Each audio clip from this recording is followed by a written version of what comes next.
Time now for the black and white take with Justin Sofer And I don't know who I have to please sexually. You don't need a leg read to jerk you off. I will whore myself out for anybody. and Julian Gennady. He is very raw. I just slide into bed and she doesn't even know. It might be long, it might be kind of cringe, but I'm still going to do it anyway. Pleasing you. I'm good. I hope you're proud of yourself because what you've done is proved without a shadow of a doubt you are the world's dumbest son of a bitch. This is the black and white take with Justin Sofer and Julian Gennady on the Bianconeri Zone.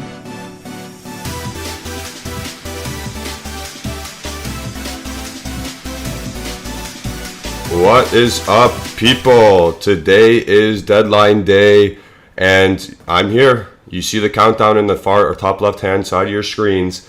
I'm here for 7 hours, give or take. You know what? It's going to be a long day, especially with the news that we've already had trickling in. There's a lot to get to. I'm Julian Gennady, as always. Today, the schedule... We have some decent guests coming on. I'm going to tease one. Just because it's a good get that we have today. For the first hour, we're probably going to look at today's deals that's trickled in so far that are related to Juventus, about Juventus, and other deals that could transpire today. We're going to look at... we're just going to look at everything possible. It's not just a Juventus show because we can't talk 7 hours about Juventus. That's the bottom line here. As much as we'd like to, we're not going to do that because 7 hours is a lot of time to discuss. So the first hour or so is going to be dedicated to catching up of what we missed since deadline day started. It's going to be stuff that trickles in throughout the hour, and then the 11 o'clock hour we are going to rate our mercato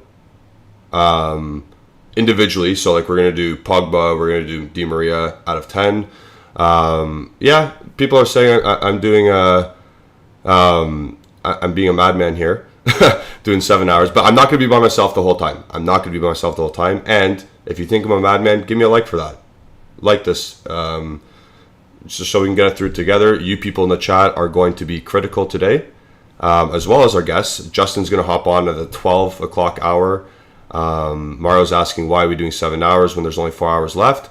It's because one of our guests that are coming on is, again, I don't want to give it away. I wanted to tease it as much as possible so you guys stay intrigued. But one of our guests has something to do with transfers and insight and all that stuff. That's why we're going for so long. Also, one of our other guests coming on later tonight or later on in the show, like very late, is a guy you haven't seen in a couple of months, I'll say. And we have a special guest is going to talk about goalies and different perspectives. So yeah, we got 27 people in here right now, and it's we got 20 likes. So get the likes in, as many as possible. Again, support our channel because we're trying something different today. We're trying to bring you something the viewers different. So let us begin. Am I jobless and lifeless? No, I have a 9-to-5 job. I just like soccer. I like the mercato. I like this stuff. But thank you, Sharma, for tuning in. When we do have our guests, the screen will change a bit, obviously. But for the time being, we will have certain graphics teetering in and out throughout the whole day, like this one, the ongoing and outgoing. So here we go. The outgoing list, as you can see, it's there. I'll name the players, but again, I'm not gonna waste my breath doing it the whole time because especially guys like you see Gory on the outgoing list, like who cares? Major outgoings, obviously it's De Ligt, obviously it's Dybala, obviously it's Chiellini. There's no other major departures. In terms of finances, there are major departures, but again, we've done well clearing out some dead wood. But before getting into that, let's talk about the whole Arthur Melo to Liverpool situation. He's the main talking point today, basically. Who woke up this morning glued to their phone, getting that information of almost a here we go, Arthur Melo to Liverpool. Firstly, how do you, like, how could, that's not even a transfer on FIFA. When you play FIFA, the video game, Arthur Melo would not go to Liverpool. Like, that's how far-fetched this is to me right now. I can't believe it.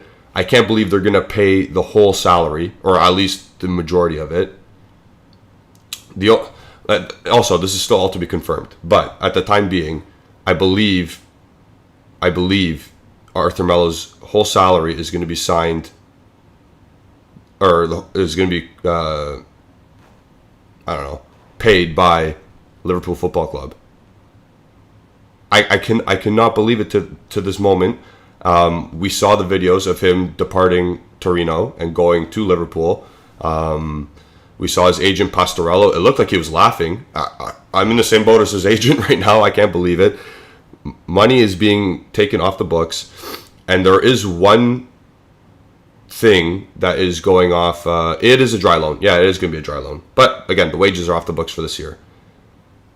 At the same time, when we talk about Arthur departing, there was a snippet from Alfredo Padula and Goal Italia today that a part of this deal was Kostas Tsimikas, the backup left back for Liverpool, was included in this. Well, not included, but it was proposed by Liverpool to go back to Juventus. And we said, we'll think about it. Probably not, though. I don't understand the thought process from Juventus in that aspect. Thinking about it logically, you take Tsimikas every day of the week and twice on Sunday, if he's being offered to you, even if it's not a swap in itself with Arthur. Like, if Liverpool's like, yeah, we'll swap Tsimikas with Arthur, it's like, okay, you can say no to that because of whatever finances you have to deal out, accounting issues or whatever. But at the same time, why can't you just do separate deals and say, yeah, we'll take Tsimikas and just try and do a different deal? You still have time. Like, there's still time to do it. Like, lots of time. In the footballing world, all you have to do is get a fax machine with the contract and signed. That's all you have to do in this situation to get a deal done. Fax it over to Liverpool, Costas sign the paper, and that's it. I don't understand why this is not happening. It's very confusing. Alejandro, obviously everyone knows Alejandro. He gave his take, and he said something's being planned for the better for next year. And okay, good for all that stuff. Good, yeah, maybe.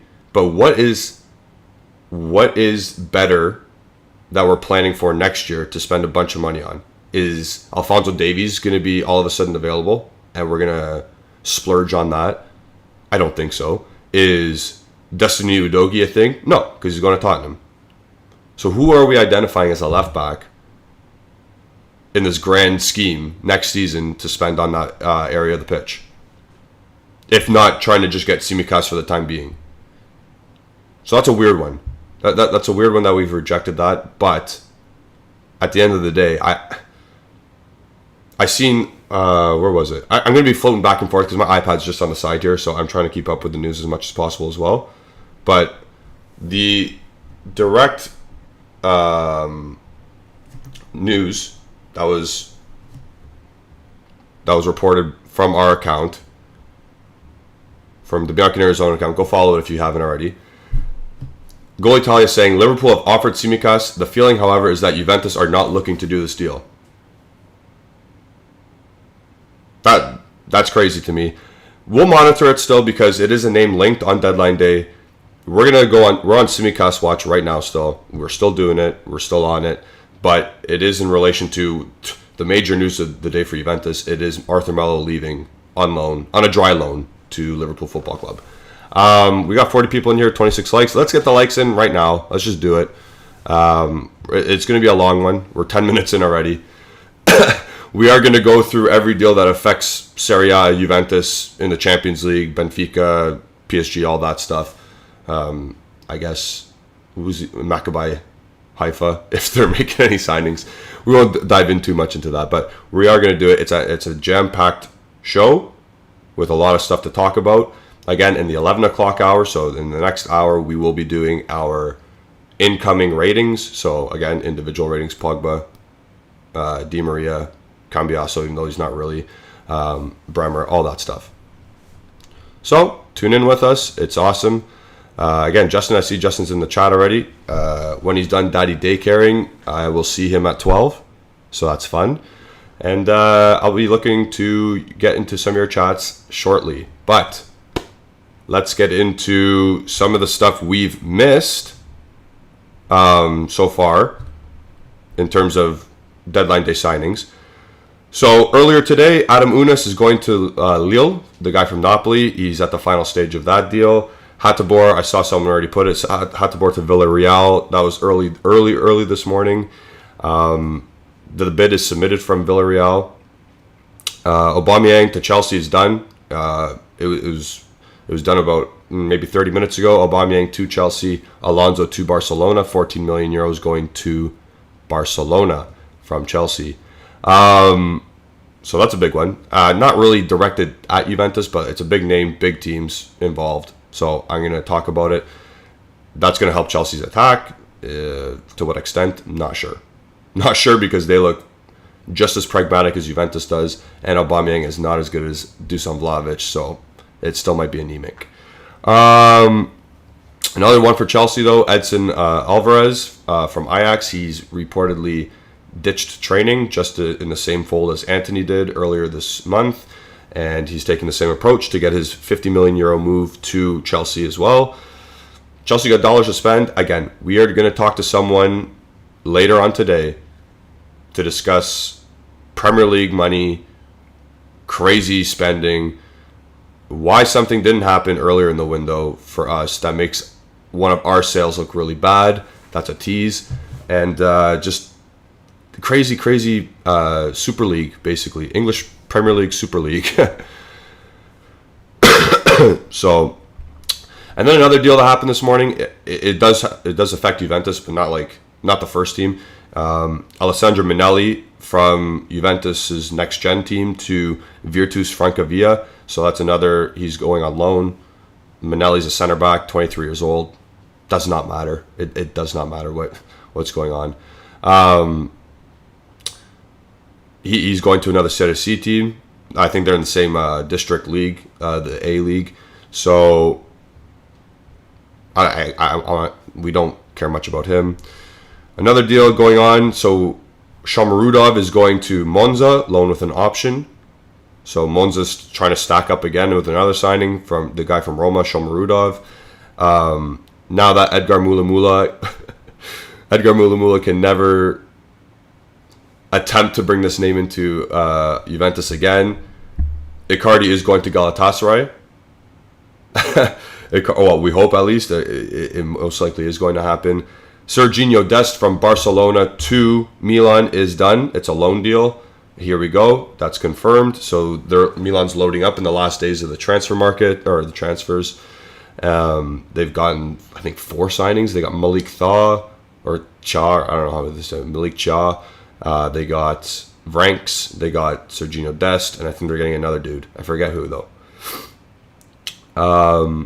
Then, like we already talked about, Arthur Melo to Liverpool, done deal loan. He's already having his medical as we speak at Merseyside. Good news for us. No salary to pay there. Actually, I can't speak to that yet because we don't know the exact amount that Liverpool are going to pay. I think they're going to pay the majority of it, though.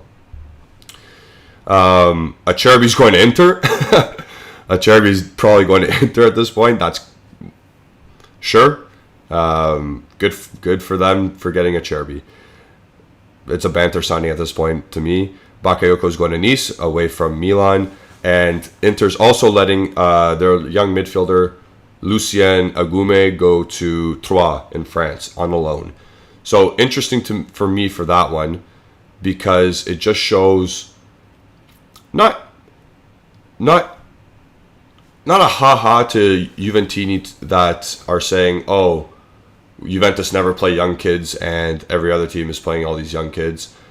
Inter is not doing this as well. Inter is letting Agume go. He's I think he's a promising player. He's strong. He's good in midfield, good on the ball. So Agume is going out to Troyes on loan while we're starting Miretti. So the days of we don't start or we don't want young players to start, we do if they're good enough. That's my approach. I have the same, like Allegri said it in an interview the other day. Don't treat them as 18-year-olds, treat them as players. If the player is good enough, he's going to play. So Miretti is good enough, he's 19 years old, he's going to play, and he showed you that he's good enough. This Agume guy, I think he's a good player.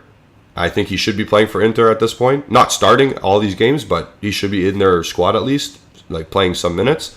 But he's being sent out to Troyes. Whatever, Inter, you do you. You bring in a Cherby, you send out Agume. Sure. And then, as people mentioned, Jeremy Boga is off to Leicester. Most likely. After falling out with Gasparini after being there for 6 months. So, good for Boga, good for Atalanta, waste of money. Did I get everything? I think I got everything. Yes, I believe so. Am I forgetting? Yeah, Mario, you jumped the gun there. I was going to talk about two more things. Marco Piazza is officially gone, as you can see at the bottom there. On loan still for some reason. He's still next year in July 1st, he's going to be a Juventus player again.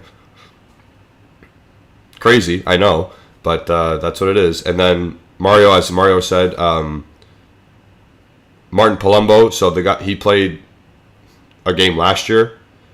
He was owned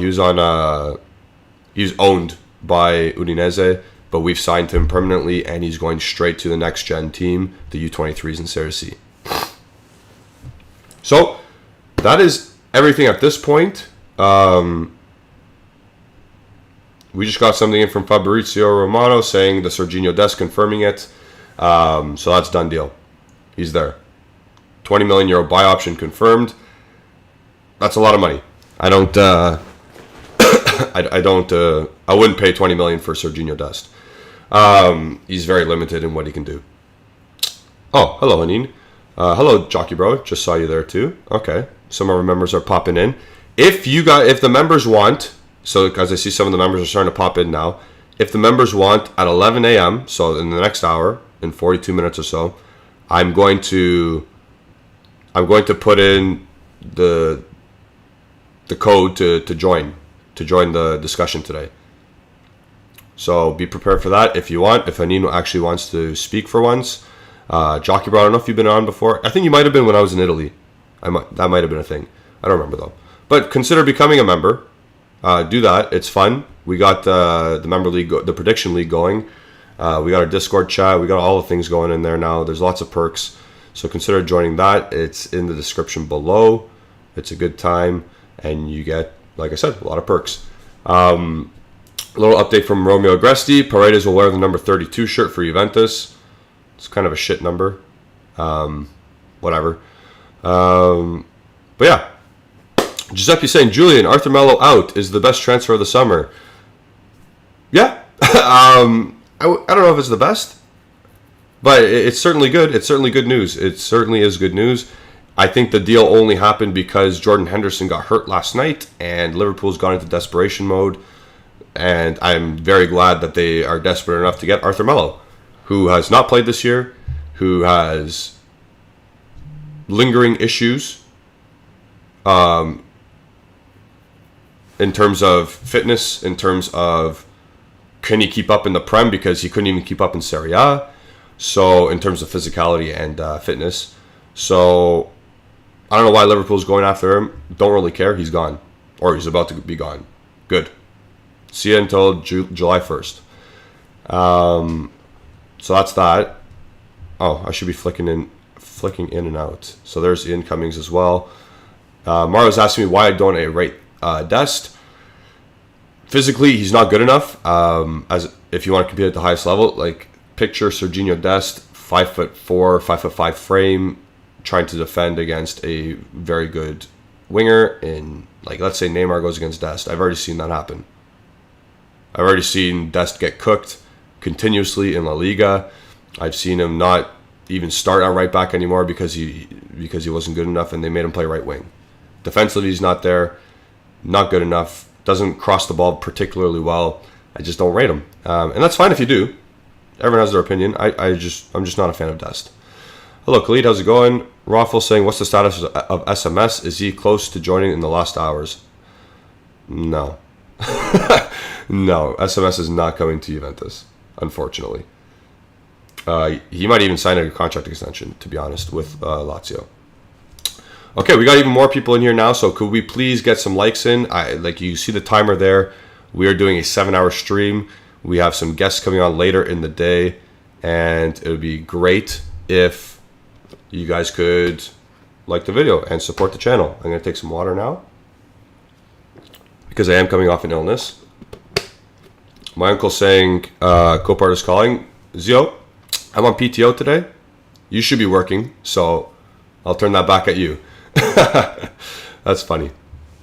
Okay, let's move on to what do I have planned here today for the 10 o'clock. Oh, yes, other things.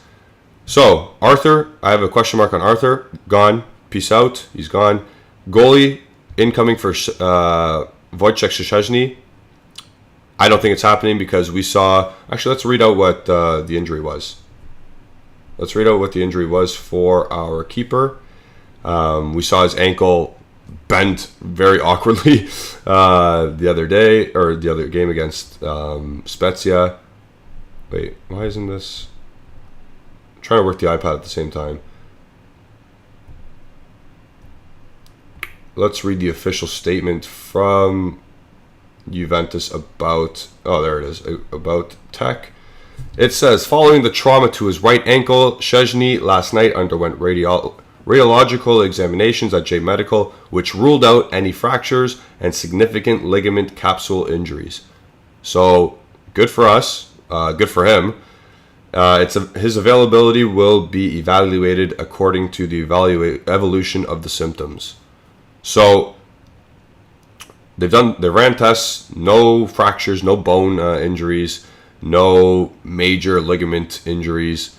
So, I think he will be okay. He won't be playing for a month probably, but I think Perrine can subsidize Szczesny in the meantime.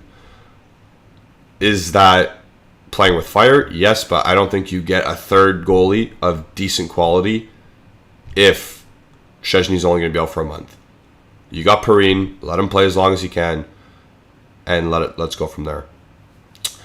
Rodrigo is saying, is Keylor Navas going to Napoli? As of right now, no. PSG want a permanent deal, and Napoli want a loan at this point. Perks is saying, imagine Perrine gets hurt and Pinsolio starts against PSG. That could happen. Knock on wood, it doesn't, though. I hope it really doesn't. But going back to PSG and Serie A stuff, so as who brought that up? I think Rodrigo did.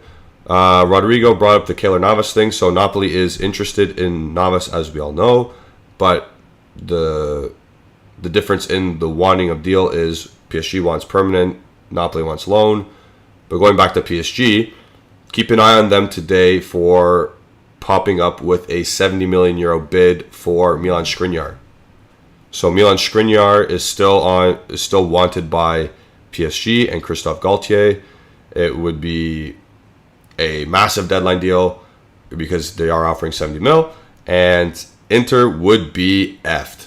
They would be so screwed if they actually bent over and sold him. And they brought in a Cherby. I think at the end of the day, Inter won't be doing that, but the Zangs are in charge, and I'm not sure if they will turn down 70 million euros for a player.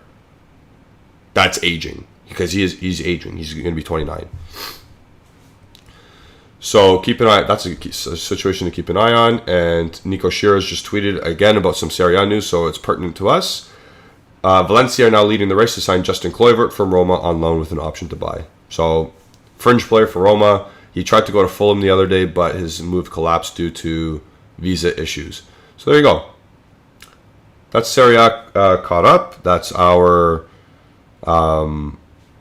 business of what we're looking to do today. Are we going to get a backup goalie? Probably not. Are we going to look at Tsimikas at this point? No. Will our market be done after Paredes? I'll say yes. Unless you see some youth things or youth deals happening in the background, like the Palumbo deal that happened today or earlier today, I don't see Juventus getting anything else. And again, Norbert's saying 35 minutes left in our window. I'm actually not sure when. Like he's saying it's going to end in 35 minutes. I thought it was 5 o'clock. Oh no, it is 5 o'clock Italy time. Yeah, so maybe. I'm not sure. Usually, in my past days of looking at the transfer deadline, the insiders usually say how much time is left. Like they'll say if there's an hour left or something. Like Padula would say that. What's it called? Nico Scheer would say there's an hour left. So I'm not sure. I'm not sure how long is actually left in the window. But we are going to talk about. So Norbert's saying 5 p.m. Italy time. Mario's saying 8 p.m. Italy time. We'll see. Sonny's saying 5 p.m. So we'll see what happens. But again, I would have got notified, I think, by someone or by one of the insiders. Another Serie A news. Another Serie A news update from Nico Scheer. Armando Izzo is going to Monza on loan from Torino. So Torino's lost now Bremer and Izzo. They're two main center backs from last year. Izzo going to Monza, which is crazy because Monza just keeps loading up. And we'll go through these teams later. And obviously Bremer went to us. What's Justin saying here? Well, hour 1 and Julian is already pulling an Ale and shutting down the mercato rather than teasing possibilities for the remaining 6.5 hours.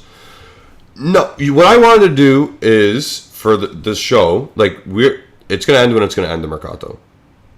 I don't know when. It's going to end soon though, like because it's deadline day. What I wanted to do is I'm bringing on people with different perspectives on Juventus, or different perspectives on what they see in the market.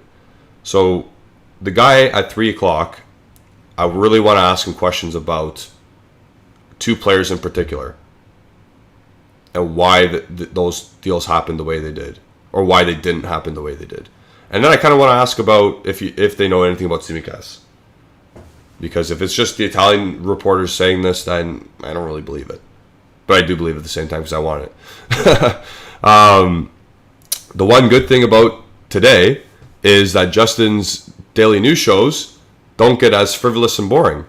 So you won't be seeing really crap names being linked to Juventus for the time being, and we can just focus on the football. So that's good. Another tweet from Nico Scheer. He's on a bender right now. Simone Verde is going to Hellas Verona on loan from Torino. So not Daniele Verde from Spezia, it's Simone Verde from Torino to Verona. Looks like Torino's getting out some dead wood on deadline day. Andrew saying good luck with the 6-hour live. One of our members. 6.5 hours. We've killed half an hour so far. It's flown by a bit. Again, we are just talking about deals that are breaking through Serie A right now. But in the 11 o'clock hour, we are going to rate our incomings, and we'll probably bring in some people or some of the members if they want to come. So there's that.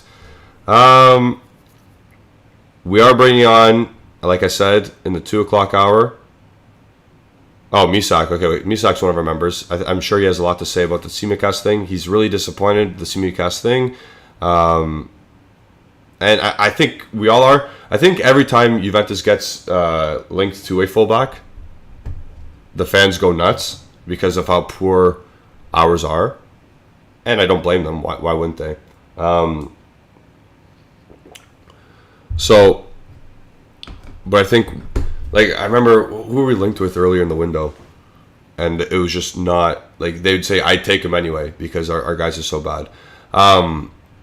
I think it was Emerson Palmieri. Also, by the way, Emerson Palmieri went for 15 million euros. Crazy. 15 million euros Emerson Palmieri went to West Ham for. So, Oh yeah, and Bastoni from Spezia. Yeah, that guy too. We'll take anybody at this point. I'm like, yeah, you will. You're literally going to take Bastoni. Haneen's saying it just looks like we're not interested at all to get a fullback. I agree. Which brings me back to this point, because some people weren't here when I first made it. Well, when Ali first made it, I'm just reiterating what Alejandro said. Alejandro said, okay, update from Fabrizio Romano. Arthur Melo is currently going under his medical as we speak. As we speak, Arthur Melo is on Merseyside at Liverpool Football Club doing his medical. So there you go. So that deal is going to be done. So what I'm going to do now is I'm going to go through our rival fans' teams and their summers, and I'm going to say we're going to go through it together, a little exercise, and we're going to rate it. Basically, we're going to rate them, and we're going to rate them. Don't be biased. Don't be biased or anything. Just rate it how you think it. Be objective. So we're going to start with Roma because they're first in the league as things stand. And their mercato stands as Zeki Celik, Mady Camara, who is a central midfielder from Olympiacos, Paulo Dybala, Andrea Belotti, Nemanja Matic, Milos Vilar, Jorginho Wijnaldum. They spent a total of 8.5 million euros. How would you rate Roma's mercato in terms of incomings? They've made lots of money this mercato. So how would you rate it? I'm going to be honest. Taking into account finances and on the pitch stuff, they've had at least an 8. Their mercato's been an 8. Did they add any superstars? No. Did they add good players? Yes. Were they all cheap deals? Yes. I'll say 8. I'll give them an 8. You can see so far this season that they're first, obviously after the first 4 match days, and they're not like last year. They're not like last year. So get your rankings in. Here's a big deal. Not in Italy, but it is a big deal because we were semi-linked to Douglas Luiz 2 days ago when Paredes might not have come. But Douglas Luiz is going to Arsenal for 20 million euros, so it seems. So that's a big deal. They get midfield depth.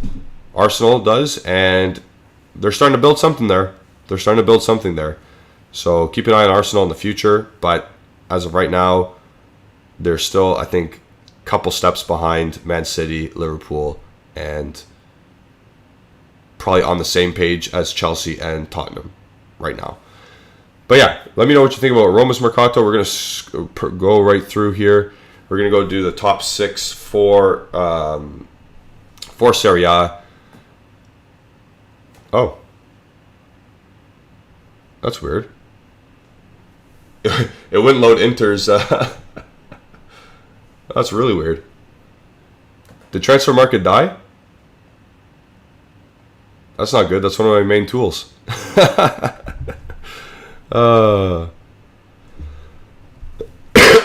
Sorry about that. Stephanie's asking me a question while I see what's going on with transfer market. Julian, did you see the Fabrizio Romano stream and we were linked with Rakitic and we were close to get him? Imagine how that would have been. I didn't see that.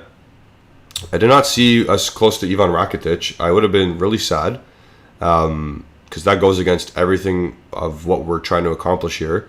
Like, we got some aging players, but like Rakitic is an aging, declining player. Like, Di Maria might be an aging player, but he hasn't declined yet.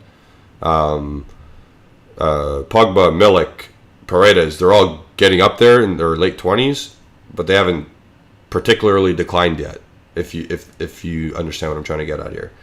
So I think transfer market just died on my iPad for whatever reason, but it still works on my phone. So I'll be using my phone to go through these lists now. Yeah, okay. So thanks iPad for nothing, you useless piece of tech. So, oh, nope, transfer market's down. No way. Okay, so that, No, it's back up again. What is going on here? Okay, so we'll do Inter's now. We'll rate Inter's mercato. It's Correa, Lukaku, Aslani, Bellanova, Onana, Mkhitaryan, and I'm going to assume Acerbi is going to get done today.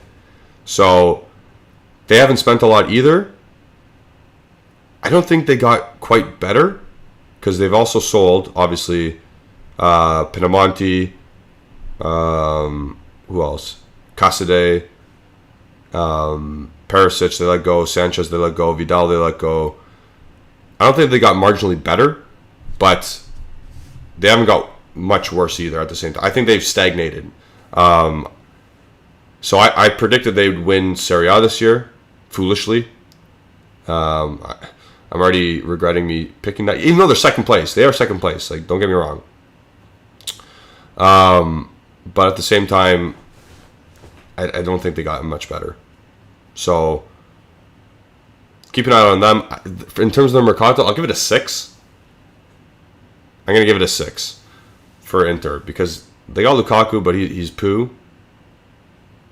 But yeah, we'll move on from Inter. Let me know your numbers for Inter though. 73 people in here. Get the likes in, people. Get the likes in. I'm sure.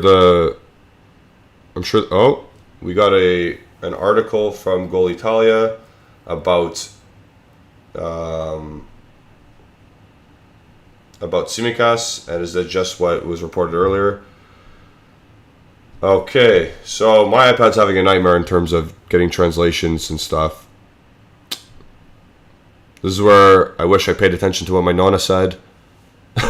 When my nonna said learn Italian, I should have learned Italian, or should have spoke with her in Italian. But yeah.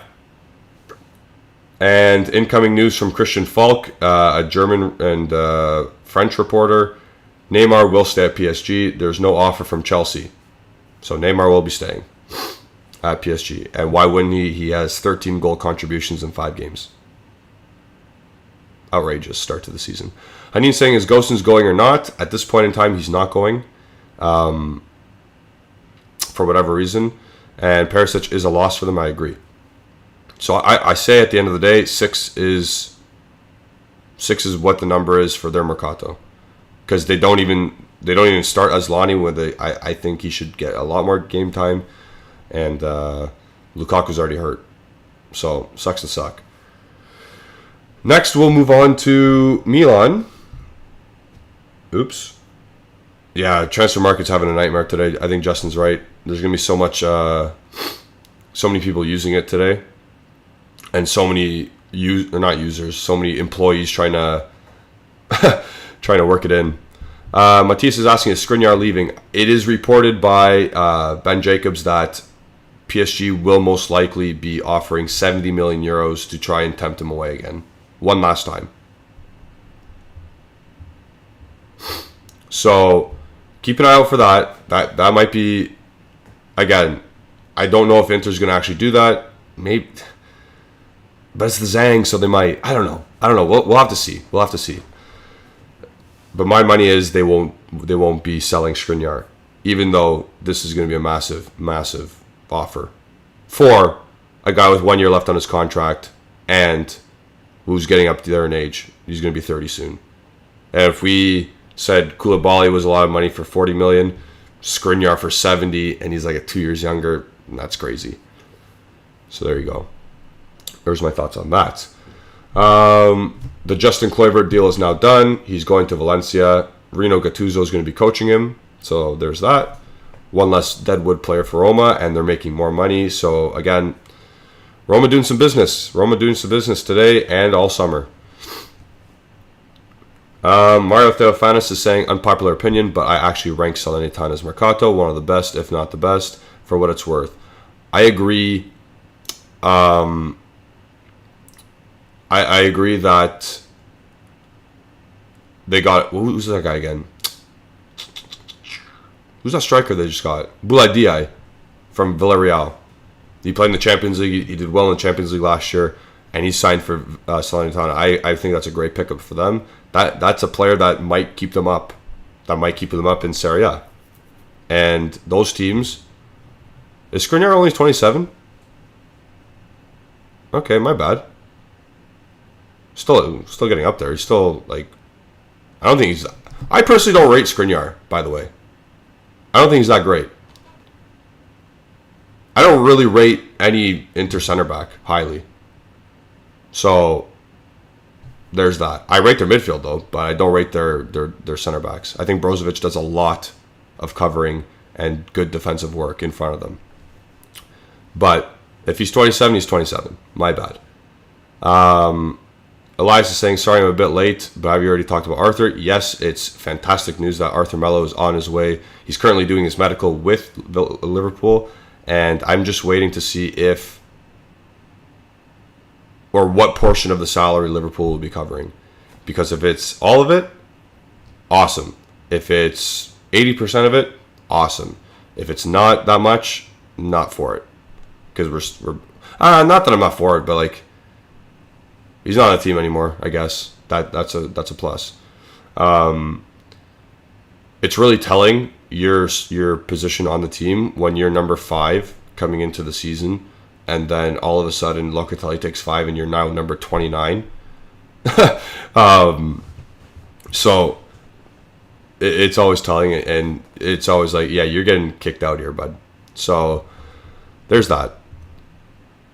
And Elias is saying, reports are saying it's almost all Liverpool. That'd be fantastic. I think that's what the going rate is as well. I think that's what's going to happen. So we progress. Transfer market is still having a nightmare. I guess what we can kind of do with Milan, because Milan just signed a bunch of players now. They got Origi, they got De Ketelaere, they got Vranks, they got a lot of Belgian players. So maybe Ale should start the Rossoneri zone and start supporting them and his Belgians. Danielle is saying, how we doing? You look awake.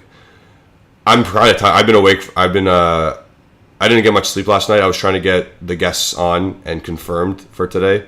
So I was doing a lot of late night work for today.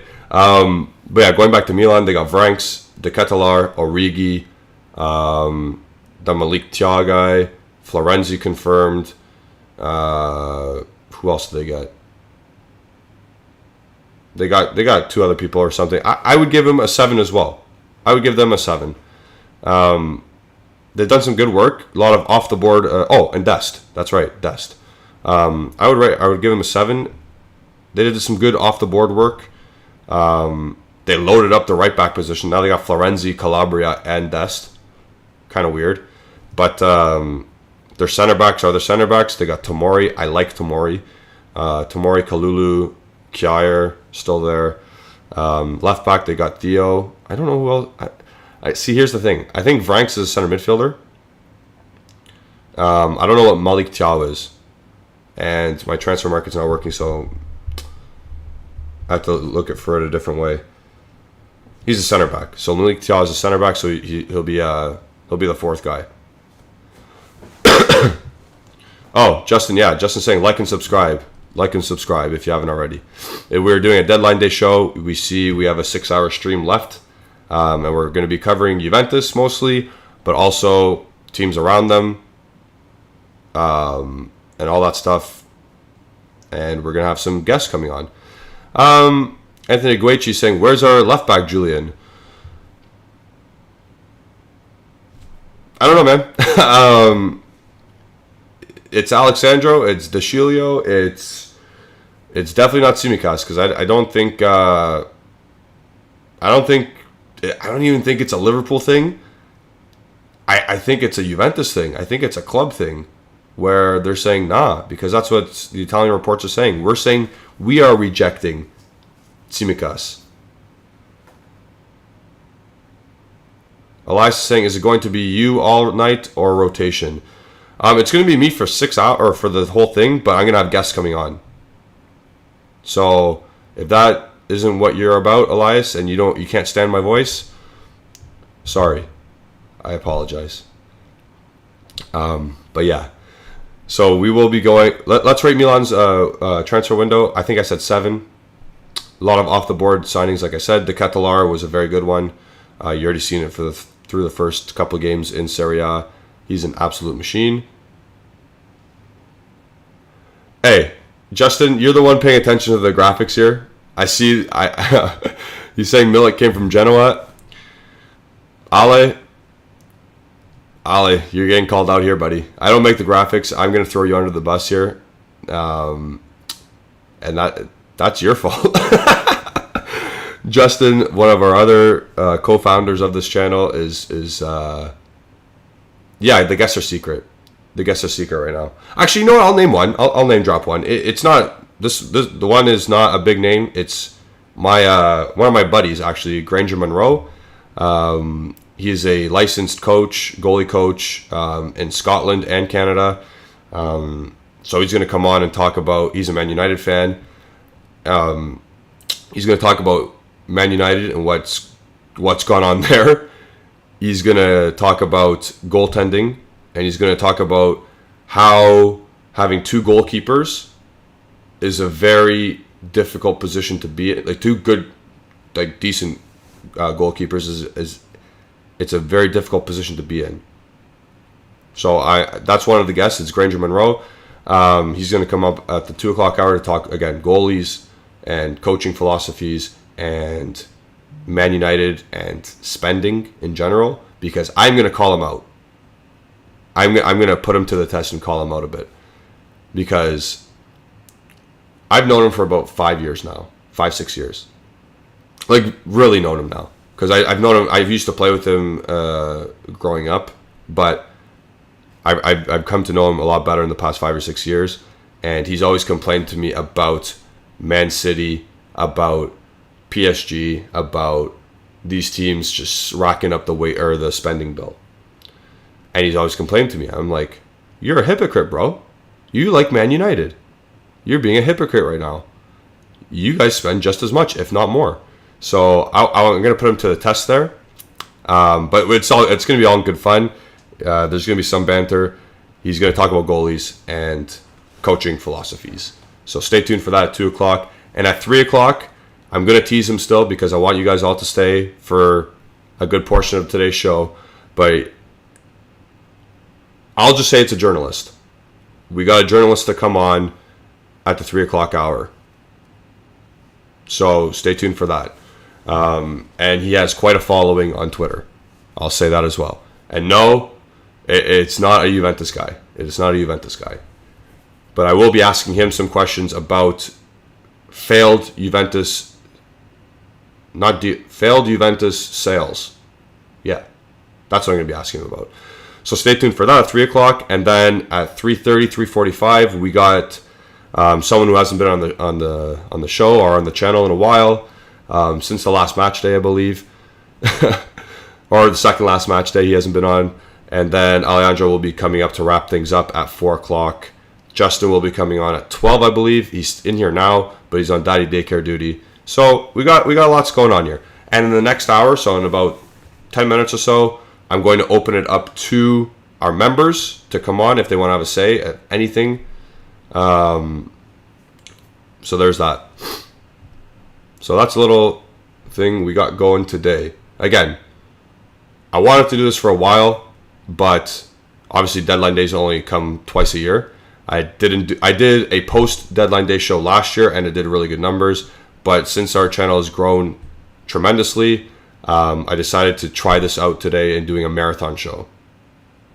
I just wish we were going to be more active, and I wish we saved the Paredes deal for today. But the Arthur one is making up for it in its own right, and the Simicast little tidbit was very good. Very good. Very good news for us to talk about today. So I think we did Inter, we did Milan, we did Roma. So we have to do Napoli's Mercato, and I'm going to give Napoli's Mercato an 8, 8.5. We know the players: Raspadori, Simeone, that Kvara Kvaratskhelia guy. Who else? In Ndombele, they confirmed the signing of Anguissa. They got Min-Jae Kim as a replacement for Koulibaly. They got Matheus Oliveira, left back, coming in to compete with Mario Rui, because Mario Rui I do not rate at all. And they've replaced their not deadwood. They've replaced their aging players and they've freshened up all of their key positions with younger players, and I rate that highly. But again, we've seen how it bangs right away, like the first 2 match days, and then it goes away with young players. They aren't consistent enough, but I still like the signings long term. Especially that Kavara Kashilia guy. That guy's a monster. Anyway, so I'll give them an 8.5. I'll give them an 8.5 because they've addressed issues by going younger, and they're already outproducing what they've lost. Next, so again, get your numbers in for Napoli. Next, I will go to who else am I doing here? Am I doing Lazio? Yeah. Atalanta? No, I don't really care. Lazio haven't done much, but they're starting to get used to Sarri ball. I think that's a major thing. Okay, so that tweet has nothing to do with Serie A. Okay, so good. Lazio haven't done much on the market. The highest signing was a 10 million euro goalie who got sent off in like match day 2. And they bought that guy who I personally like, Marcos Antonio, center midfielder from Shakhtar. I think he's good.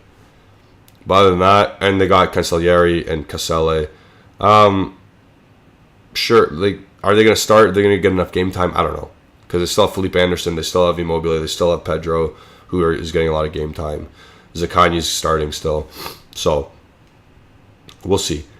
I rate their mercato in terms of, for this season, it's not great, but for long term, if Cancellieri can get good, if Casale can integrate himself into the back line, if Marcos Antonio can do well, I'll give it a 6.5. So this is bleeding into, I guess I'll do Atalanta. One more for Atalanta. They're a system team, so any player that they're going to get, it's going to be pretty good. Obviously, Jeremy Boga didn't fit their system. They got him in, and they're getting rid of him right away. So that's a team that can do that. Stefano Traverso, my name's Julian. So, but hello, how's it going? What was I doing? Okay, so I was rating Atalanta. Their mercato. They got Ederson from Salernitana last year for about, what? I think it was close to 15-20 million. That was a strange signing, but they haven't done much else. They got Adam. No, who's that guy they got? The English guy. Ademola Lookman. Yeah, so they got him. But again, they're a team that system based, so I think they'll be fine regardless. I'll give them a 6.5 as well. So those are the teams closest to Juventus and competing with them for the top 7 spaces. Yeah, Lookman. I said Lookman, right? Ademola Lookman? Yeah. Stefano saying Tsimikas should be a good player for Juventus. Ideally, yeah, you'd think so, but apparently we've not even looked at him. We've not even tried to get him in.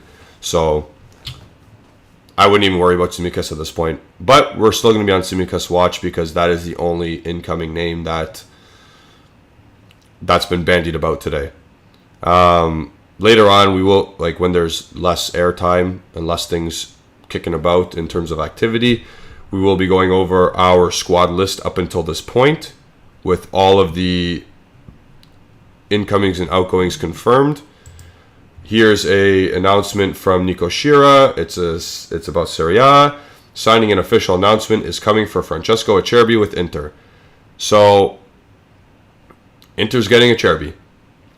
What does that mean? I think he replaces Ranocchia as the 5th choice center back. They've got D'Ambrosio. They've got Skriniar. They've got... do they still have D'Ambrosio? Yeah, I think so. They've got Skriniar, De Vrij, Bastoni, and now they got Acerbi. Permesta saying... I guess... I don't know how to run a poll in here. I don't know how to run a poll. Justin, I don't know if you know how to run a poll either. If you have time, Justin, run a poll and saying or asking the question, is this Mercato done? Or if Ali's watching, because Ali might be watching. He said he had a slow work day. So if he's having a slow work day, one of you two, could you please put into the chat, is Juventus' mercato done as of now? Or will we get mystery player or backup goalie? Okay, so Justin knows how to do everything. You're very versatile, man. Good for you. I know Stefano came late, but I'll just answer his question about Szczęsny. We don't know the timeline yet. We still have to get that determined through more tests, but he doesn't have any major ligament damage. He does not have a bone fracture either. So it's good news. We avoided the worst case scenario, and there you go. Bob's your uncle. Stephanie, one of our members, is saying it shouldn't be the end of our mercato. I agree. Honestly, something has been handed to us on a silver... you know what? Let's get into this more. Let's get into the Tsimikas thing more, because this is crazy. This is crazy. Before we get into rating our players coming in, incomings, this is really bugging me, to be honest. Why haven't we got Tsimikas? Why has he been handed to us on a silver platter? He's been handed to us on a silver platter, and we said, nah, check please. We said, check please, nah, to... Okay, Sonny's saying I don't trust Padula. I doubt it is true. But Goal Italia is also reported on it now. So Padula's Sport Italia, but Goal Italia is also reported on it. I think it's true, to be honest. But, because I can see I can see our management saying no, because they're that daft of trying to improve us. But at the same time, you know when you go to a fancy dinner? You know when you go to a fancy dinner and you get the silverware out, and there's a chef with the tray and the big covering on it, and Liverpool's going, Tsimikas. And we at the dinner table starving, we're saying, and we're really starving for a left back, and we're just starving there, and we're just like, nah, I'll pass. Give me something else, or I'm done for the day. That's what I feel like this is going on right now. And Hani is saying, do you actually believe Liverpool offered him to us? I believe. I don't know if they straight up said, hey, take Tsimikas. Maybe we asked and said, hey, is Tsimikas available? And they said, yeah, you can have him for the right fee or the right deal. And we're like, maybe not. I think that actually happened.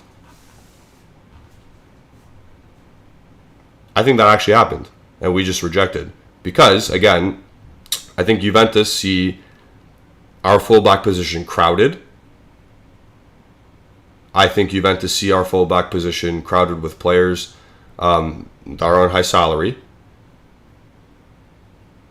So, in their minds, with financial assets, do we bring another one in when we have Sandro making 6, Danilo making lots of money, Quadrado potentially being a fullback making lots of money, and De Sciglio making whatever he makes, pennies? And then bringing on Tsimikas, who's probably making it. Liverpool's wage structure is good, so I think you think he wouldn't come out an exorbitant amount of salary, but I think you'd still have a good. I think you'd still have a good amount of wage to pay. So, excuse me. Why we get a thumbs down? Is it because I'm sick? We got 69 likes though, so that's cool. Nice. Get the likes in, people. Get the likes in. Even a dislike, whatever you want. I'm just trying something out here. Trying to do a deadline day show, and you guys are not liking it. But yeah, going on the Tsimikas thing, it's a strange one. I would like. Also, another thing is to go back on that. So Sab is from Greece, and he's saying Tsimikas is very good. I agree with you. I was just in Greece, and I say Tsimikas is very good.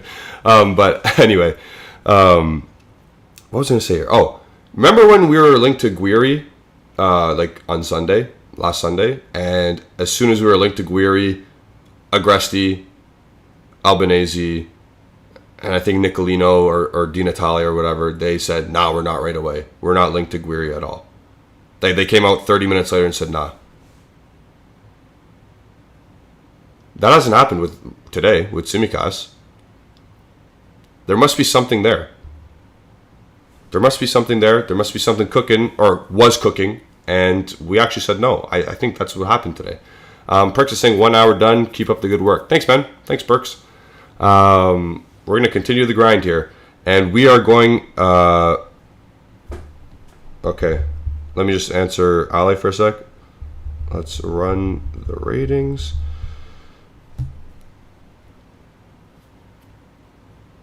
Okay, so we're going to do the ratings shortly. As soon as Alejandro tweets out that the ratings part of the show is going to happen, I'm going to start it. So stay tuned for that. It is the 11 o'clock hour. We've made it. We've made it, so that's fun. We made it an hour in. We got 6 more to go. Again, the meat and potatoes part of the show is going to happen near the end. That's when our guests are starting to trickle in. We have 4 lined up today. 2 of them, it's Justin and Ale. 5, I guess. Yeah, 5, I guess.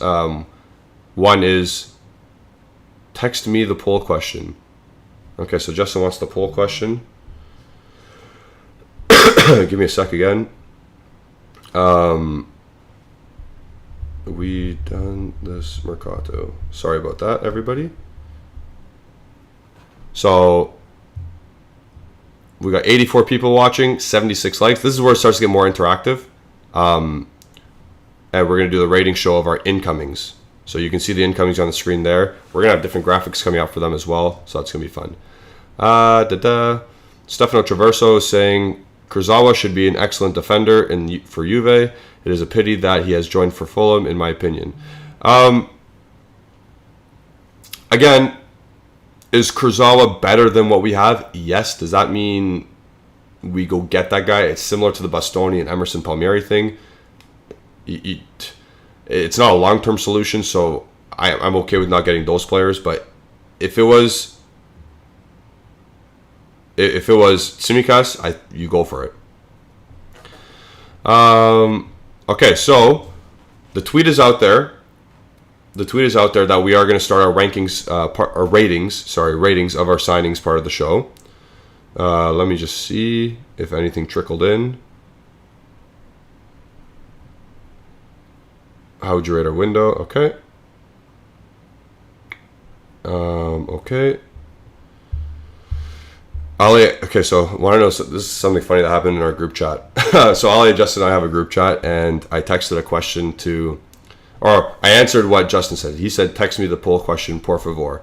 So I put it in the group, and Alejandro actually answered that question that I asked when it was just meant for Justin to put into the chat. So Alejandro's a funny guy. Anyways, I'm going to post the link to our... I'm going to post the link to our members group. If you want to become a member, obviously it's very easy to become a member of our channel, of our Brown Canary Zone. You just click the link in the description and you can become one and follow up with the Brown Canary Zone on Twitter so they can add you into our Discord group and all that stuff. It's a good time. And you get certain perks like this. The opportunity to come live. You get the opportunity to come live and talk about Juventus and anything else you really want to do. So, we'll get into the ratings now. Our first rating, and everyone can participate in this. Everyone is in the chat right now, so I think there's 83 people. You can all participate how you want. The first player we're going to go with is Di Maria. So, the financials of the deal are, we got him for free. It was $5.5 million in salary. You can look at it however way you want, on the field, on the books, how long it took, longevity of the deal. You can look at any aspect you want, or combine them all and give it your rating out of 10. So I'm going to look at it in 6 or 7 different aspects. I'm not going to give it a 10. If it was strictly player, 10. Dude's a baller. The fee is free, adds to that. Longevity, circumstance, size of the deal, the reason why he came. I'm going to give it an 8. I'm going to give it an 8 because of the reasoning. Like, again, there's no such thing as a perfect deal unless you know what's going to happen in the future. If this guy comes and wins the Champions League for us and scores the winning goal, it's a 10. Like, no shit. However, I'm going to give it, based on everything I know up until this point, I'll give it an 8. Let me know yours as well. Let me know yours. I'm seeing some numbers being floated in now. Oops. Cherubuk is saying 10. Norbert's saying 9. Andrew Finnan's saying 9 or 10. So, yeah, all high numbers. Permis is saying 6.5 simply because it's just 1 year. 7.5, it's more than 1 year.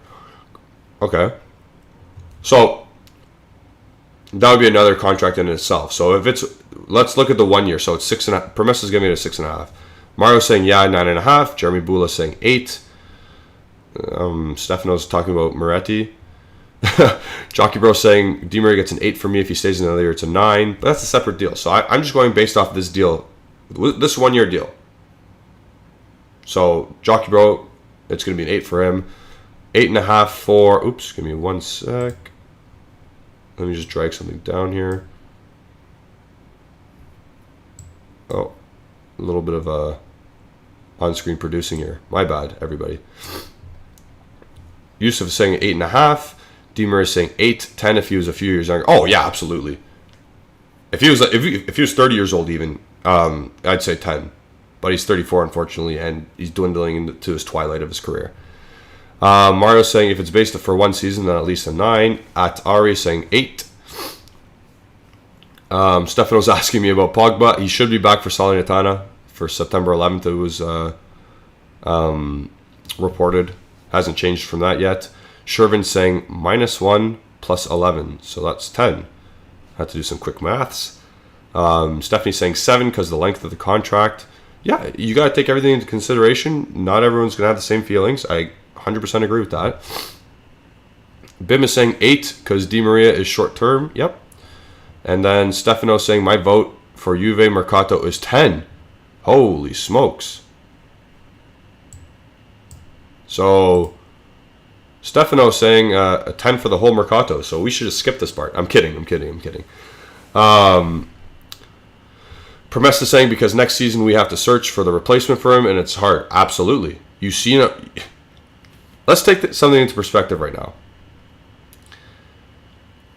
Josko Gvardiol, a center back who's 20 years old from RB Leipzig, Chelsea Football Club offered 90 million euros for him.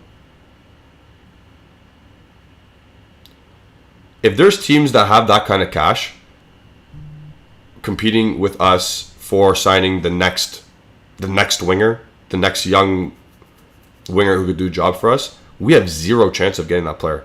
Do you think we had any chance of getting Anthony? We had zero chance of getting Anthony with that money being floated about. We couldn't even pay 50 million for him. Not to mention the 100 million that Man United spent. And then, okay, so everybody, before we continue with the ratings, we're rating individual players right now. Let's not do the team right now because I see Havard is saying 8. We're missing a left back. Let's do just the individual player that's on the screen right now. So it's Di Maria right now. Rank him out of 10. I think I missed Misak's number. Oh no, so I'm back. Justin says 7.5. Fantastic player, but not long-term solution. A very good stopgap. Sadly, nothing more. I'm the same way, but I said 8. So there you go. Blackfire saying everyone who said 7 or below has no idea from football. Okay. We're not doing the team yet. We're not doing the team yet, Mario. Misak saying 7.5. If we manage to make him extend, then this deal would be an 8.5. Tvetov NATO is saying Di Maria is a 10 for me, mostly because he's a real professional that hopefully our youngsters will learn from. So there's a long time investment as well. So you're banking on like Sule getting advice from him. You're banking on Chiesa learning a thing or two. So there you go. There you go. Jeremy Bula saying, I agree with you, Julian. We can't compete with these money-spending teams. Bim saying Menu was fooled by Ajax. Didn't you just say you wanted Anthony? Justin saying, people about to be unhappy with me when I join. Oh. Why? Because you're going to rate these things. And then Andrew Finnan is saying, the English Super League is in full effect. Nottingham Forest spends more than the entire Serie A combined. The whole football world is doing nothing as the Prem sucks all the life out of football. Nottingham Forest completed 20 signings this summer. 20 signings this summer. A newly promoted team, and don't get me wrong, I think Monza is close. But Monza's signings are loans or very cheap deals. Nottingham Forest are signing like Renan Lodi and all these players. So, and that guy Morgan Gibbs White for 45 million. So they're in a different stratosphere. You're right, Andrew Finnan. Hosta saying 8.5 out of 10 for Di Maria. 1.5 is age. Okay.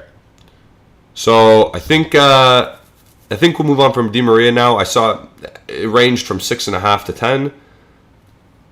Sure, I gave it an 8, so I pretty much fell right in between. So that's good. Good for me. Stephanie saying, yeah, but things are switching. No one wants to play on a team with no Champions League, so that's why they're either overpaying because of that, or their agents know they're rushing signings. Yep. I think, is it time to bring in a special guest? No, he went to sleep. Never mind. I was going to bring in Boo for a special guest. But he's going to go sleep right here. So, there you go. So, Cassius Clement says, I do miss Zaniolo.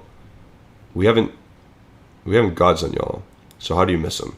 And Stefano saying, Julian and chat friends, how you surname Kostic?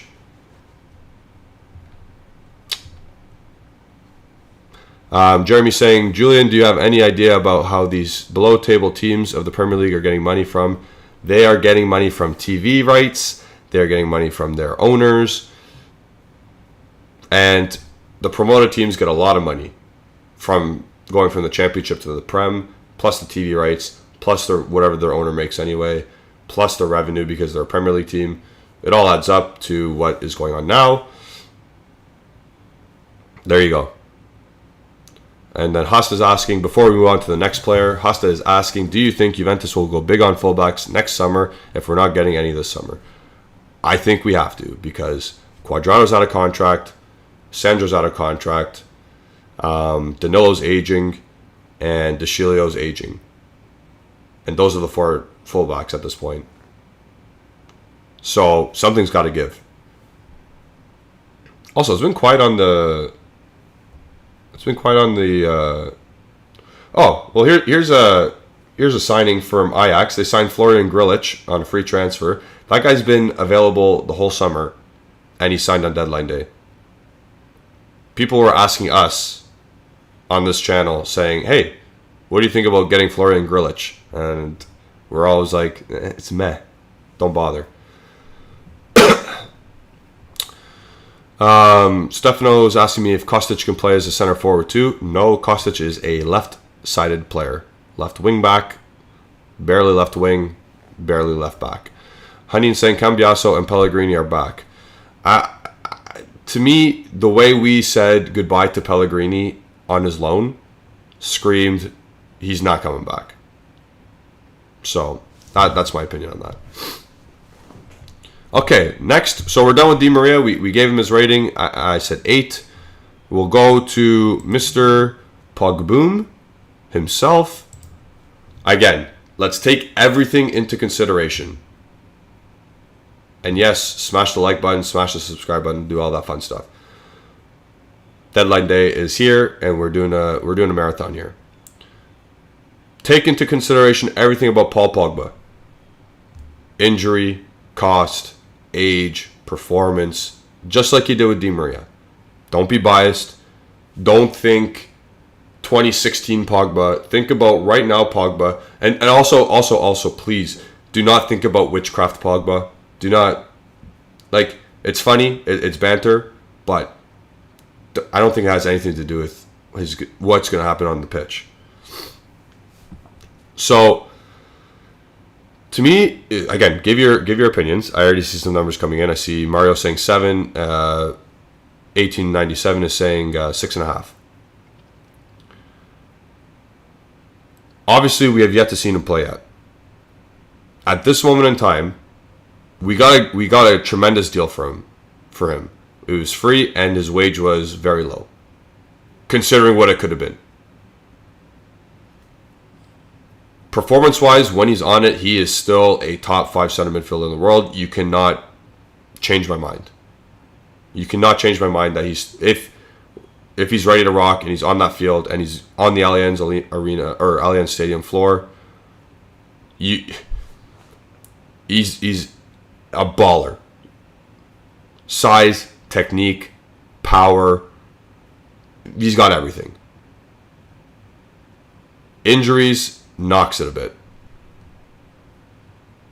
And it's left a sour taste in my mouth because I thought he was going to get over it as soon as he left Man United. But as soon as he got to Juventus, he played a half and a training session and he got hurt. So don't kill me with this one. I'm going to say it's a 6.5. Strictly because, 6.5 out of 10 signing, strictly because I don't know how long he's going to play. I don't know how many games he's going to play for us. Stefano, I know you're giving a lot of ratings right now. Save it. Just do the ones on the picture. We're going to have a discussion about the guys on the pictures right now. I'm going to give it, I think I said 6.5 for Pogba. I'm going to give it a 6.5 because I don't know how many games this guy's going to play for us. Nothing to do with hairstyle. Nothing to do with witchcraft in his Hogwarts application. This is injuries for me.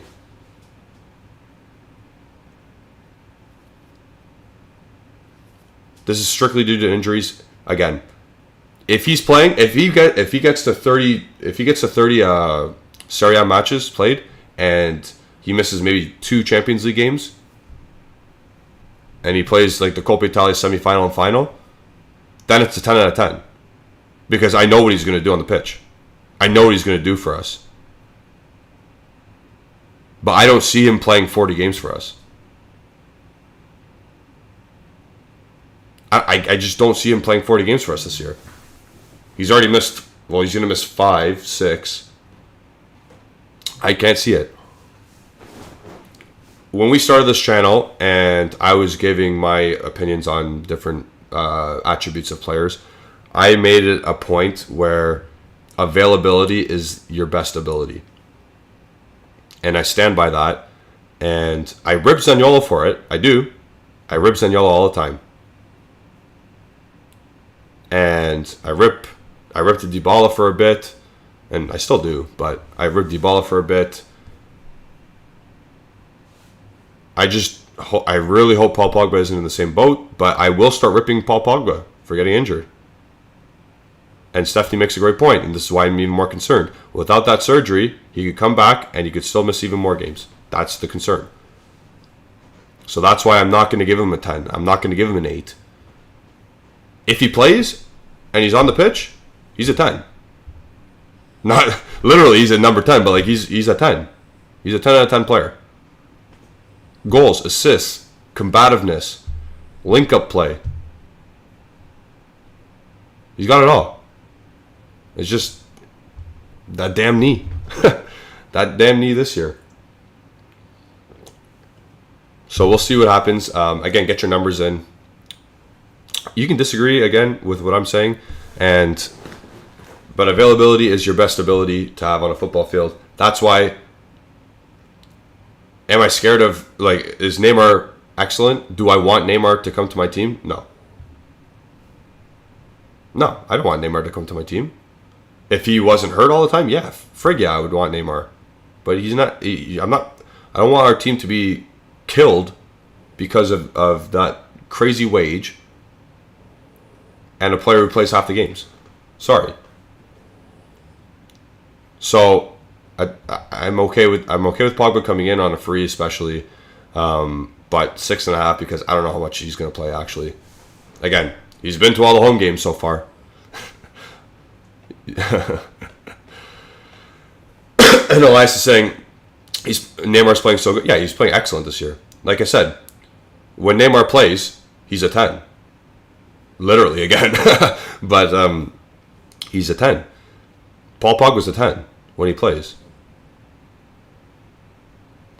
And Cassius Clamat is going back into history, saying, I cannot lose the sight of words in 2016. I feel like he went for a holiday and now he's come back to Man United. Fair. If you can't get over that you do you. That's fair.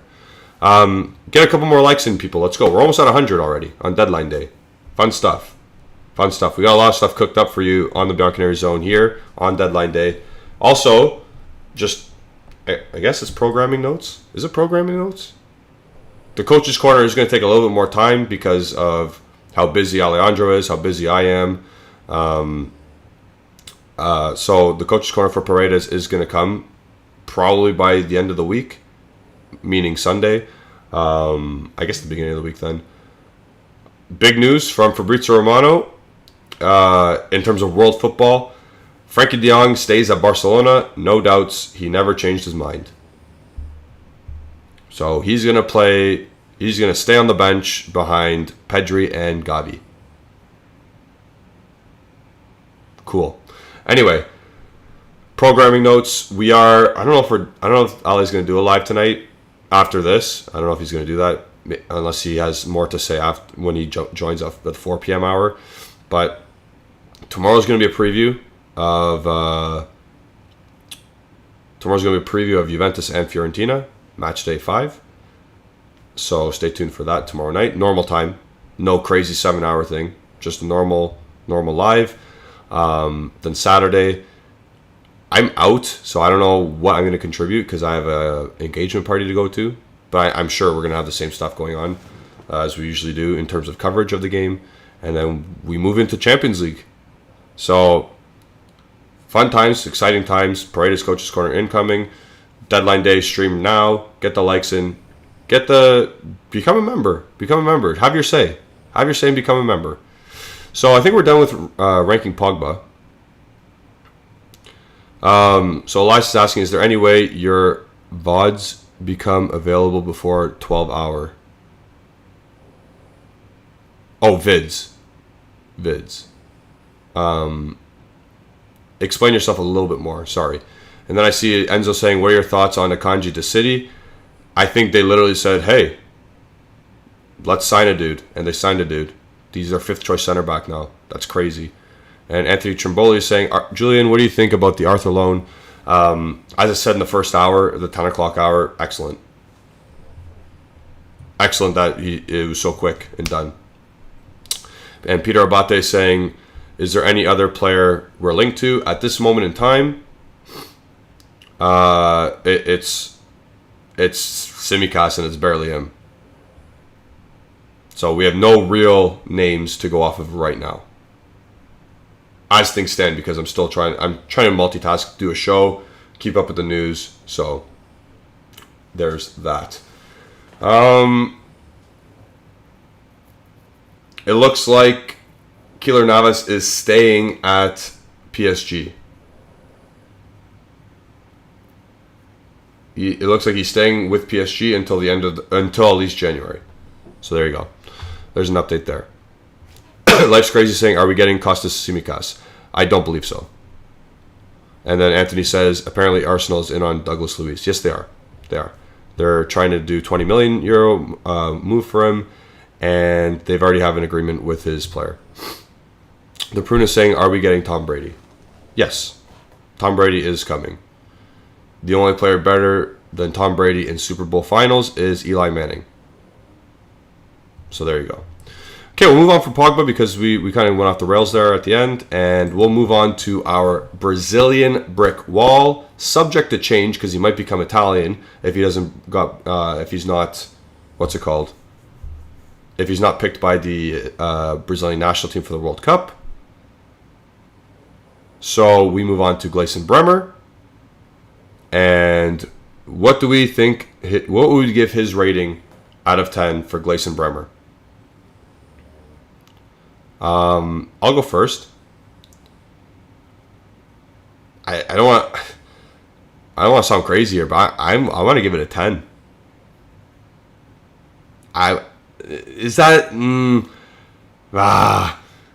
Maybe 9.5. Maybe a 9.5 because he is prone to the odd mistake. But in terms of the situation I'm going to say 10. What am I talking about? I'm going to say 10. Screw it. It's a 10. It's a 10 out of 10 signing. The situation we were dealt with, De Ligt forces his way out to the one team and one team only. We were dealt the wrong hand. Bremer was being courted by Inter for 8 months, and we in 2 hours snoop up under him, pay $25.5 million less than what we sold De Ligt for. So we made a profit on a better defender at this current stage. I'll say current stage. Bremer is currently better than Matthijs de Ligt. Pedigree aside, in the league, it is what it is. Sorry. So we got a player $25.5 million less, direct replacement in 2 days from our rivals.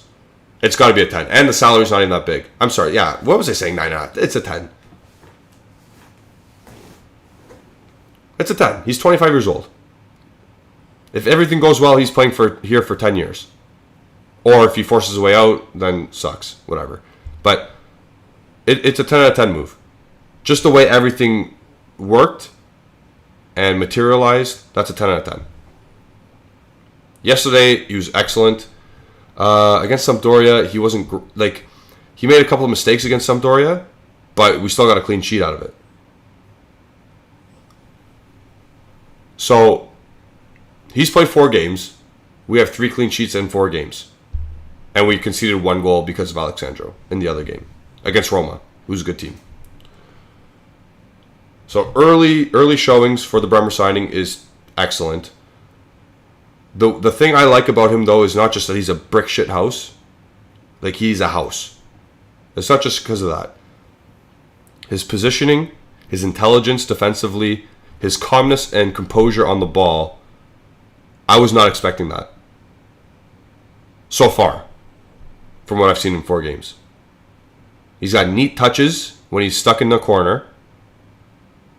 When he does eventually clear the ball, it usually hits a black and white striped player. I rate him. I like him so far again. We've seen 4 games of Bremer. But as of right now, the way we got the deal done, the way his salary is way less than what De Ligt was. The net spend between De Ligt and Bremer, 10 out of 10 signing. Could have looked foolish in a couple of years if he just falls off the earth. Yeah, but every signing can do that. So right now, I'll give it a 10 out of 10. Stephanie's asking, what do you think about the partnership Bremer-Gatti last game for the future? I'm going to be honest. They looked really good. It is Spezia at home. And I think Spezia is close to a relegation team, in my opinion, because they are crap. But I think Gatti needs way more time to... That's why you said future. So I think in the future, yes. But right now, I gotta be careful what I say here, because I'm not writing Gatti off here. But he's 24 and it's his first season in Serie A. So yes, he looked good yesterday. I need him to look good consistently in order for me to say that's the center back pairing of the future. I think Bremer's a sure thing. But Gatti, on the surface of what you've seen so far of him, the Italian game against England, the first couple games, or a couple games in preseason, the couple minutes here and there, yesterday, it bodes well for him, at least. The rise is astronomical from where he's been. So, I like that he's no nonsense. I like that he keeps stuff simple. Justin says, I look good consistently. All you need is a hat, bro. All you need is a hat. You put a hat on, don't care about your hair, flick it back, you're good. Oh, wait, you don't have hair. Sorry, that's a zing. We got 5.5 hours here. You'll get me back in 5.5 hours. Andrew's saying Gattia's got the long ball in him too. Yeah, he does. The Prune says, I'll Patreon just to get Justin a wig. Wow. That's big. That's big. Maybe Justin and the Prune can sort something out in the chat as we go on. But Bremer, again, 10 out of 10 signing. So, if I have my markings done correctly, so far I've given out an 8, a 6.5, and a 10. Permesta saying Bremer in Torino plays back 3 or back 4. He played in the back 3 at Torino. But now he's adjusted well so far in a back 4. So there you go. I think we'll move on to the next player that we have, and it is someone that we don't really care about right now. It's Andrea Cambiaso. So, 8.5 million for Cambiaso. Dragusin went the other way.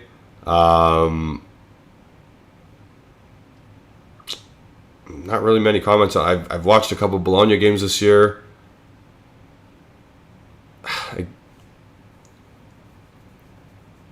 It's a weird one. It's a weird one to bring him in and put him on loan right away when you put Luca Pellegrini on loan. I don't know if I can give a rating. Like, at this point in time, I'm just going to go off the money involved and, what I see at Bologna so far. I'm going to say 6. I'll give it a 6. Did it address a need at left back? Yes, but did we send it away? Yes. So, did it address the left back need? No, not really. In the future, maybe. But again, if you go watch my coach's corner, he has different types of a crossing ability. Like, he can do the flat cross, the cross to the edge of the box or the back post, like stands it up at the back post. He can do the cutback. It's just it's too early because we don't know how he's going to play for Juventus. So at this point, I'll give it a 6 just because it's an average number. And I think we can move fairly quickly on him unless people really want to talk about Cambiaso. But again, I've watched him at Bologna stupidly, boringly, and he hasn't been great. So there you go.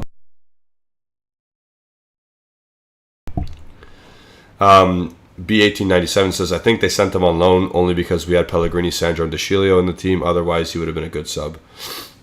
Yeah. I think the plan was always to send Pellegrini out, though. And Hanin's watched 2 games of him, and he gets burned very easy. Yeah, exactly. Tvetov is saying a 6. He can dribble, can pass, young. Let's see how he develops. He's not really expensive either. That's why I'm saying, yeah. I'm not going to give him a 2. I'm not going to give him a 10. 6. So, let's see what popped up. Oh, Kurzawa news. Don't care. So there you go. I think we can move on fairly quickly from this one.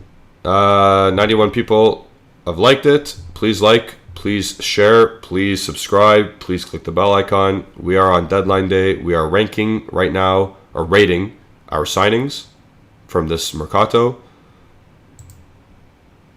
Johan says, I've got this inside joke with my friends that Juve are notorious for C-blocking other teams from signing youngsters, then we send them on loan and never see them again.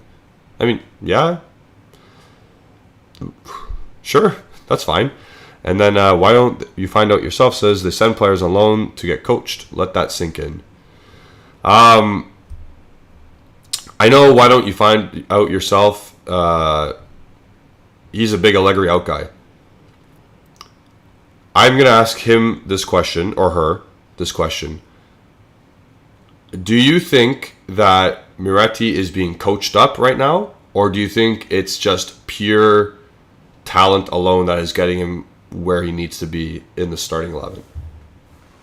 I'm going to ask you that right now, but the general chat can answer that as well. The general chat can answer that as well. Is Miretti starting based on the coaching ability of, of Allegri? Or is Miretti starting based on pure talent alone? Stefano's asking me why. Julian, what is your favorite 2023 Juventus player and why? It's Chiesa. It's Chiesa. It's just direct power, goal, natural game-breaking ability. So there you go. That's why Chiesa's my guy. He's on the back of the shirt. And people answering my question, Citizen Scientist is saying there's some coaching probably. 1897 saying purely because of his talent. At Ari saying pure talent. Misak saying both because I've watched him in most matches last year. His defending has massively improved as soon as he started under Allegri in the first team. 1897 saying it is only because of his talent and extraordinary skill. Hanin is saying I think pure talent. So there you go. So obviously the Cambiasso talk is done because we moved on already. Because Cambiasso is such a meh player, in my opinion. He's one to look at in the future. But here's the one where I think I'm gonna be different from a lot of you, and I'm gonna take it. I'm gonna look at it always. I'm gonna look at this always, and I'll explain. I'm gonna get to the point where I want to make it. Filip Kostic. Let's look at it in every way possible. The fee, the age, the position, the type of player,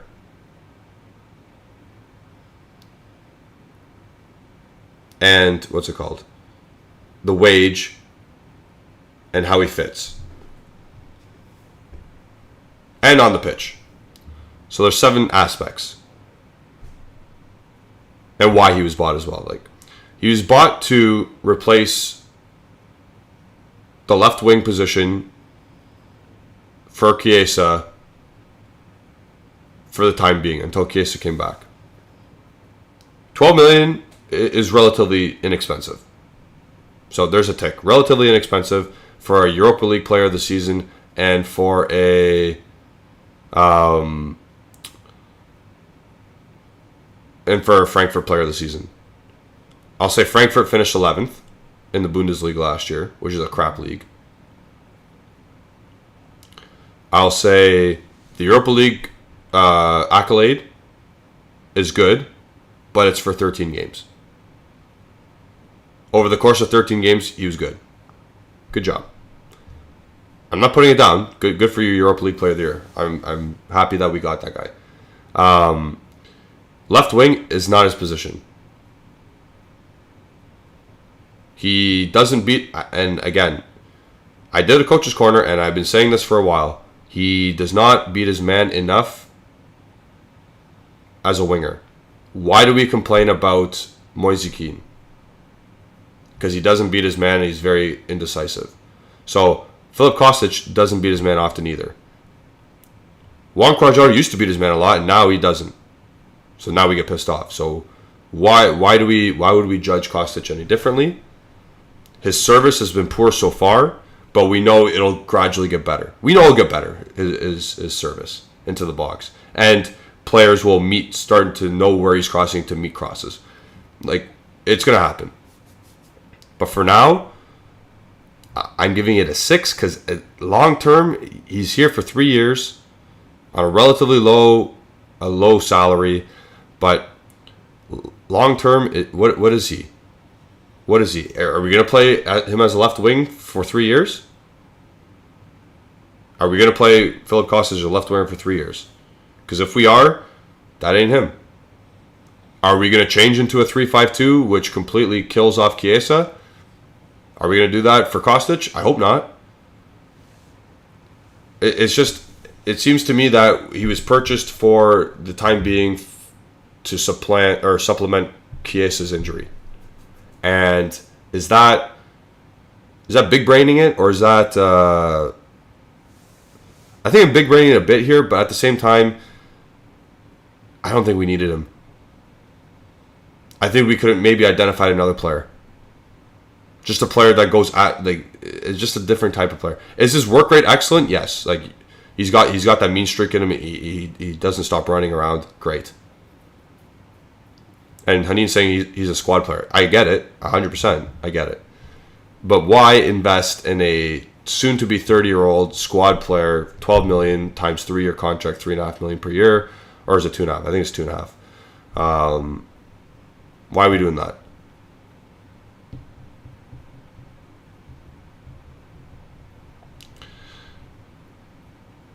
So we'll see if he adapts. I'm going to still say it's a 6. I'm going to say it's a 6 out of 10 signing. Again, the finances involved are fine. I can't see the long-term goal here with him. He was signed for 4 months, it appears to me. And then obviously to spell off Chiesa during the season. But again, it is what it is. Shervin is saying this is straight up 4 facts. Okay. You're a little bit lower than me. Jockey Bro saying, look how much that Ukrainian kid is going for. So Mihailo Mudryk was a player apparently we were we were linked to earlier in the summer. And obviously we didn't get him. Arsenal sniffed around and they were quoted 50 million. It's crazy. And people are saying that the price tag is really good. I get it. I'm not saying the price tag isn't good. 12 million is good. The salary involved is good. And it doesn't hurt us too much into the long term. But he's going to be 30. He is going to be here for 3 years. What happens when Chiesa is okay and we get another winger? Are we making Filip Kostic a permanent left winger from now on?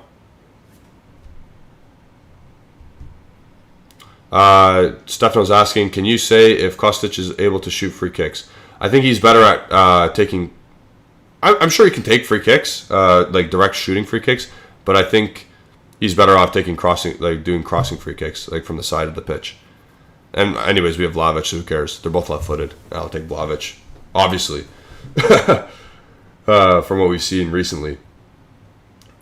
And that is that. So the Kostic one, everyone's going to have a different opinion. Jockey Bro saying Kostic left back bet. I'm scared he's going to be. I'm scared that Allegri's going to eventually put him as a left back. Kostic is a better left wing back where he doesn't have that much defensive responsibility and doesn't have that much responsibility attacking players. He's like the middle ground. He likes to have his space, cross the ball in, work around that finite amount of area on the pitch on the left-hand side. Again, which is fine. I'm not criticizing him for that. But it's a limited player in that sense. His work rate is good. He can't one-on-one defend. His crossing is good. It will get better. Like, trust me, I know everyone's going to say, oh, he's 1 out of 21 crosses. But his crossing will get better. People on the team will understand where he's crossing the ball and where to get to. I hope, anyway. So, I hope Kostic can integrate well, but at the time being, I'm still saying 6. It's a shame that Justin missed this rating. Haneen saying, I should have went with someone like the Georgian guy from Napoli, Kvaratskhelia, but our scouting is crap. Technically, our scouting isn't... Well, the current scouting might be bad, but Paratici wanted him. So, our former scouting was alright, I guess. They just sucked at giving out contracts.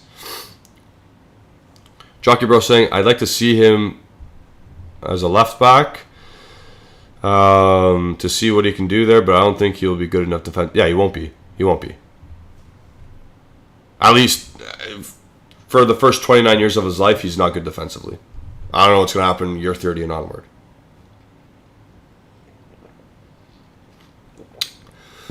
Okay, people, we're almost at 100 likes. So there's 90 people in here watching. I'm sure there's new people. Get your like in. We're doing a deadline day show. We're rating right now our current incomings.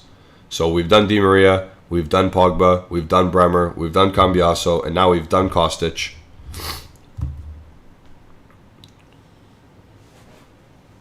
Oh, Justin Sierra is proud of our rating. Okay, good. Good stuff. Okay, give me a sec. Just looking at some stuff here on the iPad. See if anything trickled in.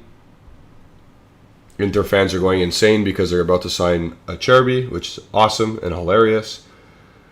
Okay, that's old. That's old. Ethan Mpadu has fully signed for Spezia on loan. And Billy Gilmore's gone to Brighton on a permanent deal. Wow. That guy's going to be good for Brighton. That's a good deal for Brighton. Good job. Good stuff. So there you go. I'd hate to be the Inter zone today announcing a Cherby. Yeah, we're going to get there, Hanin. We got him last. Also, there's no graphic for him, so Ale with another blunder. Life's Crazy, one of our newest members, is saying, is there any chance we make a move today? Earlier in the day, I thought there was going to be, but it doesn't seem like we're going to do that now. I don't think we're going to make any moves. We're one like away from 100. So now we are going to move on to another player from the Uber Eats League, Arkadiusz Milik. So Romeo Agresti's tweeted something. Here we go. Romeo Agresti's tweeted, for Juventus, it is not a priority issue being a contract expiring in 2024, but not too distant a thought either. In the coming months, the renewal of Danilo will become a track to follow. Oof.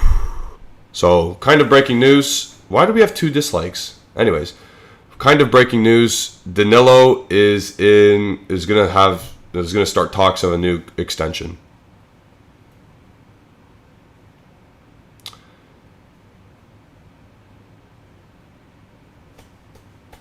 I'm speechless right now. I think Danilo is going to be 33, 32 at the end of that contract in 2024. And we're going to extend him. Have we not seen what happened to Quadrado? So breaking news, 90 people in here. We're going to start talking to Danilo about a contract extension. That's what's happening on deadline day. A contract extension for an aging player. Holy smokes, when are we going to learn? Hanin makes a good point though. Maybe we'll try to make the salary a bit smaller. I don't know. Anyways, let's get back to what we're doing, our task at hand. It is Arkadiusz Milik. We'll get back to the Danilo stuff after. Arkadiusz Milik, we got him on a $900K loan fee. It's a really complicated deal. If we end up buying him, it's 7 million euros, plus we have to do another small fee to Marseille in the event that Milik is bought outright. Milik is 29 years old. He's going to be 29 years old at the end of this year. He is your prototypical number 9. Holds the ball up, finishes chances. He has, for the past 2 seasons, has been at a half a goal per game rate. And at Juventus right now, he's half a goal per game rate. He's got 1 goal in 2 games. So what do you rate the Milik signing as? Do you think it's better than what we had last year in Morata and Keane, as in pure backups? I think it is in terms of goals. I'm not saying Milik is a better player than Morata, but I think Milik is a better goal scorer than Morata. So, and he's done it in this league before, Milik. I'm going to give Milik, honestly, a cheeky 7 out of 10. I'll give him a 7 out of 10. Only because I'm only giving it such a low number because I don't know how often, like, what's he going to do when he's has to be the main guy? Like, when Vlahovic doesn't start, what's Milik going to do for 70 minutes?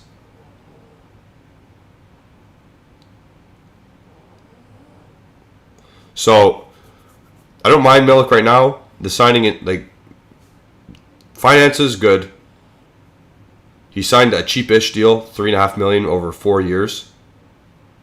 The good thing about him is he doesn't base his game off speed. So even when he does age a bit, we don't have to rely, like, he's not going to rely on speed. He's just going to rely on smarts and I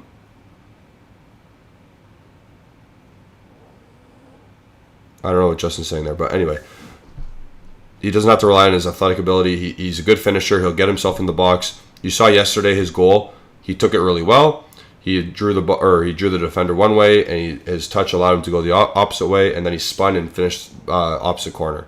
Fantastic goal. Is he going to be able to do that against Inter, Roma, Milan? If he gets the chance, we'll see. We'll see what happens there. But it's a 7 out of 10 for finances, for his ability to finish, and if it doesn't work out, we don't have to sign him. That's the beauty of it. And Hanin is saying he has a good touch. Yeah, he's a very good touch. First touch. It's neat and tidy. Again, I'll give it a 7. What do you guys give it? I haven't been able to see what you guys are rating it.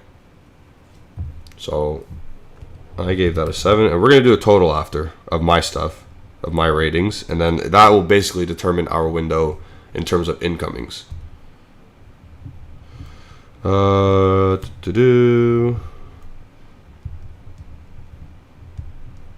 then we got one more to do with no picture. Mohammed is saying 5 for his injury record. Yep, that's an issue as well. Johannes is saying Milik is like Llorente, if you guys remember Fernando Llorente in the past, except I think Milik is a little bit more athletic than Llorente, so that's good.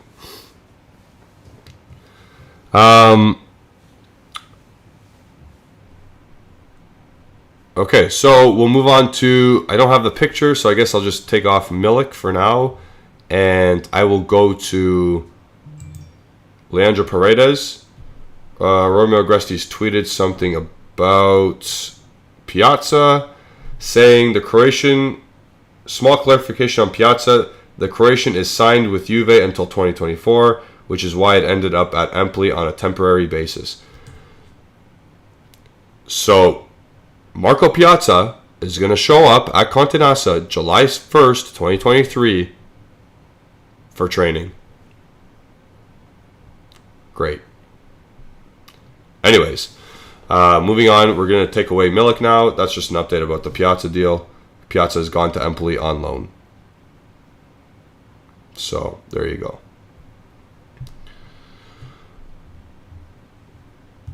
We will take away Milik's picture, and we will just we'll continue this incoming and outgoing graphic. We have 107 people watching. Please like the video if you haven't already. We're doing the marathon today. We're doing the deadline day. There still might be little tricklings of information going on. We got the Danilo possibly renewing. We have the Piazza being signed until 2024, so he's still on loan. He went to Empoli today. Arthur Melo is currently having his medical, so we're keeping an eye on that. How much Liverpool are actually going to pay for him in terms of salary. We're going to see if Fagioli leaves. We're on Fagioli watch, and we are also on. I'm gonna keep us on Tsimikas watch just because it's kind of fun, even though they said no. Until Romeo Agresti says no, we're gonna keep it up there. So now we are ranking Paredes. We are going to rank Leandro Paredes' signing. It's a shame because we don't have the exact... Actually, maybe the incoming graphic does. No, he didn't put it up there. Okay, so Leandro Paredes has joined Juventus on a 1-year initial loan deal and let me get this right. The fee that we will buy him for is 22.6 million. That's the fixed amount, plus a potential 2.2 million reaching 3 million in bonuses. So somewhere around 26 million we'll sign him for. On top of that, if we do not complete the signing or complete the purchase of Paredes, and he doesn't meet the achievements that are put into the deal, we'll have to give PSG 2.5 million euros on an onerous loan. I know it's a lot of money, but for whatever reason, they made it really complicated here. I tried to simplify it as best as possible. Free loan. At the end of the loan, if you meet certain objectives, it's 22.6 as a fixed fee, plus a potential 2.2, getting up to 3 million. And if we don't sign him outright after the season, we have to give PSG 2.5 million euros just for the loan itself. So there's the details in the deal. His salary, I saw, Haneen, you're saying about the salary is dangerous. I want to know what it actually is. It's been thrown out 7.5 million euros. That's a lot. And if it's 7.5 million euros, I'll be kind of pissed because I think he will be deadwood in a couple seasons. But for now, Allegri got his guy. The midfield can open up more. There's injury. I'm going to give it a 7. I'll give it a 7. There's pros and cons here. He's a tidy midfielder. He keeps the ball well. Passing accuracy is very good. You get to bump up Locatelli. You get to have Locatelli and Pogba play more advanced. You have a guy that sits in front of a defense. He doesn't make the most defensive interactions, but he is solid enough. He's kind of a loose cannon. If he gets pissed off, he's a loose cannon. But the wage is, we don't know yet, but the wage is kind of crazy, what's been reported. The fee is kind of crazy from what's been reported. And Justin has just announced that he will be joining us at the 12 p.m. hour, so in 2.5 minutes. So stay tuned for the big man, Justin Sofro, so he can give us his thoughts on today and everything going around it. So to put everything in perspective, we have signed 1, 2, 3, 4, 5, 6, 7 players. Also, we're not going to do Kenan Yildiz. We're not going to do Kenan Yildiz. We're not going to do any of those young players that we signed. So we've signed 7 outfielders, or 7 first teamers. One's gone on loans elsewhere. So we brought in 6 new players. We brought in 6 new players this year. And so if I tally my scores up, 14.5, 24.5, 30.5, 36.5, 43.5, 50.5. So we got another signing to announce. Oh no, it's just confirmation of Verdi leaving Torino.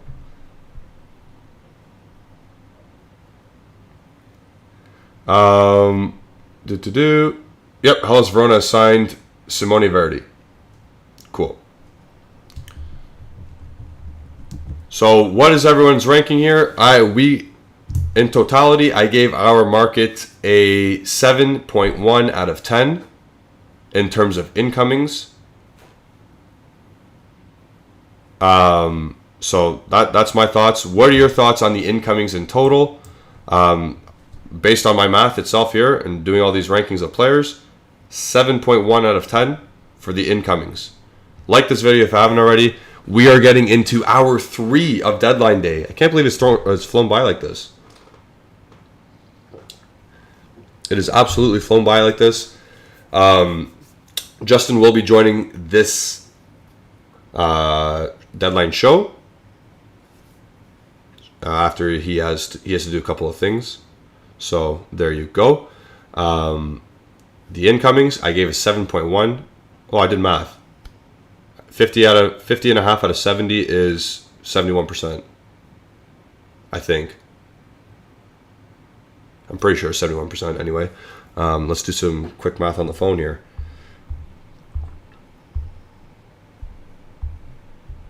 $50.5 divided by 70. 72. 7.2. I give it a 7.2 out of 10. James Tonin says, okay, he's neat and tidy. Who cares? I want creativity and dynamism for that money. Oh, you're talking about Paredes. Well, you're hoping that dynamism and creativity come in the form of Pogba, Moretti, Locatelli. Paredes is sitting back and giving the ball to those dudes. So he has a job to play, and I hope he does his job well.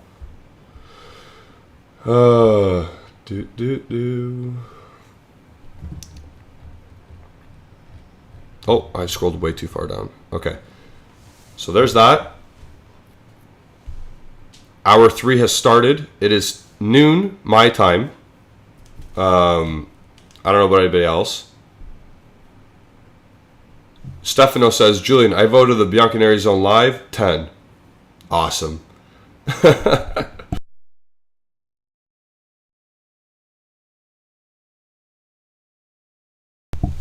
Sorry, I'm just going to have a little snack.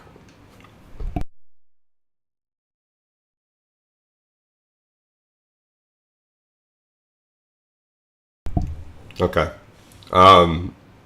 Like I said, it is 12 noon, so I just had a little something to eat there.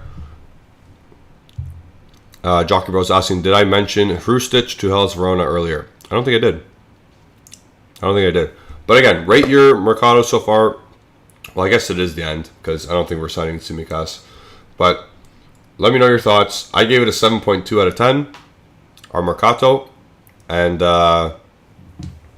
we'll see what Justin has to say shortly. Hasta saying, waiting for Alban Lafont from Juventus.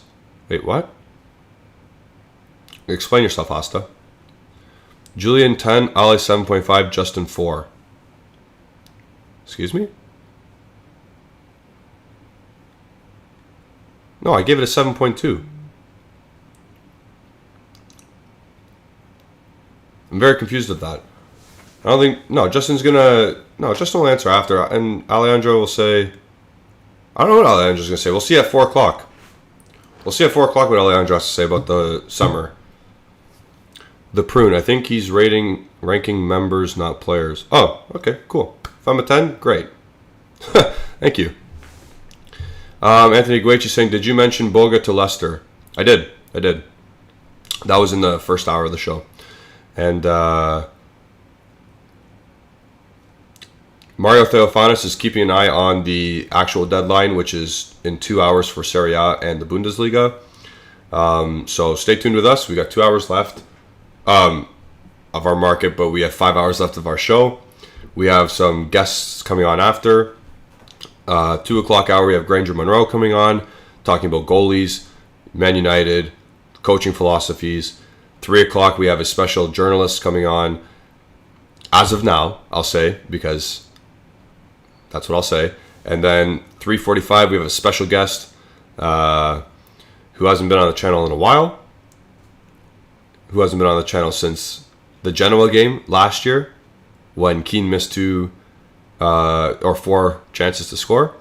And at 4 o'clock, Ali and I are just going to run it through. Hanin is saying, forget about it. Stefano Tsimikas. Isn't his name Costas? Whatever. She's saying, forget about it. Tsimikas is not coming. I hope he does, but that's just me wishful thinking on deadline day. And no one has openly said our market is closed. No one, like Romeo said yesterday, maybe it might be closed, but no one has openly said, yeah, we're done. So I'm keeping my fingers crossed. Stefano's asking me, Julian, what do you think of Dest? Will he join Milan? Yes, he did already. He's joined Milan. He has medical. He flew over last night, earlier today, and that deal's done. Willian has joined Fulham, and Martin Dubravka has joined Manchester United. That's a perfect signing, because Martin Dubravka is a goalie who signed for Manchester United, and we got a goalie coming on the 2 o'clock hour talking about Man United and goalies. So that's fun. We can talk about that. Lots of stuff just coming through now.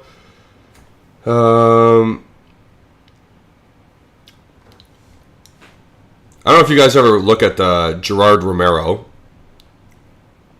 but he's the crazy Barcelona insider. He's like Barcelona's Romeo Agresti, but times 100,000.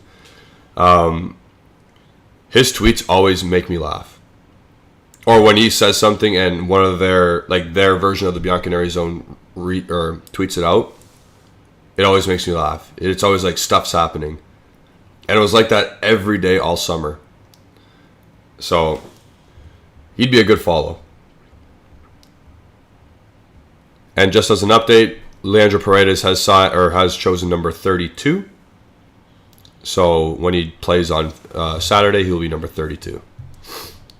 Yeah, Hosta, if Romeo Agresti would come and talk, and then Bianconeri Zone would tweet, "Nothing is happening.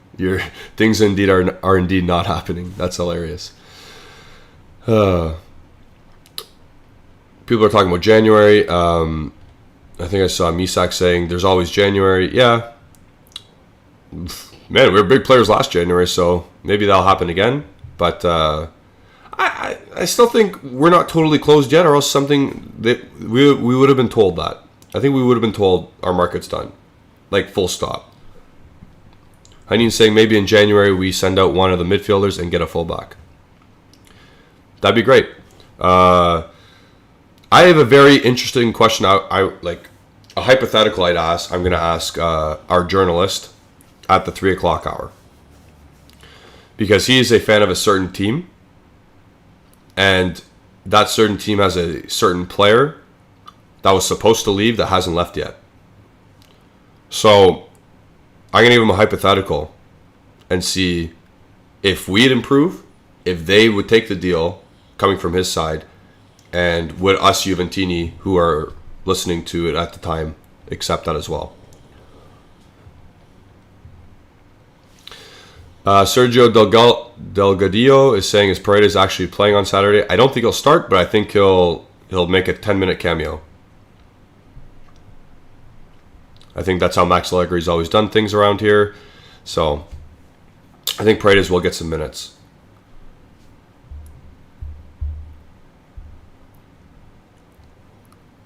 Stefano saying Reguilon is another defender that I would like to play for Juve. Again, we were getting into that vibe of whatever works, or whoever Juventus is linked to as a left back, bring in, because anything's better than Sandro and De Sciglio. And yes, I agree, but if it's bringing in like a 29-year-old on a 3-year deal, not about it. If it's Reguilon on a loan, probably. If it was, even if Jordi Alba here is getting pushed out. Jordi Alba's getting pushed out of Barcelona right now because he got benched firstly for the first month of the season. They're bringing in Marcos Alonso to play with that young kid, that 18-year-old. I saw Inter was kind of linked to him yesterday, Jordi Alba, but like, get Jordi Alba. He's right there. He's right there. Get him on loan. I get the wage is high, but like Arthur, you just sent Arthur Packin. Go get Jordi Alba. He's a veteran. Allegri cannot deny his talent or deny his experience. Go get, hey, sniff around. Hey, Jordi, you want to come to Juventus? We just got rid of Arthur's wage. We'll pay you for a season. So, I don't know. There's some things in this market that I would have done differently if I was the head of Juventus, knowing our situation.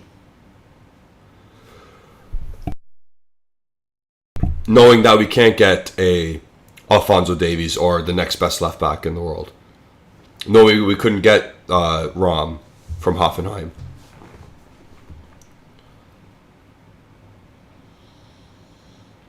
Jockey Bro saying, I think Allegri doesn't like short players much. That's funny. Maybe. I don't know. There's some other news just trickling in right now. Earlier, people were saying to me that Dennis Pratt was going to Torino. That was never done. Dennis Pratt's return to Torino is collapsed from Leicester. So apparently he's going to stay at Leicester for at least 6 months. So Dennis Pratt is not going to Torino. Torino was loading up there for a bit. So there you go. Misak is saying, knowing that your coach wants experienced players. Yeah, so that's why I'm saying, why not Jordy? Why not just, hey, Jordy, what's going on here? What's the deal? I think Marcelo's even going to Leicester. I think Marcelo's going to Leicester from Real Madrid. Crazy. People, there's still 90 people in here watching. Please like the video if you haven't already. Subscribe to the channel if you haven't already. We are doing an absolute bender here on the channel. You can see the countdown clock right there. We're going until 5 p.m. Eastern Standard Time, 11 p.m. CEST. It's deadline day. We're covering as much as possible. We are getting into the Danilo stuff shortly. Justin Sofro, one of our co-hosts, will come on shortly. He's just figuring stuff out. And yeah, we're going to move on from there. When he comes on, I'm going to have a nice little breather as well. I'm going to eat some food while he's giving his spiel. And I'll have a little break. But I'll still be on. But let's talk about Danilo stuff for now. Or I'll just answer Stefano Traverso saying, Julian, can we say please if Depay will join Real Sociedad? I don't know. Chelsea was interested in him. So is Man United. At this point in time, he will only terminate his contract for those types of teams. I don't know if he'll do that for Real Sociedad. So we'll see. We'll have to find out. But yeah, looks like Justin's back. So, are you good to go, Justin? Are you good to go?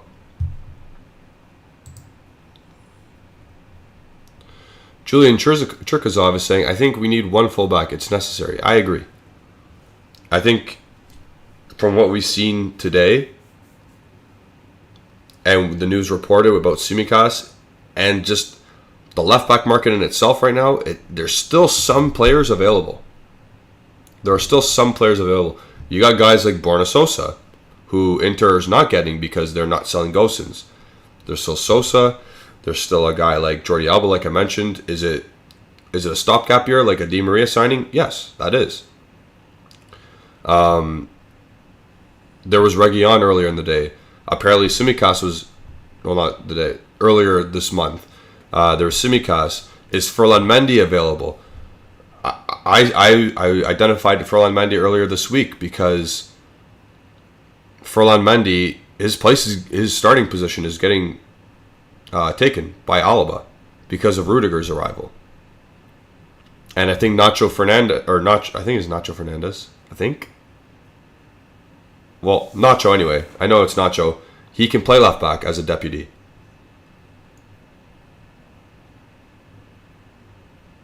I just think also we're not done yet because, again, like I said, the main account or the main guys, insiders, have not said Juventus are done. Full stop. They've not said that yet. And Billy Gilmore has officially joined Brighton. Done. He's going to be good there. But I think with Arthur Melo's wage going out the door, does that include Paredes is coming in? Or were we allowed to put Paredes' money because of someone else leaving before in the past? Like, is Paredes taking Ramsey's money? Are we going to have a chance, like, could we use Alba's money or wage to go with Arthur outgoing? I don't know. I hope so. That's why I said I don't think we're done yet. But we are on Fagioli watch. Is he going to leave at the end of the window on a last-minute deal? Is Tsimikas actually a target still?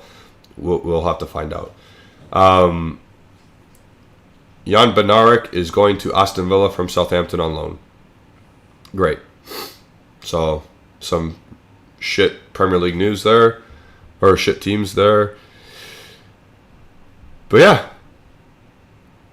As we wait for Justin, we're gonna... What is that? Weird. As we wait for Justin, let's talk about the Danilo potential renewal. because yes, if it's restructured for a lower salary, I get it, but at the same time, you're just adding years of a regressing player. So do I agree with that? No. Do I get the logic? Kinda. I get the financial logic. I don't get the on the field logic, the player personnel logic. If if Juventus thinks that he can turn into a center back and be that fourth choice center back, he better be making not much money, and he better be low down the pecking order.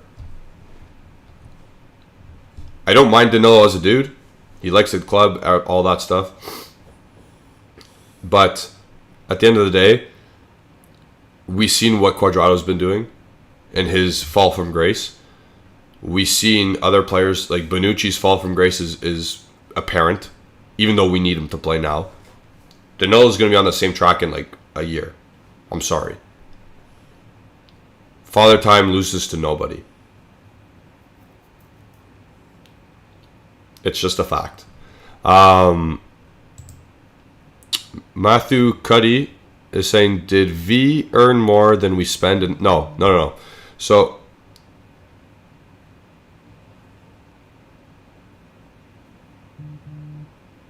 sorry, I was just reading a text. My fault. Our net spend, we spent like $3.5 million more. So our net spend was in the negatives, but at the same time, it was barely over what we sold this year. So there's that. I can get you the exact amount, actually. I can get you the exact amount. Oh, maybe not, because transfer market's having a meltdown. So maybe not. Everyone's using transfer market today. Oh, seems to be working now. Oops. Maybe what we can do after as well, later on in the show, we can look at players who are on expiring contracts in the world of football and who could Juventus target next year, because we know we like to do that. Our current transfer record is minus 3.75 million. So we have spent 3.75 million euros this summer, if it was to close right now. Hanin is saying we should have sold one of Zach or Mac. I agree 100%. Marlon Saucedo is saying, he's commenting about Tsimikas. It looks to be that way, Marlon. It looks to be that way. Stefano, we are doing our preview show for Fiorentina tomorrow night, so we can save it for then. Today is deadline day. We are strictly talking about incomings, outgoings. Are you impressed with the season? Any bit of news that trickles in. Motasem is saying it's a good transfer market for Juve this year. Okay, Motasem, what would you give it? Rank it out of 10. Rank it out of 10. Anthony Guici saying Danilo gave away possessions more than Oscar Schindler yesterday. Jesus. Oh my goodness, that's crazy. Yeah. Danilo wasn't great yesterday. You're right.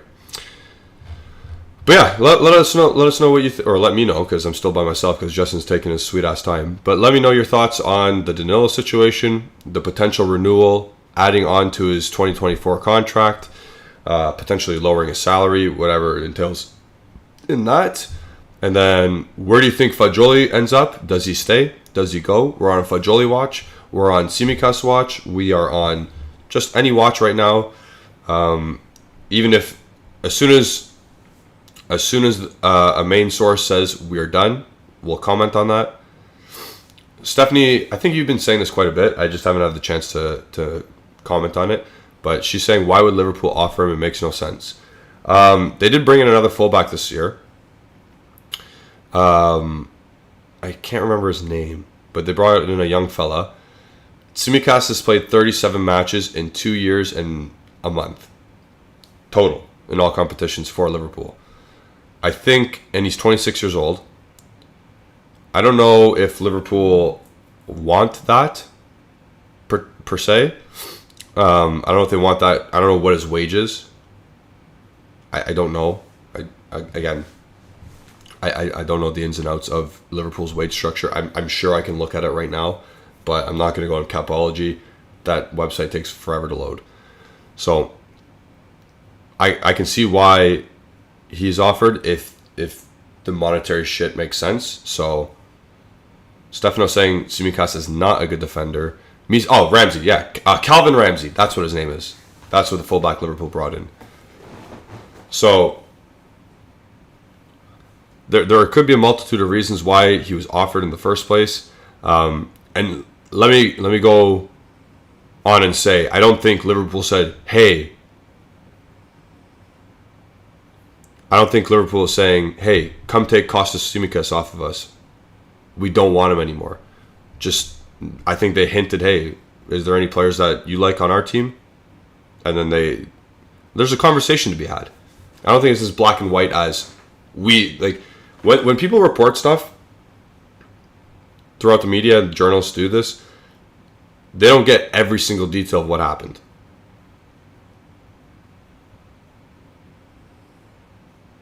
They're not the fly on the wall.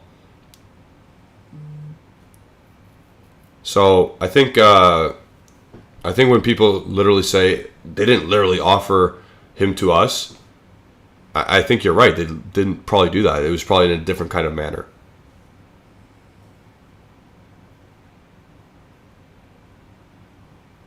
Misak is saying black and white as our jersey. What? Why? Sorry, what did I miss there? Matt Tilley saying maybe Tsimikas wants more playing time. That's also a factor. 100%. 100%. I just mentioned this. Games played in all competitions in 2 years and a month. 37. Then they're not all starts. By the way, that shows how good Andy Robertson's form is and his injury record. Oh, who do we have here? Give me a second. Hold the phone. Literally, hold the phone. We have a caller.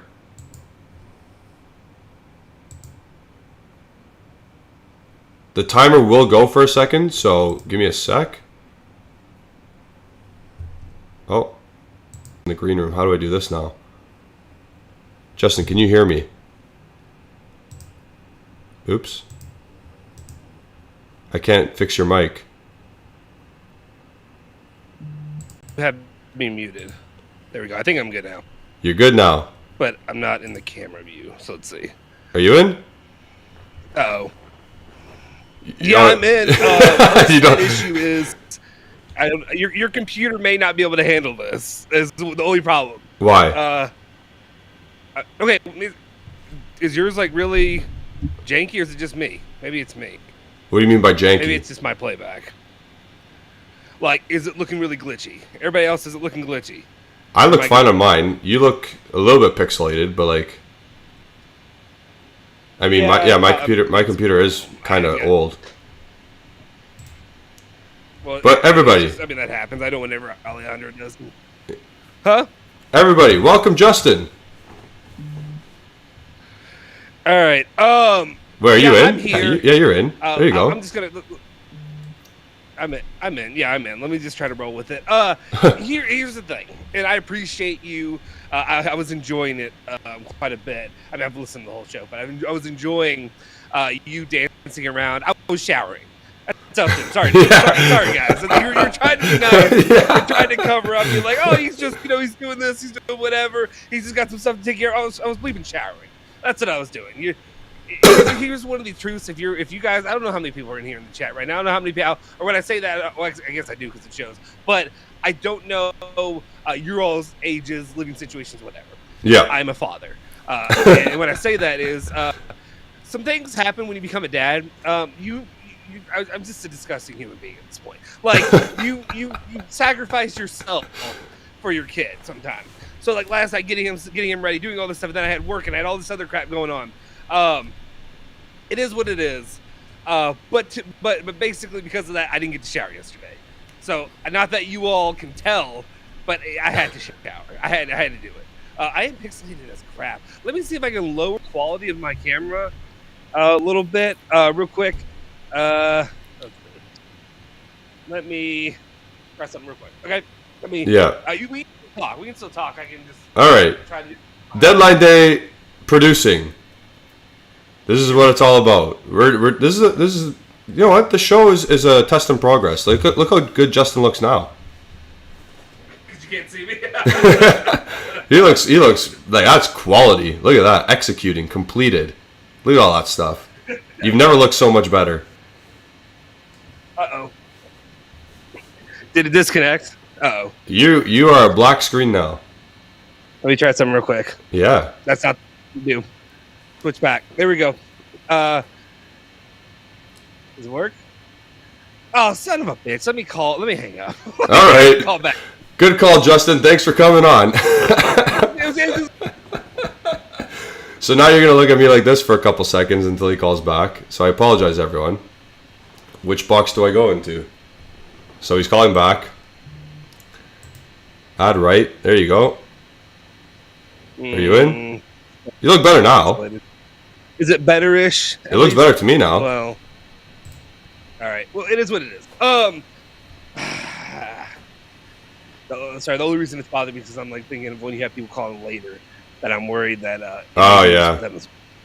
And to be for if we're trying to be professional, maybe I don't know if I can switch over like me running it. I don't know if that's possible. I don't know. Anyway, whatever. We'll see. I could produce it or something. We'll see. Because I was able to fix it last time. Oh, what's up, guys? Anyway, I have takes. I know. Well, anyway, what I was getting into. So when you're a dad, yeah, you forfeit some things to take care of yourself.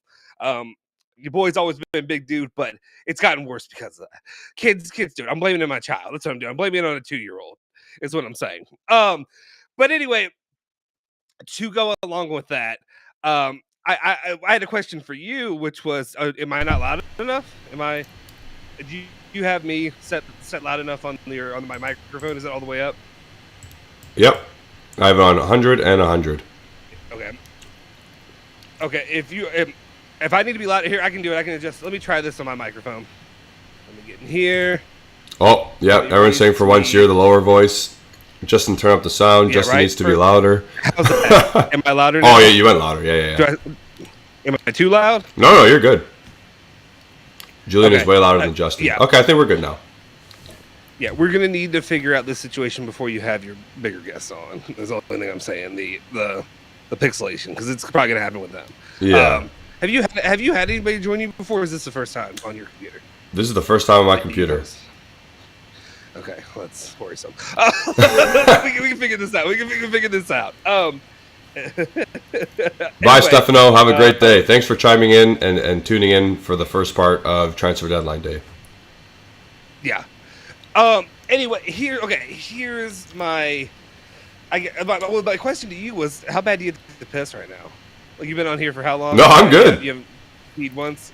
You're good? I'm good right now. Okay. All right, well, I said it, so now you're going to think about it. Yeah, probably. Let's see how this goes. I'm scared to take another drink out of my water. Yeah, right? Exactly. They're saying there's still a voice difference. Am I still that much quieter? You sounded louder when you were talking to me. I know I'm louder. Like, yeah, you can't hear yourself, though, is I guess the thing. Okay, let's get in. Okay, where were you right now? I know you were in. I mean, I know you were talking plenty when it comes to the mercato, but where were you last? What was the last thing you talked about? The last thing we were discussing, us in the chat, is the Danilo potential renewal.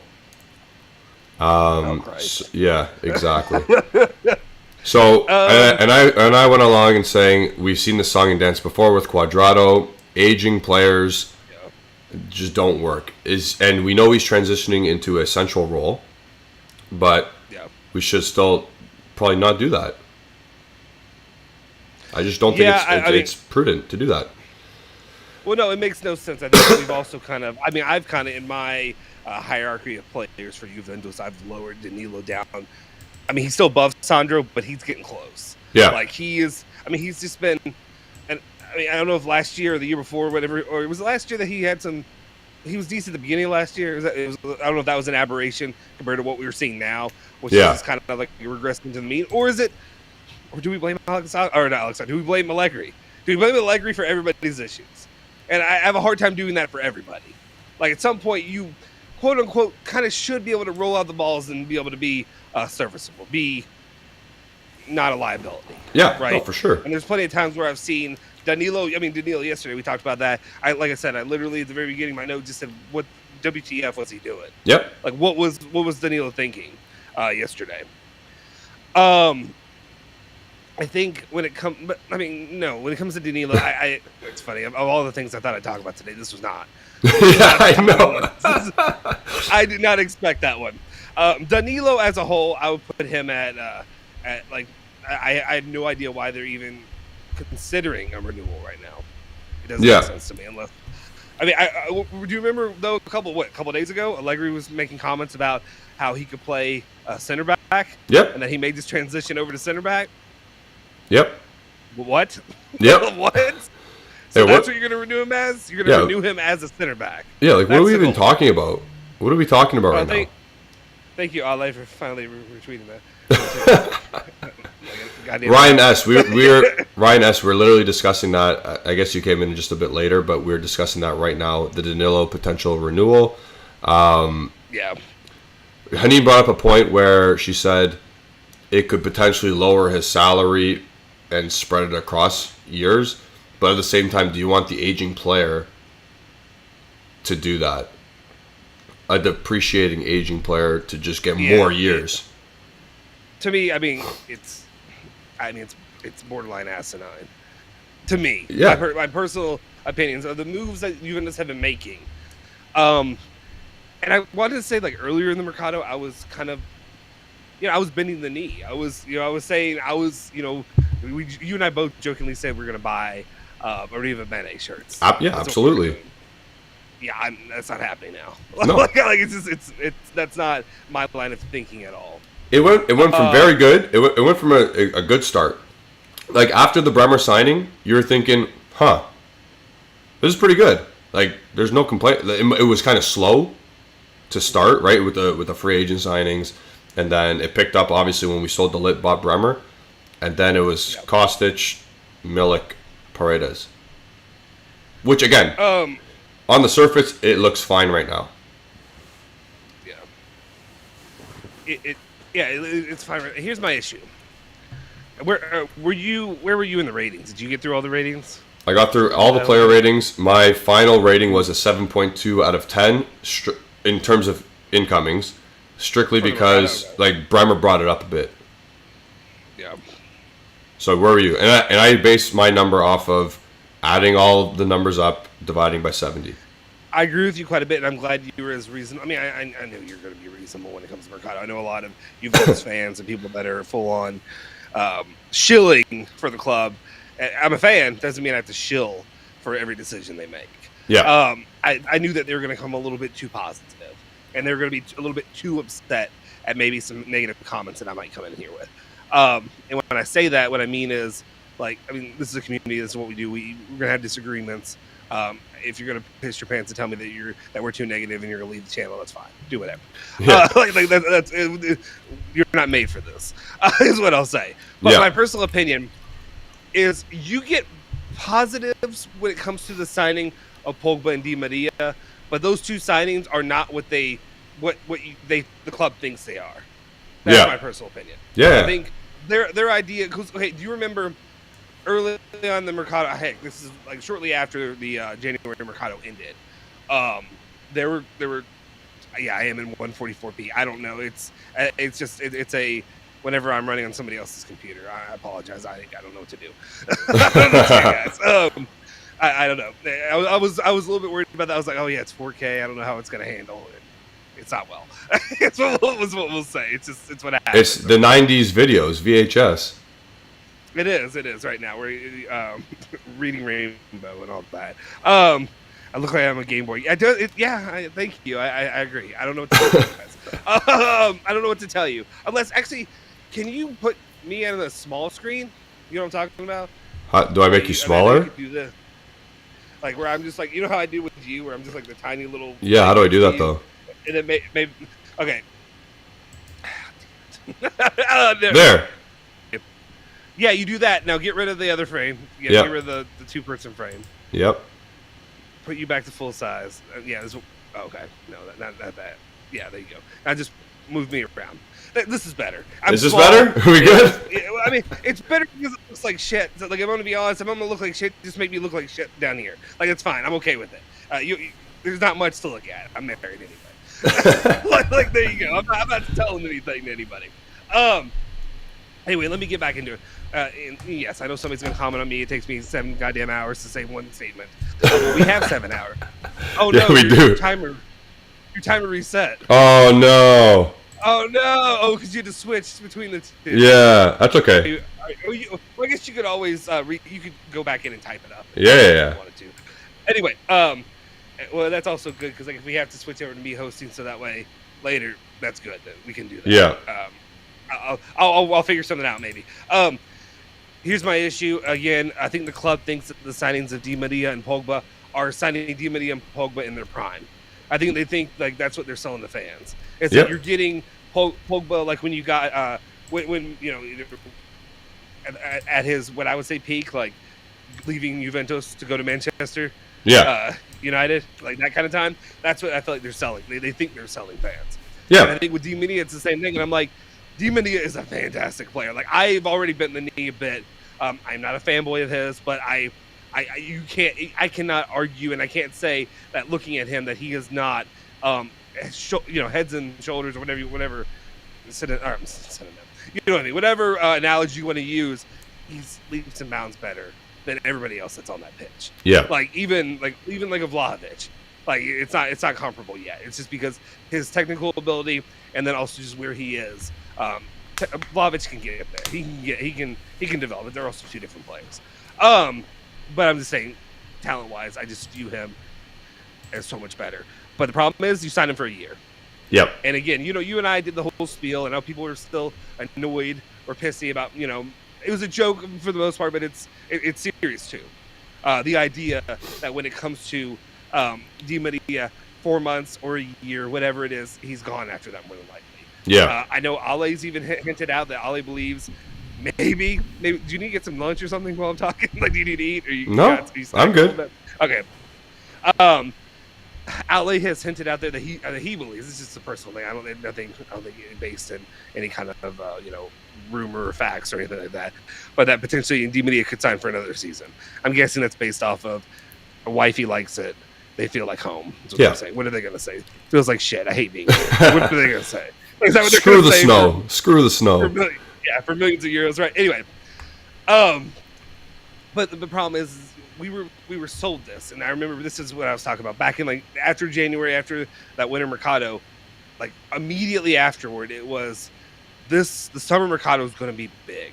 It's going to be because they went ahead and got Vlahovic done, and they're going to move some players, they're going to sell some players, and you're going to get a big splash. A big splash is coming. You remember hearing that terminology specifically? Yep. A big splash. Yeah, so we do have breaking news. Sorry, just to interrupt. Okay. I want to know if you can you hear this? Oh, I see it. Oh. Yeah. There you go. That works. That's not the ESPN, but it works. Yeah. Yeah. So I have to give that to you. Sorry. That's all right. Nico Shira has said our market is closed. That's the most depressing thing I've ever heard. Like that's a Sorry, go ahead. Depressing. I mean, it's depressing. Yep. Right. Like. So I mean, nothing else is happening today in terms of incomings. I guess he's not including that Arthur's out because we still have to confirm Arthur's out by the clubs. But it looks like Fagioli's staying. He survived the summer. I guess so. I mean, yeah, he was saying he wants to stay. Allegri wants him. Yeah. But like the club may still want him to move. I don't know. Yeah. I more take that reporting. I take as just buying players. Yep. Buying players is done. Yeah. Well, we can get into some of our thoughts about that. Because, so basically, the incomings, there's no incomings today. Oh, okay, sorry. There was one next-gen signing. The Martin Palumbo from Udinese to Juventus was done earlier this morning.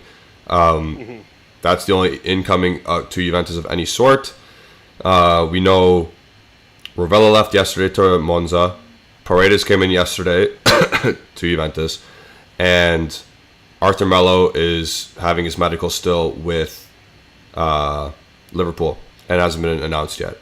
So we're still waiting to hear the details of the Liverpool signing of Arthur Melo, if they're going to pay the full salary or not. Still waiting for that. Other breaking news for a team that we have to pay attention to a bit. Benfica have signed Julian Draxler, confirmed. So Benfica loading up in midfield. They got a good team. We got to play them in the Champions League. We got to follow some stories here. Here, I'll wait to give my full, mercato's closed up until we can work through what we were doing, if that's all right. Yeah. Because I feel like there's time for that. I mean, there's 4 hours. There's 4 hours for that. I mean, what time's your super secret guest coming on? 3 p.m. 3 p.m. Okay. Yeah, we got time. We got a little bit of time. Here's my personal opinion, and the way I'm looking at it, I guess, is I guess overall, I'm gonna be honest, I'm kind of disappointed in this mercado. I mean, people know that. People, if you've been on the channel, you know that I'm kind of disappointed in this mercado. Can I ask in terms of what though? In terms of outgoings, incomings, or altogether? A little bit of both. A little bit of both. I'd probably just say a little bit more incoming. Okay. I really wanted a little bit more of something that says we not only we want to win now and we want to win the Scudetto, but also something that says we're planning for the future. Yeah. Not that we're trying to. The way I kind of view Juventus right now, they've kind of done is this is dramatic, but it's not the Titanic. But I was about to go to a Titanic thing, but it's a boat where you hit a couple rocks. You're in a canoe, right? And you hit a couple rocks, and you've got holes in the front, in the middle, and the back that you got to fill. Yeah. You fill a couple here, you fill a couple there, but then you still got this giant hole. I'm trying to think exactly. It doesn't matter where I put it. There's still a hole in the ship. Yeah. And you still got to figure out this ship. For the future of this ship is not. It doesn't have a long lifespan, is what I'm saying. Yeah. Is the way I feel about it personally. Especially, and I the reason I say that I wasn't as certain if I wanted to put the big hole in the back of the ship or in the front of the ship. Yeah. But I think the back probably is, to me, I think the back's probably more, honestly, I probably would have been quelled, happy, you could have shut me up and made me happy if you were to have gone and gotten, a left back. Like I said, the rumors with, I don't want to say the name, the Tsimikas? Tsimikas. Okay, yeah, there we go. I just didn't want to say it the wrong way. Yeah. Because I pronounce everything perfectly on this channel, obviously. Yeah, you do. So between him, between options we've talked about through the entire summer, even if you weren't even if you would have just purchased Udogi and left him on loan, I probably could have been I would at least known hey, that there's something there in the future. Instead of doing that with Cambiasso. Yeah, yeah, exactly. That's a great point. Why the hell couldn't you have done that with him? Why? Yeah, why do it with Cambiasso, a player that I view to be lesser? I mean, I would imagine you would probably say the same. Yep. It doesn't make sense. As we move back, though, let's move back. You've got him out there, so it helps. The incoming players. Wait. Oh. You include Chiesa on that, really? Technically, you have to for the books. Okay, well, is that how they're selling it to me? Wait, we got you. Chiesa seriously, that is how they're selling it to you, though. Doing? Because if you go on their balance sheet next year in their meetings, they're going to show you 41 plus 40 plus 12 plus 8.5. Yeah. Well, whatever it is, spread across 2 years, 3 years. Yeah, that's. It also doesn't help that he's freaking injured all the time. Right? Correct. Well, he's just out of play. Guys, do me a favor. If you're in here, smash that like button, hit the subscribe button, hit the bell icon, all that good stuff. One thing I do want to make sure to harp on is that we are liking the video for Julian. I know you got to at least 100 likes already. And you. Really, by the end of this, you should get 2 to 3. Yeah, okay, well, I appreciate it, but I'm not hosting. You're the host today. Even though I kind of came in and just started running my mouth. So you know what's Thank God. I'm here. What's gonna happen? That's true. You need a breather here for a sec. what I will say, but I expect 200 to 300 likes for Julian by the end of this thing. Really, 300 is what we should be shooting for. But definitely, guys, please get those likes in. Subscribe to the channel. It's what we're doing here. 7 hours. Subscribe to the channel. Become part of our membership. Consider joining the member squad. All that stuff. And if you want to help support Julian, throw a super chat in there. It helps. It definitely does help. If we're doing 7 hours, maybe a super chat or two. We'd appreciate it. I'll definitely read it. It helps to support. Yeah, he'll definitely read it, and it definitely helps support the channel. Okay, let's get back into talking about this. My main point of this is like, obviously with the way the rumor mill is and the way that people sell stuff, it's always going to be put out there. But okay, it's not always put out there. But this time it was put out there a big splash. That's not nothing. That's not here that every mercato. Yeah, you're gonna get a big splash. Last thing I remember was the Chiesa buy was maybe if you're good and we can make some sales, maybe we'll get a surprise signing at the end, and that's what Paratici did. But Paratici will actually give me surprises. I don't know if Odubene and Kedubini are willing to give me surprises. I think this mercato. I think Pogba is the surprise. That's what I'm going to tell you. I'm not saying you have to agree with it. I'm not saying that people have to agree with it that are watching right now. I think Pogba is the surprise. Okay. At its surface, I would agree that Paul Pogba would be, maybe not the surprise, but the big splash. That would be the big splash player, right? But, and that's a big but. I like big butts. Anyway, cannot lie. Anyway, what are we even talking about? Okay, sorry. The big splash. Derailed right there. Yeah, Paul Pogba. Yeah, added service could be the big splash. But do you also remember? So I was like, okay, they were getting deals done. Took a little bit longer than I liked. Okay, I can't complain. That's what I do here on the channel. But by the end of it was halftime. Bremer was the halftime. Yep. You got it. So you had four guys at halftime. Cambiaso counts. Yeah. Bremer. Again, Bremer is a fantastic get. I know you gave him a 10. I give him like a 9, 8.59 probably, just because 10 is bringing football Jesus. There you go. 10 is. For me, that's like you were, or whatever. I'm not trying to get religious. Whatever religion you are, whatever you guys need, it's that equivalent. Look at him. Look at Shatterstar. We appreciate Shatterstar. I love that name every single time. Thank you, good sir. Sending you some love from your 7-hour marathon. Let's have some positivity. Forza Juve. Shatterstar. I don't know if you're naming it after the X-Men character, but you're my star. I hope they did, and I hope Shatterstar's the one that got shredded in Deadpool, right? Where they just went into the right? Yeah, he was in Deadpool too. I think so. Yeah. Sorry, guys. Spoilers for a movie that's like 4 or 5 years old. right into the helicopter blades. Also Canadian. Yeah, yeah. I saw that Canadian dollar. I thought that's what that was. I used to think that was Californian dollar. I was like, is their dollar worth more? Is California that uppity right now? Is that what we're doing? Johan's saying the Pogba story is the big surprise. The guy paid a witch doctor to keep him fit and healthy. He should go get his money back. Yeah, he might need to. I'm fine with it. There was also kind of a saying of there was a pretty I don't want to say ham-fisted, but there was a pretty strong, I feel like, statement made of this mercado's not done. I mean, I guess technically it was not done. The mercado's not done. Time, yeah. But there's also going to be one more big get that Juve will get by the end of this mercado. Yeah. And that didn't happen. No. Frankly, it didn't happen.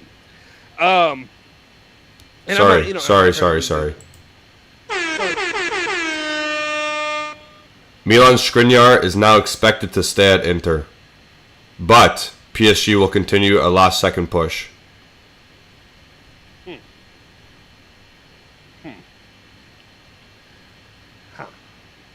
I hope they sell him. Yeah, I mean, who are they going to... They got a Cherby today. Yeah. If they sell him, then it would be... I mean, it makes sense why they're going to keep him, but yeah. Yeah, but hopefully PSG can do that.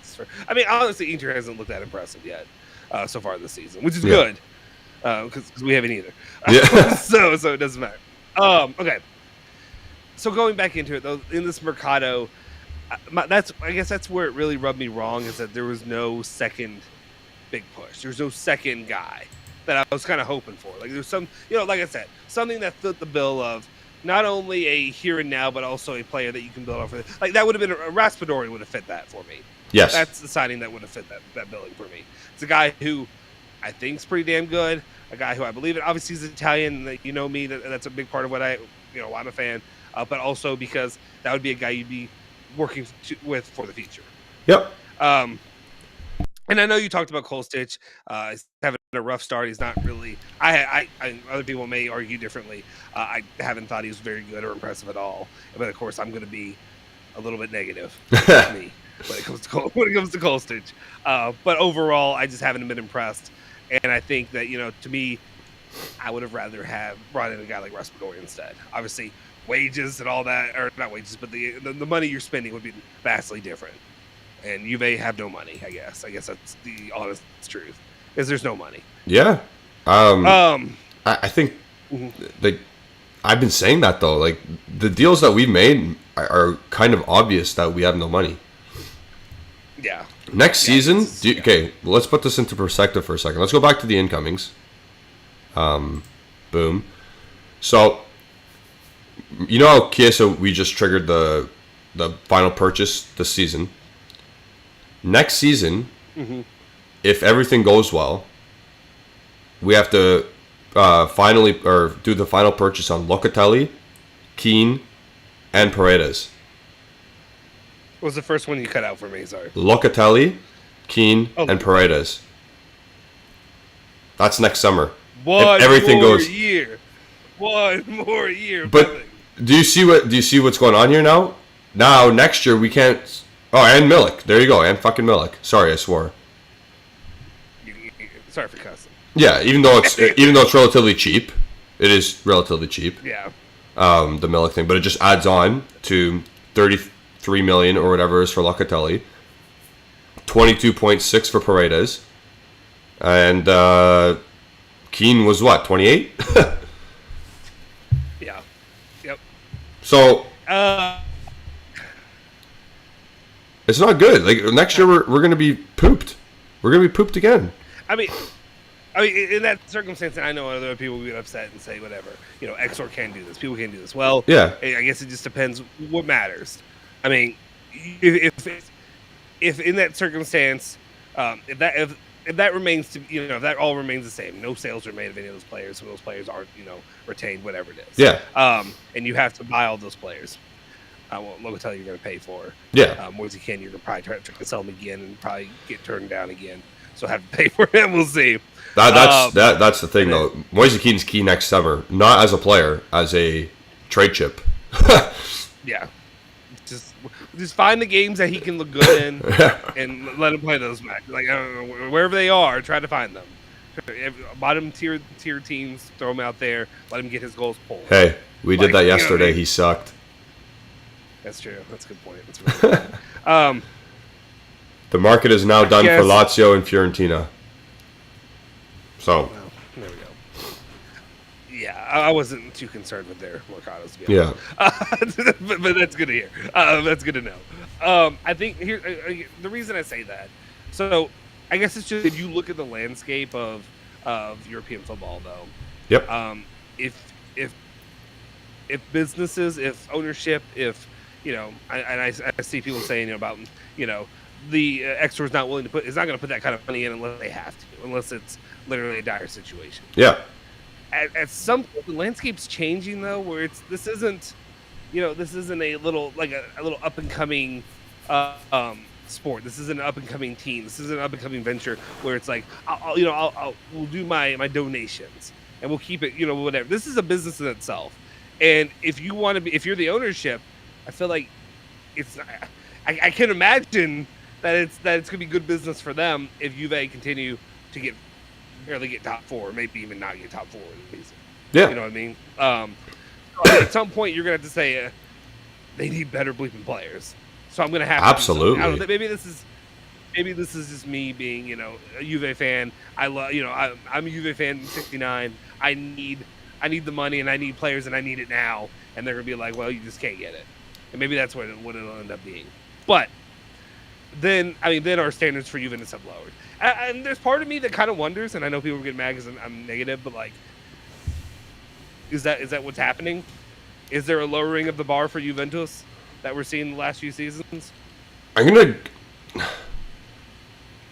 think we were just in a mess. I think Paratici just put us in a mess. So I don't know if we lowered the bar. I think we're just trying to get out of a mess right now from just because what Exor did, they got us out of a financial mess caused by a pandemic. They didn't get us out of a financial mess caused by Paratici. That's my insight on it. And I think Carabini and Arribene have been tasked with one of the hardest jobs in all of European football. Because Paratici gave contracts to Sandro, Rabiot, Ramsey, name more, Arthur Mello, Bonucci extended for a long period of time, Quadrado extended for a long period of time, just aging players who are not it. And I'm not gonna praise them to the streets of Torino, but I think they've done a decent job of what they've been tasked to do. Yeah. But like, I'm not saying like they're doing a phenomenal job. They're trying their best. They're doing what they can. Here's my issue: is I feel like they're both very good. Like Chatterstar saying, like balancing the books. They're doing good at that. Yes. There's got to be somebody in the room. It's got to be Nedved. It's got to be whoever in the room saying, dudes, we got to bleep and win. Like, this is great that you guys you're fixing the budget, but we've got to make moves that are going to be winning moves. Maybe that's what they think these moves are. Yeah. I know there's balancing what Allegri wants, what the club wants, and whatever, but at the same time, you got to balance it in a way that's winning. And to me, I need to go back through the numbers because I personally feel like just a little bit, maybe they overpaid a little bit for Paredes. With some of those numbers out there, but literally at halftime of that Mercato, when you've got shortly after you had both Pogba and Di Maria out with injuries, and like I understand they're trying to, you're trying to rig it in a way that you think both guys are going to come back again, but like tell me in our past in history, when does it ever look like guys come back from injury and stay uninjured for an entire season? Like I feel like we really needed. If you would have gotten me, this one's not going to happen. This one never would have happened. But, like, honestly, if you would have been able to, and they never could have. Like, if you would have gone all in and sacrificed some other pieces for, like, a Milinkovic-Savic, then we're cooking. But, like, to me, that's like, I would have sacrificed 1, 2, 3 purchases there. I would have sacrificed Kostic, also, who gives a damn. And even... and then I guess it would be Paredes, but then we'd be complaining like what we have the last few days about Locatelli playing out of position, not looking good. So I'm hoping Paredes is a guy that I am completely wrong on, and I have more trust in Paredes honestly than I do in Kostic long term, personally. I think Paredes' need on the team is much bigger than what Kostic is. I said Kostic is a fill-in for Chiesa for 4 months. That's what he is. I'm sorry, that's what he is. But Paredes, he's coming in to play in a Regista role that Allegri that the coach wants. So I see Paredes working out better than Kostic as well. By how much, I don't know. And if they're going to get injured, I don't know. I don't know. Rodrigo, the age of Paredes is right on your screen. He's 28. Yeah. Older players. I mean, older for me. I know they're not all like 35, but older than like what you're expecting you to make moves. And I don't know. Like, that's my personal thing. Yeah. Sorry. Let's backtrack though for a second because, well, firstly, I think someone said Jeremy Boga rejected Leicester, so that's one thing. Second thing is, for what the market was, and this market was in general, I think it's what Allegri wanted. It's what the board could afford. And I think we just have to accept that as fans for now. And that sucks. Like, it actually does. We can't... we look at a team like West Ham who spent almost £200 million. And again, I'm going to talk to some people coming up that are more Premier League oriented. But you look at West Ham. I think they finished 7th last year in the Prem. They spent £200 million, and we spent 90. We did spend 90 technically, or 100 or whatever it is. But did we actually? Or did Matthias de Ligt fund most of it? So it's hard to compete. Like, we can't even compete with Nottingham Forest for Renan Lodi. Yeah. We can't compete with a promoted team from the Premier League for a Champions League worthy player. Yeah. Yeah. It's. I mean. So I apologize. I'm multitasking. No, but like we have to accept of where we are right now financially, because at this point, like, we are where we are. You can't complain. You can complain, of course. You're a fan. You could be a fan however you want. But if you understand the situation we're in, I think they've done an okay job of trying to fix the team with a limited budget, with what Paratici's put them under. Yeah. It's. I mean, at this point, yeah. That's. I mean, yeah. I think you laid it out. That's exactly what it is. I mean, the reason that I'm frustrated is because we're okay with it. Like, the majority of the fan base is okay with it. They're okay with being. I mean, again, I know people don't like when I say this, but passionate FC. Yeah. And you're going to get sold from so many people about being passionate and about continuing to support. That it's your job. That it's on you. It's up to you to make, to support this team through hard times, and you should. We should, and I do. But the reason I say it that way is they love to twist it a little bit. Instead of like, how about you just do your job and get the best bleeping talent you can get, and I will continue to do what I do. I will continue to pay the money that I buy for shirts and tickets and whatever people buy. All the folding chair that's $100. Yeah, the classic. The picnic folding chair that's $100 that I can buy at Walmart for like $8 or whatever it is. That kind of scenario. Just it's got a sticker that says Juve on it, or stuff like that. Yeah. Anyway. It's a damn shame. Yeah. But okay, so one thing. We're complaining about we're doing the best that we can financially and cleaning up another mess, but I want to ask you this, and whoever's, I think there's only 50 people in here right now. It's a little bit of a lull of a day, or a lull time, but with our starting 11 on paper, are we not better than every other team in the league? On paper. I'm not saying the way we play. I'm not saying anything else. I'm saying on paper. That's an interesting one. I had two questions with you. That, and then also, I'll get to the other one later. Okay, let's stick with this one. On paper, you're living in fantasy world where everybody's healthy, right? That's what you're saying. Yeah.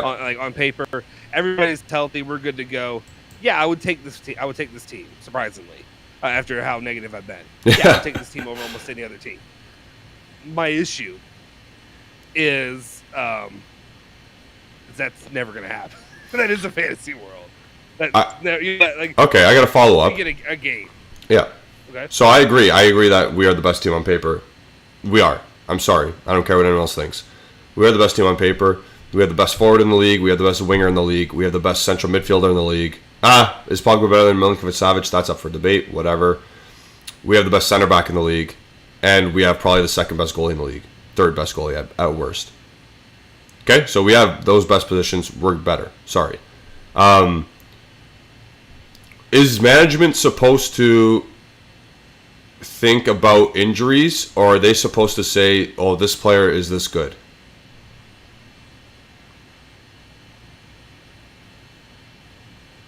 When making the team. You're muted, I think. Sorry. Yeah. I said like three things. So your question is, you're saying when developing this roster? When constructing the team roster, do you think Arriva Bene and Carabini are saying this starting 11 is what we've constructed? Now we can definitely win with this, or are they thinking, like us, half our team's out, Half our team's going to be out the whole time. I think Arribene with an adapt is the guy with the purse who's kind of saying, hey, this is what we bought you over the last couple of years. This should be good enough. And then I think the guys who are actual, because he's been open and honest about it, saying, I am not a football guy. Yeah. You know what I mean? Like, he's kind of been very, very clear about that.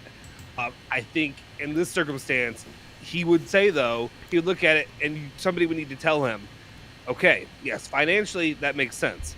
Problem is in football terms, in reality, injuries happen. Injuries are a massive part of what makes and breaks the season.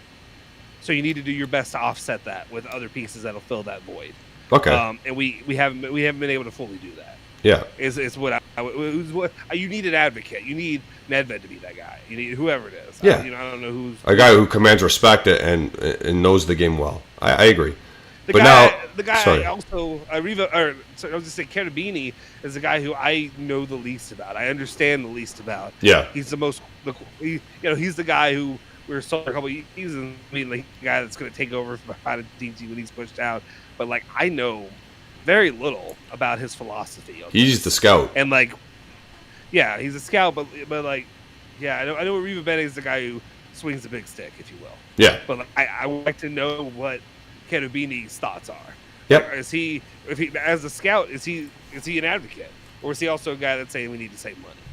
Yeah. We need to, Look who's in the chat. My cousin Luca. What's going on, Luca? Now I'm going to ask you, as a team of, or as a fan. Well, you don't like any professional other sports. I like collegiate. Yeah. What's your other favorite professional sport team? I mean, the Bengals, but that's a.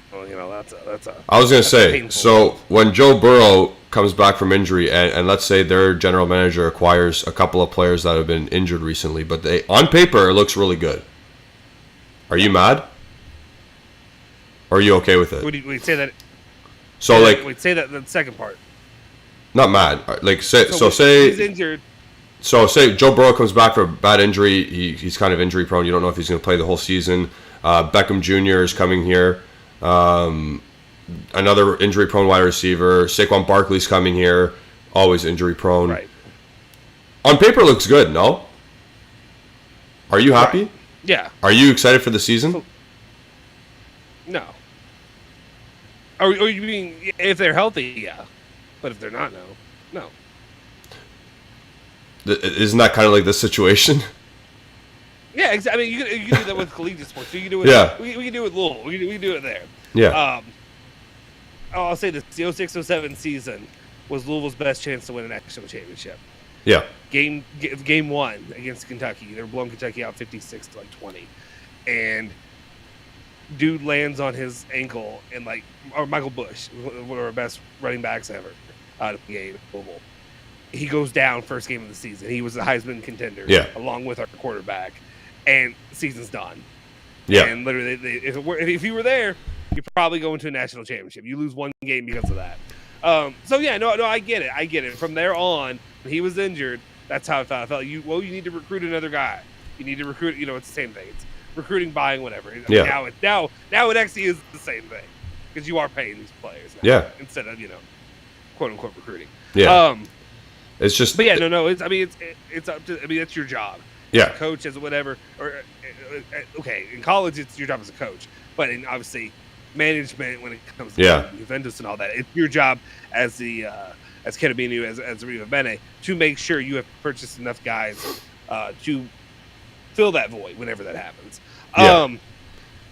So I mean, I need to be kind of nice today. And I'm trying not to just go and yell and scream about the situation because, I mean, let me pivot this to my question back to you. Yep. So I need to pull up the exact roster, but from February, we'll just say 15th because I don't know the exact date, but it's really, from February on of last season, that roster compared to the roster we're going into this season with, and you have to look at it healthy and not like that. So Kies is gone on both teams, right? Okay. So I have whatever I have now and whatever was there February 15th. Yep. Yep. Yeah. I was pulling that up right now. I'm going to give you the quick answer. I'm going to pick this team. You think this team is better? Yeah. You think? I mean, without a doubt. And the reason I say that is I'm going through the defense. Which, Yep. I mean, as long as if Gotti's just unproven yet. Yep. You know, I like what I see, and I'm excited. But you lost Chiellini. You know, he is injury prone too, though. Yep. Give him that. You lose Chiellini, you lose Matthias Delect, you bring in Bremer, which is good. Yep. But overall, and then you see the holes the defense has. Oh. Oh. What? Uh-oh. Chelsea have just approached Juventus for Denis Zakaria. No way. Huh. Talks ongoing right now. So here we go. Let's put it that way. This is a big one. This is a big one. I haven't seen that. Who reported? Fabrizio Romano, exclusive. Chelsea have just approached Juventus for Denis Zakaria. Talks have just started as the Sangare deal is off. Ongoing right now. Chelsea are offering loan with buy. Fuck off. Give us money. No, seriously, fuck off and give us money. Don't give me that loan buy bullshit. Yeah. Don't give me that loan buy bullshit. No, if you're coming at the end of the mercato and you need a player, you buy. You purchase them. Yeah. Like honestly, give us 20 million. And then go throw 20 million at Simica or our left back. There's no way there's no way our transfer thing was over yet. We have too many other things going on. Well, so tell me this: his transfer out, that doesn't do anything though. Like the incoming's still not changing. No, right? I think you can play with that a bit. If you have something still on, because why didn't we get the pie? Because Rabiot didn't go to Man United. Mm-hmm. Okay, so why can't we get another player? Like, we can get another defender if Zakaria leaves. Why do we need... We don't need... Yusuf is saying, why do we need to... Or who do we replace him with, though? We don't need to replace him. Yeah, you don't... No, the midfield you need to clear out. Yeah. It's unfortunate because Zakaria is probably, not the top of the list, but he's on the list of guys that I would send out just because, to me, it's unknown what he's going to be. Yeah. This season and next, because ever since he got injured shortly after coming to Juve, he hasn't looked the same as he did those first few games. I don't know. But overall, in the midfield, I mean, obviously you're not moving on Rabiot. Chelsea in talks with Zakaria. There you go. So who do you? I mean, will you bring back to the topic of the? I can't even say his name. Tsimikas. Wait. That's a quick call away. Like, people think that we only have 1 hour left, and that's not a lot of time. Yeah. I've seen you've seen the Arsenal documentary. You've seen Pierre Aubameyang's contract get terminated in 30 minutes. Shit can happen. It's a fax. Yeah. You have a template for a contract. They have I mean, if you've seen, I know here locally they have war rooms. Yes. Like literally war rooms is what they call it. Like sitting around, dudes on phones, dudes going through lists, dudes, all kinds of stuff. I can only imagine what's actually going on. Yeah. I love I love how and it's just funny. Italian Football News, one of them tweeted out from Nico Scheda, saying the summer transfer window for Juventus, Milan, Roma, Napoli, and Inter is closed. And then 2 minutes later, Chelsea have approached Juve. Yeah. This is what I'm trying to say. Yeah. Like, nobody knows what they're talking about. Like, nobody knows. It's just funny. Ali's got a vendetta against McKennie now. And he hates McKennie. He does. He flipped the fucking switch today. I mean, I don't know. McKennie's one that I'm just not ready to go all the way there yet, but I get it. Yeah. I get the frustrations with him. McKennie will start out the end of the world, is what he said. I'm like, dude, they haven't pushed that hard to move him. Like, what are we talking about? Like, are we acting like you may have been like whoring him out like they did Rabiot? Like, it hasn't happened yet. The only ones who really know, Patatici's interested in, or was interested in him. Maybe not anymore. I don't know. Okay, well, we'll keep you up to date, guys. Yeah, we're on Zakaria watch now. Yeah, I guess so. I guess we have to. Okay, so y'all were doing the ratings. You did all that. I guess I missed out on that part. Guys, Yeah, we're you did. going to be doing a giveaway of the shirts, but not enough of you mother bleepers are in here right now. I'm trying to. I want to give away this Bianconeri Zone shirt, but I need a way to figure out the best way to do this on the channel. Ollie's chirping. 12 o'clock hour anymore. What's he saying? What's he got to say? Leave him alone, Justin. We're just going to loan him out Zakaria. Nothing is positive now. Listen, if it actually is a loan, then that's not good. But, like, get some balls here and sell the dude.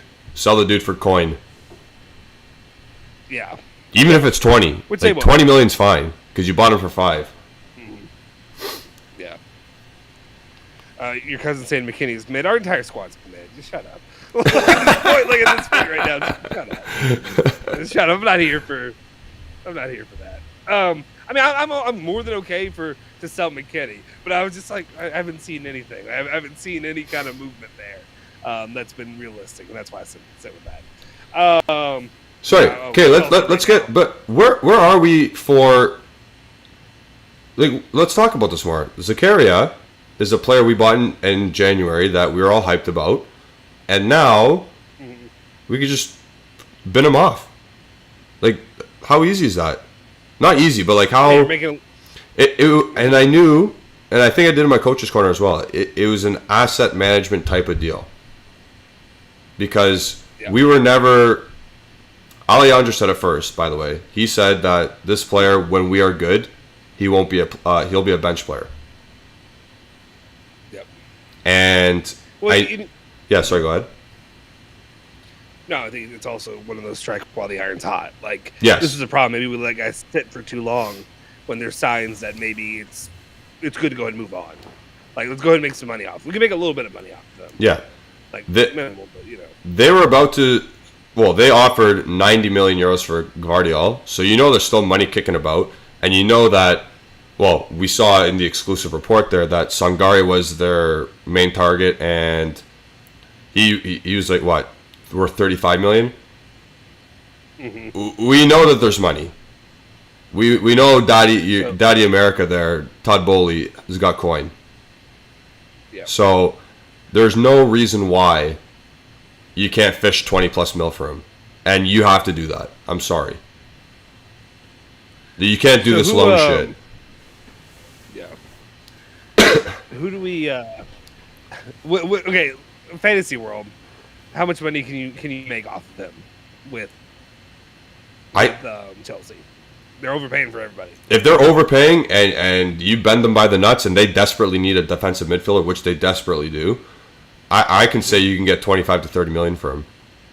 Because Juventus can look at that situation and say, yeah, you guys really have a hole in midfield. You have Jorginho playing there and doing nothing. Mm-hmm. So, is Dennis Zakaria worth 25 to 30 million? I don't think so. And Rodrigo Badani saying Alonso for Zakaria. Alonso is off to Barcelona. And Hanin saying yesterday night Liverpool tried also for Zakaria by DiMarzio. Yeah. Interesting. Congratulations, Rafael Franco was gifted a membership to the Bianconeri Zone. Make sure you reach out to Alejandro on the Bianconeri Zone account so that way you can get added to the members only Discord group. So make sure you do that. There should be 4 more. I'm only seeing 1 as of right now that's popped up for me. But he gifted 5 today. So there you go. Also, it is interesting though, because Lars makes a good point. If DiMarzio's saying that Liverpool were interested in Zakaria, and we gave them Arthur Melo, that's hilarious. And Chelsea's going in. We could get 2 of those guys out to Premier League clubs. Mm-hmm. That's funny. I don't know. They saw Tottenham. No. They saw Tottenham how Bentancur works, and they're like, yeah, I want me some of that. Yep. Is this too negative to say? Like, what if it's just Allegri and Juventus? What if it's just and then like these guys go out there and they just ball out everywhere? Oh, no, it is that. It is part of that too. Because Dennis Zakaria is very good. Like, he's a very good player. Yeah, real quick. Raphael on Twitter at Beyond Canary Zone. Reach out to him there. DM. Yeah. Lars, you as well. Like, Zakaria is a very good player. He was very good at Borussia Dortmund, and he was very good for Switzerland national team. Mm-hmm. Yeah. So I was excited about him when he came in. I thought, yeah.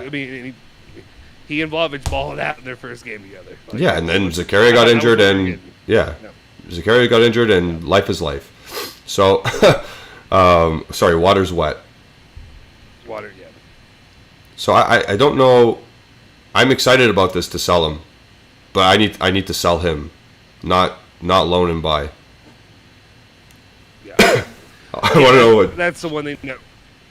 Go ahead. What'd you got? Go ahead. Oh, I thought you said okay. No, it's the one thing that worries me that I could see Juventus doing. It's just getting roped into another loan and then being stuck with him again. Like, it's a loan with an obligation, fine. But a loan with an option, I'm not here for that. Yeah. And that's what I'm worried most about because it just seems too easily that they get roped into that. I'm trying to. I like going to other teams' Twitter accounts and all that stuff, like the Chelsea version of Bianconeri Zone. They're not happy. How people respond to they're not happy. Oh. Not my problem, not your problem, not Juventus' problem. It is going to be their problem. Yeah, exactly. Are there any swap players that you'd want from Chelsea at this point? That's realistic at this point of the season or the transfer window. Or do you just want cash? I personally would want cash. I think I want cash, and I want an option to just kind of look at whatever I want to get. And also, give me the cash. I think at this point, it's also I don't want any like snap judgments or decisions made like unless they have like a what's his name's already gone. What if they would have done the deal with Emerson Palmieri, right? No, that would have been garbage. Ali would quit work. Ali would quit work and come on right away. Exactly. Just a bitch and moan and scream. That's the one that that's the one deal that I could have seen them do, and I would have been not happy about it, but I also would have been like, it's a left back, I guess. Like, you know what I mean? It's at least an option, but I mean, I don't know. I wouldn't have taken him. DiMarzio, let's see, for the Swiss midfielder, the Blues are negotiating for a loan with an option to buy. Whether they will be able to formalize the deal in time seems to be seen. Is yet to be seen, I guess is what he was trying to say. But there you go. I don't know. We also have Tyler Wadsworth was also gifted a membership to the Bianconeri Zone YouTube channel. Tyler, just reach out on the Twitter account at Bianconeri Zone, DM there, and Alejandro will get you set up there with Discord and all that good stuff. Anybody else who is it's going really slow. I feel like usually I just saw him ding, like a quick hit and showed that. Now it's not doing that today. So yeah, we'll keep monitoring it for now. The Zakaria situation, we'll update you as it goes. I guess Mike. Okay, what? Justin, can you take the reins for a couple seconds? Yeah, I can do that. Yeah, sure. What do you need? I'm just gonna be right back. Just tiny me. Are you going pee? You gotta go pee. I gotta go use the restroom. How do I make you? Can I press you solo? Yeah, you can switch it to me. Yeah, you can minus you. There you go. Oh God, this is the worst ever because I look terrible. Hi guys, welcome to when Justin Are you okay? on his computer. This is what it looked like. Okay. Yeah, I'm here, but I look like I'm pixelated to hell. I don't know what's happening. I'm in the void, guys. You're fine. I'll be right back. Okay, yeah, go ahead. And maybe turn your mic off until you get back, just in case. What's up, guys? All right, let me go through some of these chats today. I want to get your all's opinions on this mercato. Let's see. What guys? Okay. Me sucks as Justin looks like he's back in 2003. Yeah, I don't. I mean, I think it's okay. We got two other new members. Rajat, I believe Rajat is actually a Manchester United fan, so that's actually hilarious. But was gifted a membership by the Bianconeri Zone, so definitely reach out to Alejandro at Bianconeri Zone to do that. And then Peter Abate as well was gifted a membership. Do reach out at Bianconeri Zone on Twitter. Raphael, I don't. Okay, let me check. What are you saying? Okay, let me check real quick. What are you saying? Juve might go sign a replacement of Zach. Okay, this is fake. I think it's fake. Unless you just go to the yeah, I think that's fake. Unless I see it from Fabrizio Romano, I don't believe it. We'll say that. I don't know. Right now I do believe that Juventus' mercato is closed unless they end up going after a left back, and that's the only thing I see really happen right now. Oh, you reading me off, Julian? Are you there? You're muted. You're muted. How do I make? I messed this all up. Remember, you got it. You just gotta make me little. Make me the little one. I'm trying to. Okay, minus me. Minus you. Add you. Add me. So okay, add you. Oh. Okay, now flip it. Can you flip that? Can you flip it? There should be an option to flip that. Because I just look like shit right now. I thought you were going to be gone longer, so I had a lot more stuff to say that I didn't even get through. Okay, so that's me. Oh, wait, Stephanie. Oh, Stephanie's in here. Raphael, I don't know if it's true or false right now. What I'm saying is I haven't seen anything. If it'll get tweeted out on the Bianconeri Zone if it's real. Would you quit? What are you doing? You're like a drunk person. Oh my god. I'll be honest. We might need to talk. We may need to decide if you want me not to host, but me to produce when your other guest comes on, so he doesn't look like that and we look professional. It's your choice. We'll do we take an intermission at some point? Yeah. Maybe. Okay, so let's go back to. How do I get back to split screen? Right. I added you right. There, look. I added you right. Yeah, this is perfect. You can't see me. It's beautiful. I like it. I like it. Keep me hidden. And now I press. And now I press that. Yeah, there you go. Yeah, there you go. There you go. There you go. Dude, it's my first time. Relax. I know. I'm joking. I'm just messing with you. This is professional. We're professional here. It's 7 hours, right? What are you going to expect? We're almost 2 minutes away from the midway point. Yeah. And this is where we're at, guy. You know what? How many people we got in here? 60? You guys are really disappointed. You're going to... But anyway, do me a favor. How many likes we at right now? 133. 133. If we can get to 150 likes, when we get to 150 likes, I'm doing the giveaway. No matter how many people are in here. So if we only have 60 people in here, that's fine. If we have if we have 20 people in here, that's fine. That makes it easier for me to do, right? So I'm doing the giveaway at 150 likes. When we do that, one of you will be winning a Juventus a Bianconeri Zone shirt. I tweeted it out. If you haven't seen it already, you could also look. I believe it's on. If you have it on mobile and everything, it'll show you in the showcase, the product showcase by Bianconeri Zone. You can see our T-shirt. We also have the hoodie and other stuff. I'm giving away a T-shirt. I ain't got hoodie money right now. We're giving away a T-shirt. Also, because I'm probably gonna give away 2 by the end of the day. So get us to 150 likes, and I will do the giveaway on the live stream and basically just overrun what Julian's doing, and he won't be happy.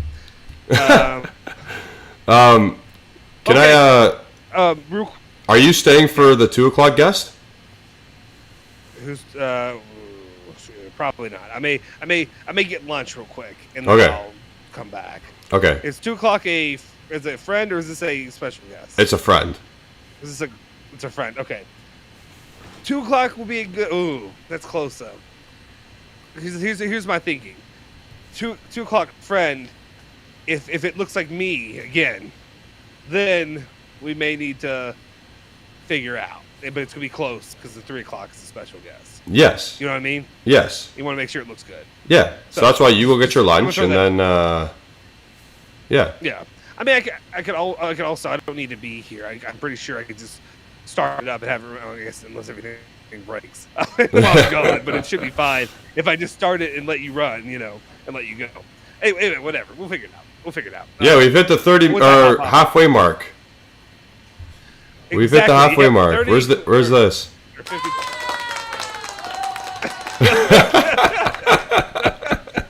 Nice. This is like this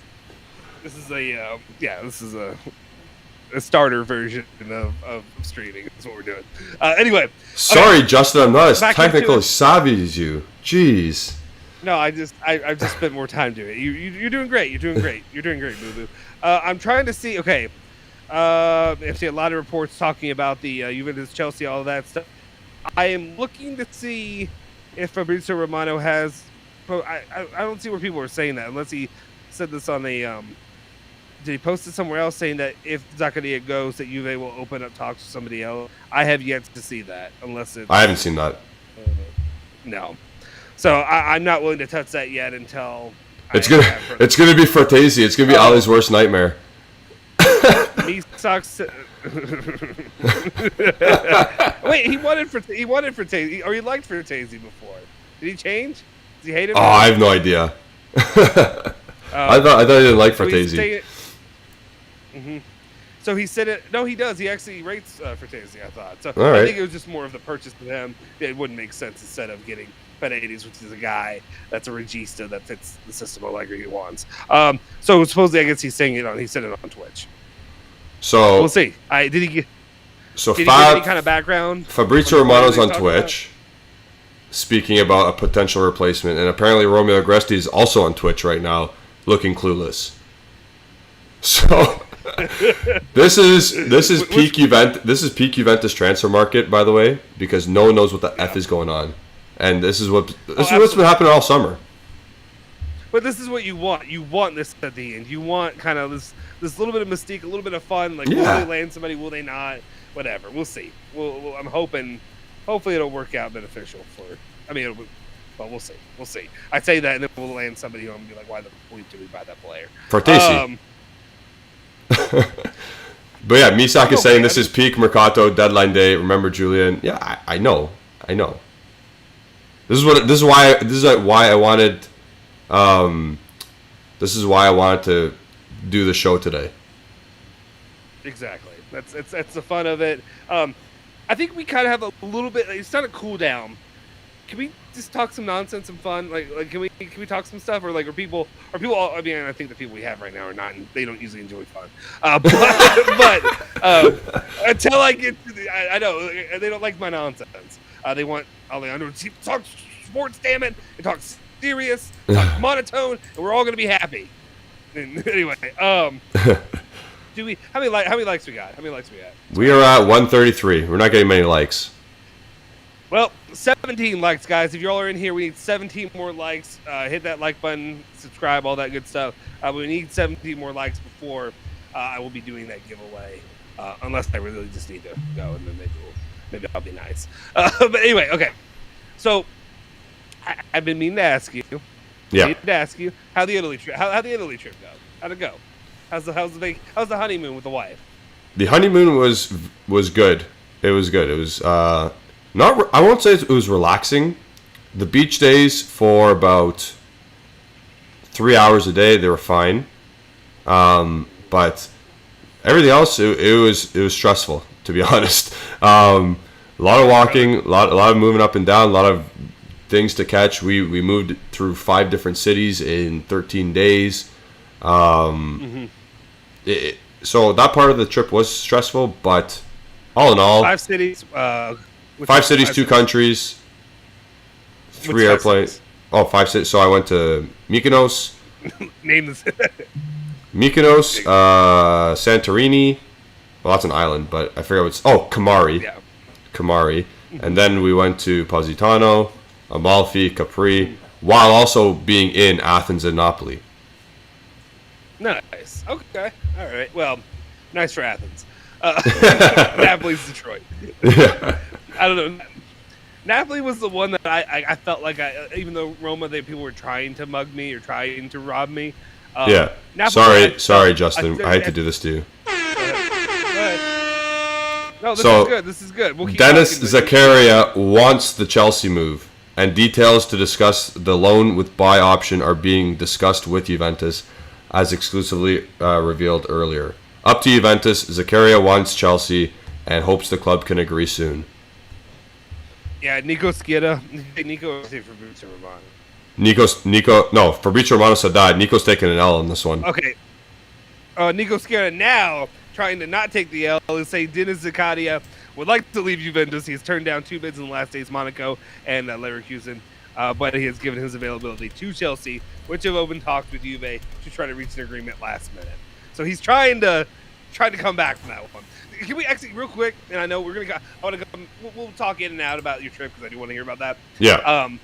Can we talk real quick about how I was been a little bit put off by it, that Nico Skida had this like Nico Skida love day a few days ago. That was weird. I agree. Like everybody, just I guess everybody else got the memo and got the note to send your flowers to Nico Skida, to bend the knee and to kiss. And Nico Skida's our guy. I love Nico Skida. He's the guy that I trust the most. But it was a little weird, just nonstop retweeting, and then people felt like because other people were saying it, that they had to get in on it. On the wow, great job! You were doing a good job at your job that you get paid for. That this is the job that you do. Like Nico Skida, love Nico Skida. It was a little bit weird. Little. I got a little uncomfortable. Dare I say, seeing all the drooling, all the whatever. Yeah. I don't. It was a little much. Okay, so continues to develop. Stay here, guys. Keep tuning with us. I know you probably have like 17 screens open with like 7 different streams, but appreciate everybody who's here with us right now. Definitely for the support. Hit that like button. Closer as soon as we get to 150, Julian will let me know, and we will do the giveaway here on the channel. Well, we'll see. Yeah. I gotta get out of here with your guests too. So also, just as a channel, just to present what I've been doing, I've been trying to reach out to different journalists the past couple days. I do have a DiMarzio colleague who wants to come on the show. Not today because he's kind of busy, unfortunately, but he wants to come on after or sometime after the deadline and whatever.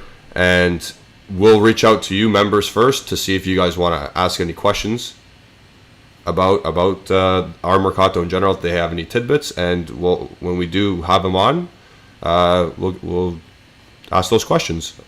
Should be good. That's awesome. Yeah, Julian's definitely put in a ton of work on this and getting this all set up. He's doing everything that I've avoided doing, which is reaching out to people and trying not to get them to tell me no. That's something that you hate rejection, eh? Yeah, I don't. Well, actually, it's weird. It's funny. This is weird. This is off topic. I still go by this, and yeah, I want to hear no.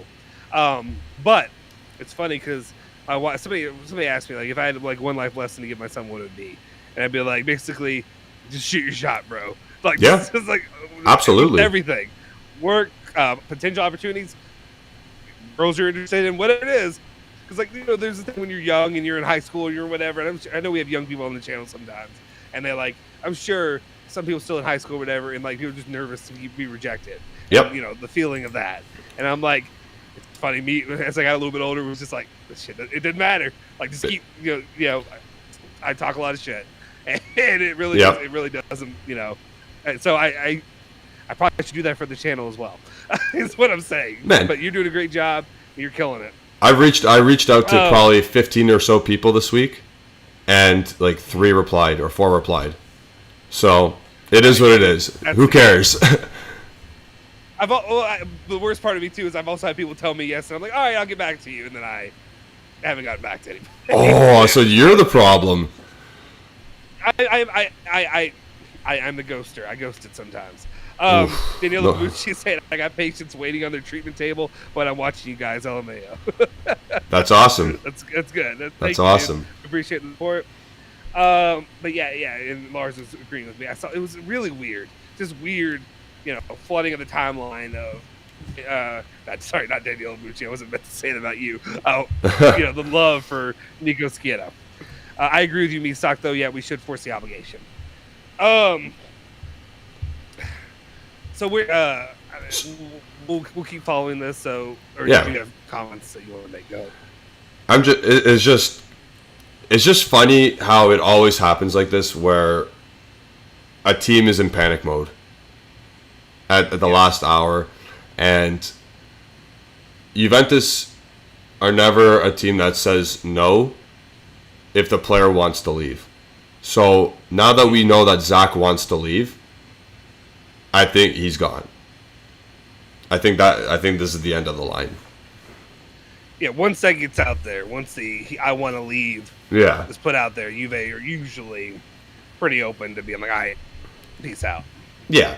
I mean, it's it's a good move in the mercato as long as it's like I said, as long as you find a way to make it an obligation. Yes. Or an easy obligation, maybe. Because this could turn into a massive, massive negative right away. If we send him on loan, on a dry loan, and we don't bring anyone in, that's an L. Yeah. That's a major L because we're set. Yeah, we don't have to pay his wage, but like we need someone to play still. His wage isn't that much, though, right? It's No, it's not that much. That's what I mean. Yeah. So. Yeah. That's not a player you force out on loan. That's a player you just sell. That's my opinion. Yeah. No, I agree. I do agree with that for sure. Him, even, you know, I was battling or I was joking, whatever, with Ali. But yeah, McKennie as well at this point. Stock is taking a plummet. It could come back up, but right now it's not worth the gamble. No. Juventus can't afford to gamble right now. No. Yesterday's game. Sorry. Before we continue with my Europe trip. Yeah. Yesterday during the game, did we sub out a midfielder? Like we didn't sub out Locatelli. Manetti was going to be subbed out. Yes. But he didn't. Locatelli. I still have my notes. I don't think so. No, I think. Okay, so the subs were Di Maria, Kostic, Milik, Sandro, and the goalie. Wow. Yeah. So that's So we didn't play Zakaria, McKennie, or Fagioli wasn't available. We didn't play those two guys. That's wild. That I think that's telling. Hey, one thing too. I mean, the game wasn't pretty. It wasn't the best game I've ever seen. But I mean, I am going to say this. I will. You know, I've asked people on the channel what I'm going to do. Sorry, okay, Justin. Now Romeo. Yeah.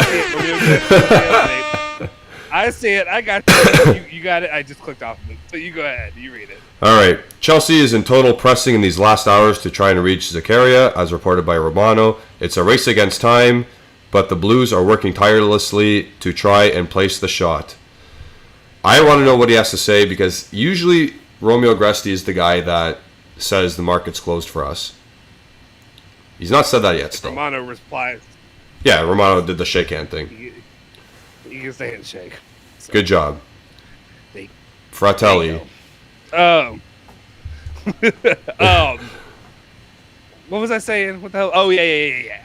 One thing I will say, though, is the game wasn't pretty. It wasn't perfect, but the midfield wasn't even good, but it wasn't the massive problem it's been. Correct. Right? That's right. Like, yep. I mean, like it still wasn't good. Moretti even had his spots of being,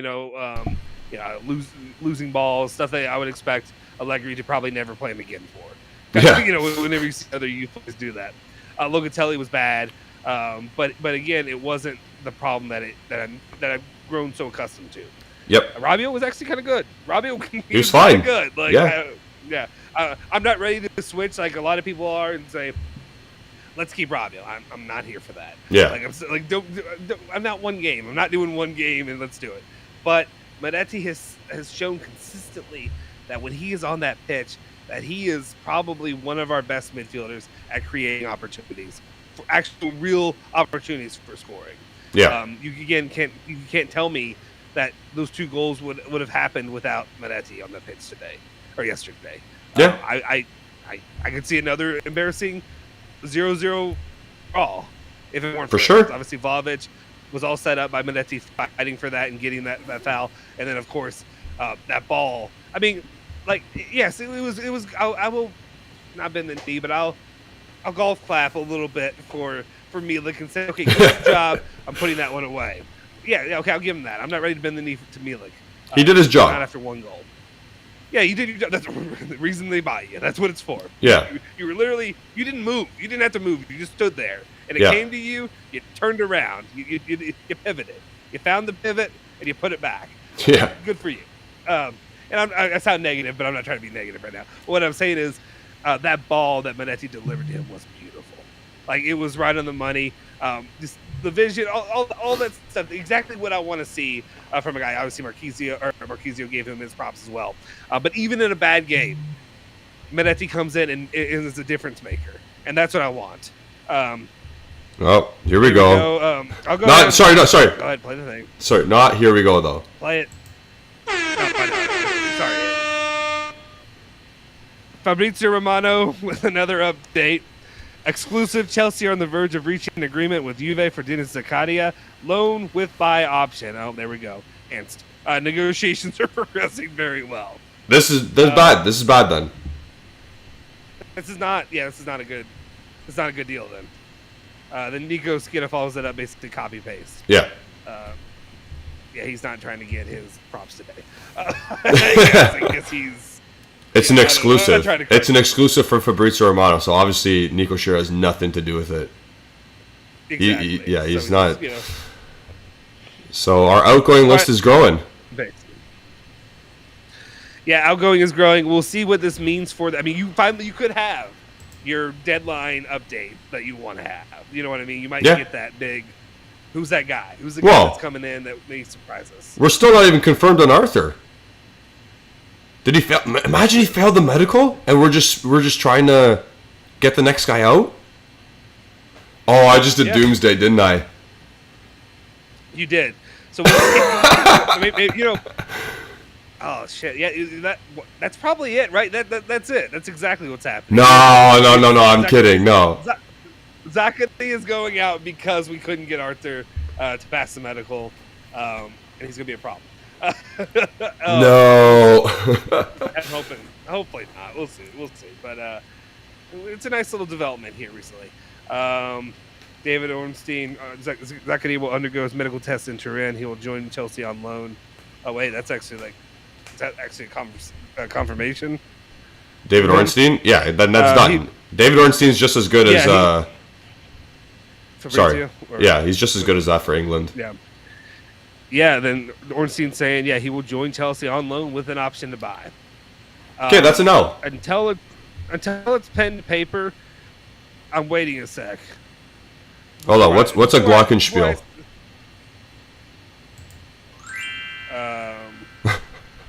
Where's what sound is? Yeah, I want a negative sound. I don't know. Get the negative sound effects. Whatever. Continue.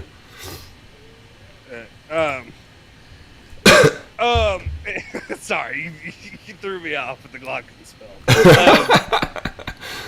That's how it sits right now. I'm not ready to say that this one's an L, that it's a law, that it's a bad move. It borders. It's literally on the fence. It's riding the fence right now. We're in between two goalposts, if you will. So we'll see. I want to hear that final confirmation if it's an obligation or if it's an option. If it's an option that turns into an obligation, I could be okay with it, but we'll see. Okay, Misak said no. Archer did pass. DiMarzio said it already. Wow. You'd think that'd be announced then? That'd be like done and dusted. Maybe he did, and maybe it just fell in between the cracks of all the news. I don't know. Oh, here we go. Here we literally here we go. I need to have I need to get you the ESPN one. Yeah, you do. Da-na-na. Go ahead. Chelsea, or Denis Zakaria to Chelsea. Here we go. Loan, Loan deal agreed. Personal terms approved. Exclusive news confirmed. Medical ongoing in Italy. So it's a loan still.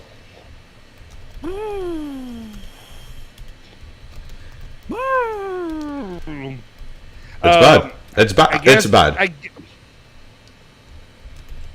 But I mean, does him not differentiating an obligation or an option? Does that mean that there is no buy clause, or does that mean that he's waiting to hear that? Like it's just they know that they've agreed to loan the player for this season at least. I think it's so fast right now that he's just blurting out it's a loan deal, and that's what it is right now. And then he'll eventually report it's the option, like he said. It's an L. That's an L. Yeah, probably. Yeah. Like, even if there is an option and it's not an obligation, that's an L. Yeah. Oh, sorry, I'm doing it real quick. I'm doing what I hate to you, so I apologize. Yeah, no problem. Oh, X that. Where am I? Oh, here. How fast do you think Alejandro's typing his next tweet? He's working on. He just retweeted that, so maybe he's just retweeted. Oh, you mean his personal one? Yeah. He said, "Let me go to Alejandro's personal one." It's always fun if you don't already. Follow us too. Follow at Justin Sofro and at Janoti151 on Twitter. But Alejandro's always fun to watch because he just all the yelling and screaming that he doesn't do on the channel that would be great for the channel. He does on Twitter. He does it on Twitter with his Twitter fingers. Push that obligation. Our next investment should be a course on how to sell players to teams. Like, these are great. We need to do mean or upset Alejandro. That needs to be a segment. Yeah. Upset Alejandro tweets. Yeah, like on the late night shows, and they have to read the mean tweets or whatever. Yeah. Regarding the Romeo Agresti tweet about Danilo's renewal, Alejandro said, "Piss off with this club." Oh, too funny. Like the video, people. We got 75. We need some likes in here because we're sad about this Zakaria signing. Chelsea signed Dennis Zakaria on loan. How many likes are we at right now? 138. God, you guys are really disappointed. We need 12 more likes if you want to win a free Bianconeri Zone merch T-shirt. 12 more likes, I'm giving away the shirt. Give me 12 likes, and I got to get out of here soon. Yeah. So 12 likes right now, guys. Do me a favor. I know you got to push me out of here. So even Romeo is saying loan. That's it. That's if it's just a loan and he's just coming back. That's kind of an L. I mean, I guess maybe it's a experiment. Maybe it's an experiment right now, and we're trying to see if he gets healthy and he comes back, we'll take him back. Maybe they're saying that. I don't know. Yeah, so I think it's a matter of these journalists just going so fast right now, because that deal happened in 45 minutes. Yeah, so you're just fighting for retweets right now. So yeah. Nobody has confirmation, obligation, or opt-in. Yeah. To get the retweets, we can fill in the rest later. If Chelsea win the Premier League, we get 75 million euros. Exactly. Anyway, back to the topic about your vacation. Actually, I do want to answer, and I apologize. Andrew Fenton, I saw your comment earlier asking how was Capri. You're asking that to Julian. I can also answer for you because I went to Capri when my wife and I went back in 2019. I loved Capri. I actually did love it. It's a weird situation because it's very different than like the other towns you go to. So it's like, and then I want to hear your trip. It's about me. I want to hear about your trip. I'm just gonna let you breathe for a sec because you're gonna be talking again for a while. Yeah. So when I went, we went to Rome. We went to Palermo because I had to get to Sicily. That's where my family's from. Yep. Even though we're from Siracusa. That's next time Siracusa is where I'll be going. We went to we had to go through Napoli to get to Capri. Went to Capri for a day. We went to Sorrento and we did the whole Amalfi Coast, Positano, all that stuff. And the guy took it was just a day tour kind of thing. Our guy's name was Roberto Di Palma. He's a really nice guy. Invited us to come hang out and stay with his family sometime. So that's kind of cool. Maybe next time we'll hit him up. Cool. But so shout out to him. He did a great job. Actually, that whole trip was a mess because my wife lost all the money and the tickets. Oh my I had to God! Go back up the freaking mountain. You and I talked about it yesterday. Yeah, you and I talked about Capri yesterday. Yeah. You saw the picture I showed you. Yeah. Of where I was staying, up the damn mountain. I had to go all the way up the damn mountain to go get money and come back, and to get back to the port. Yeah. To get back to Sorrento and all that. So we went to Sorrento, and then we also went to Vesuvius. Pompeii. Pompeii. Yeah, we did the Pompeii tour. And all Nice. That stuff as well. I didn't get that chance. It was really cool. It was awesome. It's really, really cool. There's dicks everywhere. Like literal dicks everywhere. On the floor, on the walls. Like, it was no joke. Like, literally in my, a person I know, like a church friend of ours. She was like, "There's literally penises everywhere." And I'm like, "What?" And I was taking it back. They're like, "No, literally, look at the floors. Yeah. There's penises that would lead you to the brothels. There, it's wild. It's wild." Yeah. I've said penises too many times, so now we're probably flagged. We haven't had any of those robots in yet, and now we're gonna get them. Yeah, now we're gonna get them. It's usually only after dark. But anyway, really cool though. Capri was beautiful.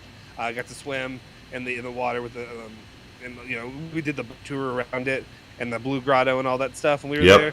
That was really cool. How was yours?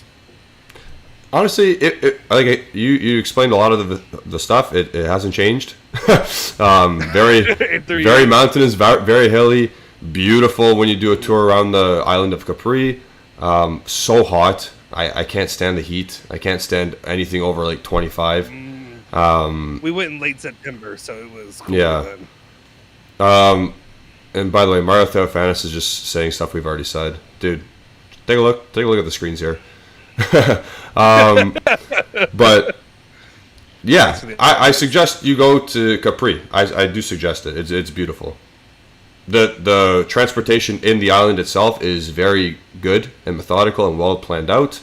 The nightlife is not really existent, but you can make it whatever you want. Yeah. You don't have to depend on people. You can do whatever you need to do. And good food as always. It's Italy. Exactly. 9 more likes for the shirt. 9 more likes for the shirt giveaway. Maybe when you come back, we'll have 150. You know what? That's what we might have to do. Maybe I'll come back, and that's when the shirt giveaway will happen. Yeah. You guys are disappointing me. But yeah, no, it was a great time. We had a lot of fun with it. I'll be here. I may try to finish up the show with you. You say Ollie's going to come on too? Ollie said he's coming on at 4, but if you want to come on at 4, come on at 4. I think I have an in the mercato update. I just want to maybe they'll do something like that, and maybe I can give away the shirt if people actually hit the freaking like button and subscribe to the channel. Here's what we'll do, guys. If you're in the chat right now, can you @ me on Twitter? I don't know. Not everybody has Twitter though, but I would say @ me on Twitter. And then also, I'm going to write names down that I see in the chat, but that's the best way to be able to, because I want people that are here in the chat to win it. I don't want it to just be some random people. So members and people that are in the chat, @ me on Twitter, @JustinSofro. If you want to give your boy a follow, that would help too. And then that'll put you on the list, so that way I can put you on the list too for the shirt. Stephanie, I do remember you. You were the first one to do it. Actually, just reply to the tweet. Reply to the tweet that I tweeted out. There you go. You'll be entered in. So Stephanie, you're in. I think you're also a member or whatever, so you're 5 times probably. All right. Justin, I'm gonna thank you. Let me time out and get out of here. What? What? I said thank you. No, I said thank you. I thought that was you overstayed your welcome, Justin. No. It's time to leave. No. Anyway. Okay. This is awkward. I feel like I'm told that. Why? I feel like it's time to go. I feel like this is I'm just messing around. All right. Get back into it. Tell them the news. Yep. Thank you for having me on. I'm going to get some lunch, and then I may be back on with you later. Are you okay? So are you planning to come out like 2:35 just in case? Like what are you trying to do here? Yeah, let me rush out of here. Try to get back here in time. Maybe I can try to set stuff up in here. So if we want to switch over the stream, we can do that. Maybe it's just me. Maybe it's because I have 4K and all that stuff. Maybe that's why it's not doing well. But if you're the one, we'll find out for sure. Yeah, I'll handle it. Okay, cool. All right, Joe. Good day, guys. Thanks for coming on. 2 hours. Love that. Yep. Is it 2 hours? Have I been on that long? It's 2 o'clock. No? Yeah, you came on 12 to 2. Oh no, you did. You came on after because you were showering. I was late as hell. But about an hour and a half, hour and 45. So yeah. All right, good. guys. We'll see you soon. Here. You'll have a good rest of the show. I'll be back. Take care. Ciao. Peace out. All right, everybody. So Justin has left hour 4, and we're just waiting for our next guest. It is the goalie, the Manchester United fan, the coach. I don't know if he knows how to click the link. Are you ready? Oh, there you go. Granger is joining. Here we go. Add to the right. Having a nightmare again. Oh, yeah, gee, turn that lower a bit. Are you in? Yeah. Okay, hold on. I'm going to Give me stop 2 watching seconds. you on my phone. Yeah. Okay. So, we have a guest here. I got to change the screen. I'm having a nightmare. Okay, I think this works. Yeah, this works. Good. There we go. We're good. We're good. Okay, so everybody, I'd like to introduce you to Granger Monroe, who's one of my buddies, and he is a licensed coach in Scotland and Canada here, goalie coach. And an outfield coach in Scotland, right? Yeah, so I got my qualifications. I'm currently working on my UEFA goalkeeping B license, but yeah, as Julian said, I have the youth licenses and some of the goalkeeping licenses, so it's a work in progress. Yeah, so there you go. So he's trying to learn the skill, get better at what he's doing, and I brought him on today because it is deadline day. Got to fill up some airtime here. We're doing a 7-hour show marathon. The Prune says Granger just got loaned to Juventus. Yep, for now. For right now, he is. I gotta. Yeah. I am wearing a Man U jersey, but it's got some black and white, so I wanted to respect Juve, but also. Yeah, and that's exactly what Matt Tilley's saying here. He's saying, "Welcome, Granger. Nice of you to be wearing a black and white shirt." So you gotta respect the black and white. I do my best. So basically, before Granger came on, like literally right before, Juventus sold Dennis Zakaria on loan to Chelsea. So I got to put that back. But Granger, why I brought him on today is because I want him to explain to people, our viewers right now, what, in a situation like at Man United, where there's now Martin Dubravka and David De Gea, where there's 2 capable goaltenders, what you would do in a situation where one is not pulling their weight, and how long of a leash do you have to give them in order to them to get benched. So similar position where last year Szczęsny was not doing well and he was the cause of some goals against, and then Mattia Perrin was right there, ready to rock, and we still didn't choose to utilize Perrin. We stuck with Szczęsny. So now, as a coach and as a goalie yourself, how would you handle that situation? Because Juventus and Man United are in similar situations where we have goalies that are 2 goalies that are capable of playing in their respective leagues. Yeah, well, I mean, it's slightly different because you guys have had, like, Perrin's been there for a little while, correct? Yes. Like, we just couple years, yeah. We just got Dubravka. But no, it's kind of similar to what we had with Dean Henderson, and I believe he's voiced his displeasure. It's tough, right? You know, because David De Gea, I'm torn. He's been there for years, and he's won Player of the Year numerous years, and I can only imagine what a debacle it would have been if we had a much less capable goalkeeper than him.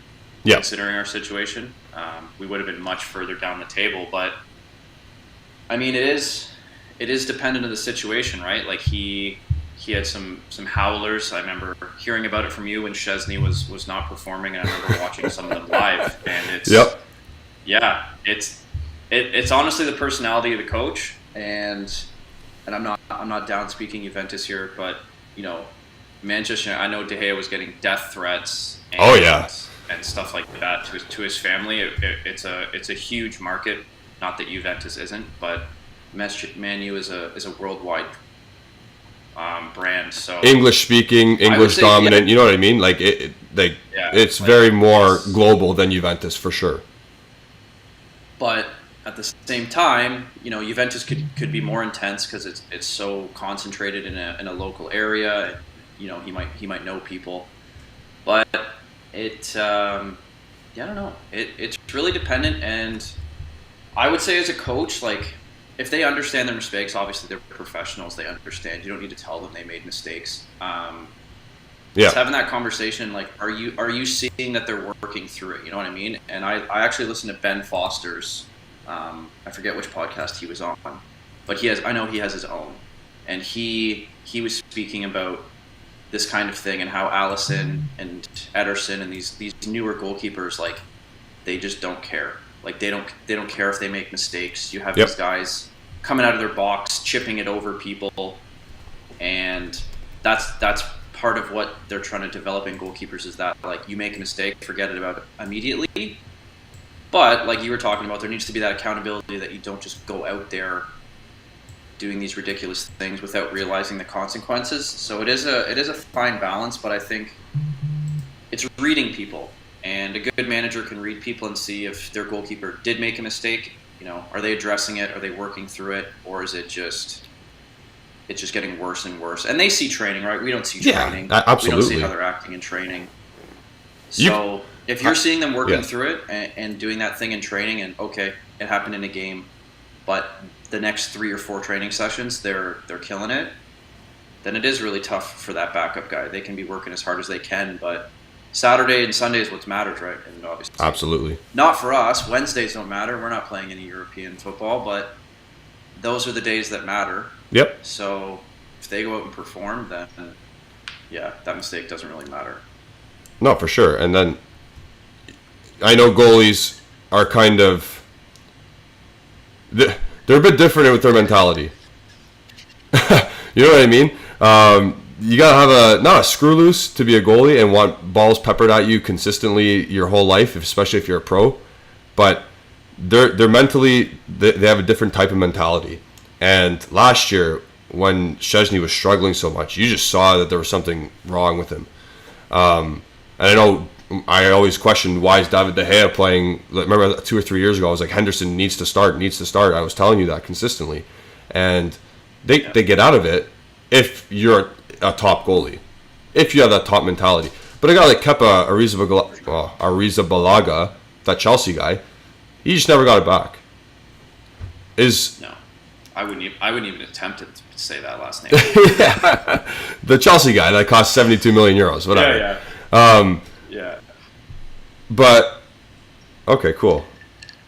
So I'm going to before I finish my point, I'm confirming that our 3 o'clock guest is going to come, and that's sweet. He actually confirmed, so that's fun. Anyway, it's still a tease for people to come on. But going back to it, I don't even know who it is, guys. Yeah, Come on. half of being what a goalie is mentality, and half of it is just the skill itself.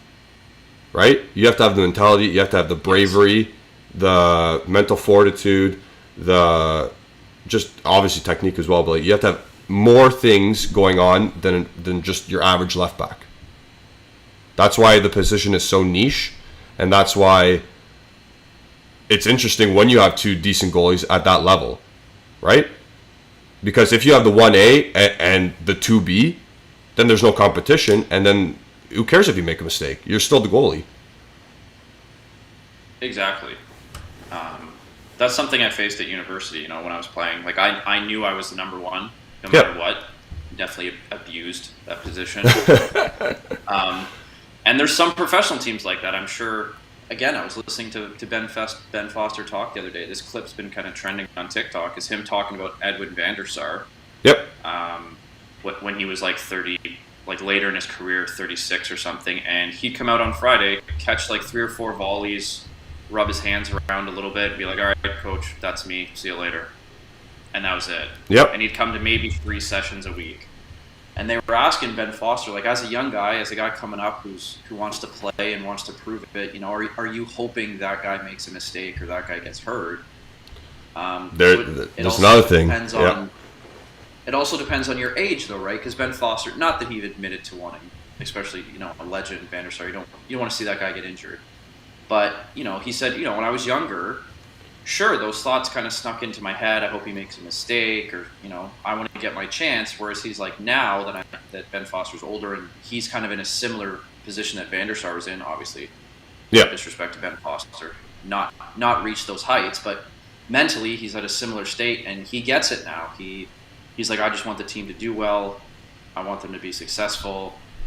So I think it is a bit of an age thing, same as Dubravka. He is an older goalkeeper. He's played. Yeah. So I think he kind of just wants to come in, support De Gea, do the best he can, get the best out of him. Same as what's his name at Man City, Scott Carson. I know a lot of people ask what he's still doing around, and Ederson loves him. Apparently, they're like best of friends.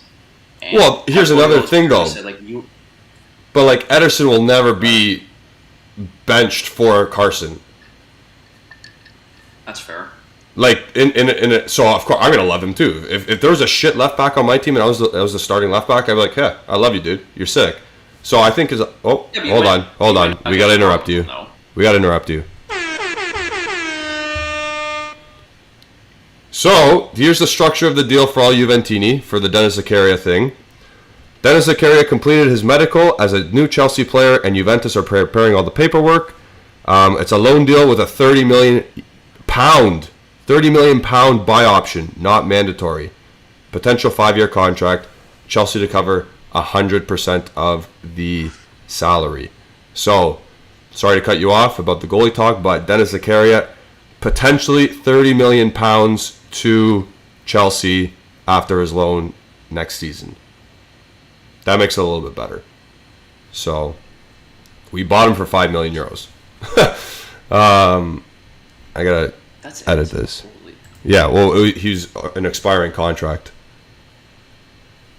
That's true. So, sorry, continue your point. I didn't mean to. What was I talking about? Oh, no, all I was going to say about, you were saying, you would get along with your left back. But would you get along with them as good if they were pushing you?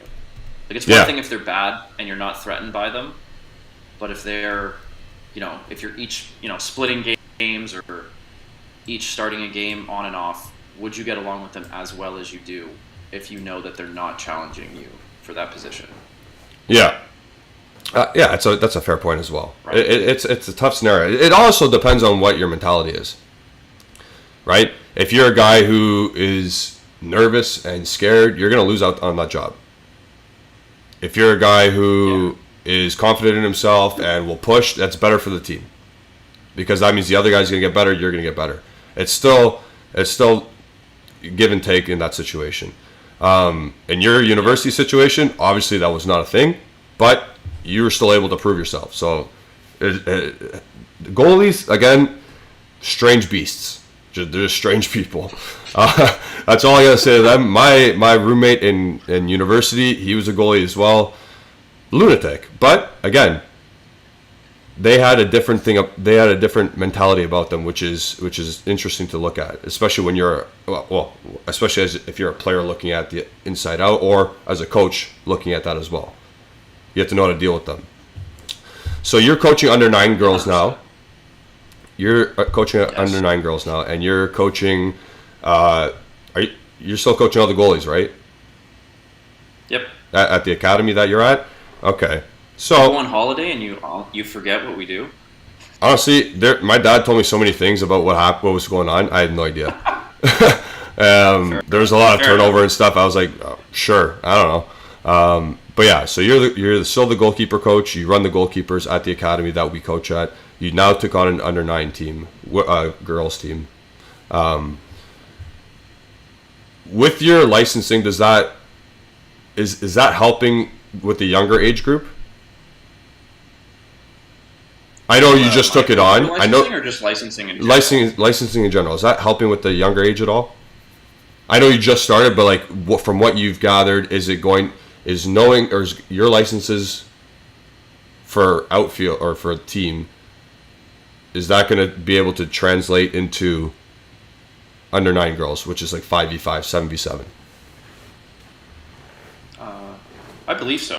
Yeah. Especially, and this isn't to roast our homeland and their licenses, but hopefully the viewers know that you're from Canada. Or I'm they do. A ball here. Yeah. Okay, yeah. So we're from Canada, and our licenses are not recognized anywhere but Canada, and that's a whole other can of worms. So yeah, I chose to not do those licenses and go overseas and work towards a UEFA, which is obviously recognized worldwide, hence the name. Yeah. But yeah, no, I think it'll definitely play into helping the younger age groups as well as the goalies that I coach as well. Yep. I found those courses super helpful. I know I've sent you some stuff. I've sent your dad some stuff. Just I like the way they do it, and by no means is Scotland a powerhouse worldwide in coaching or football in general, but they just have their stuff together. Yep.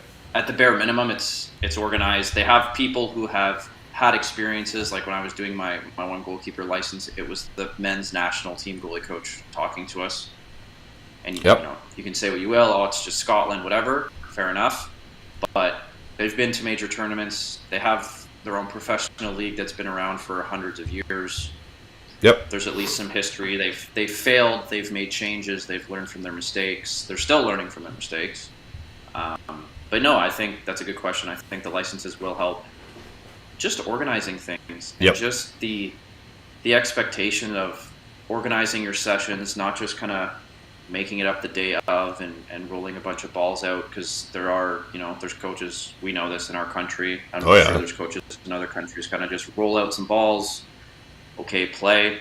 And as Julian said, it's an academy, and unfortunately in North America that has become a buzzword as opposed to... Doesn't mean shit. No. Yeah, there's a couple words that you'll hear all the time, and this isn't to downplay, because there are academies that are legit. There are elite training facilities or elite training programs that are legit, but unfortunately it's become watered down in North America as a whole. But no, I think just organizing it, like Julian said, I just started with the U9 girls. It's an experience.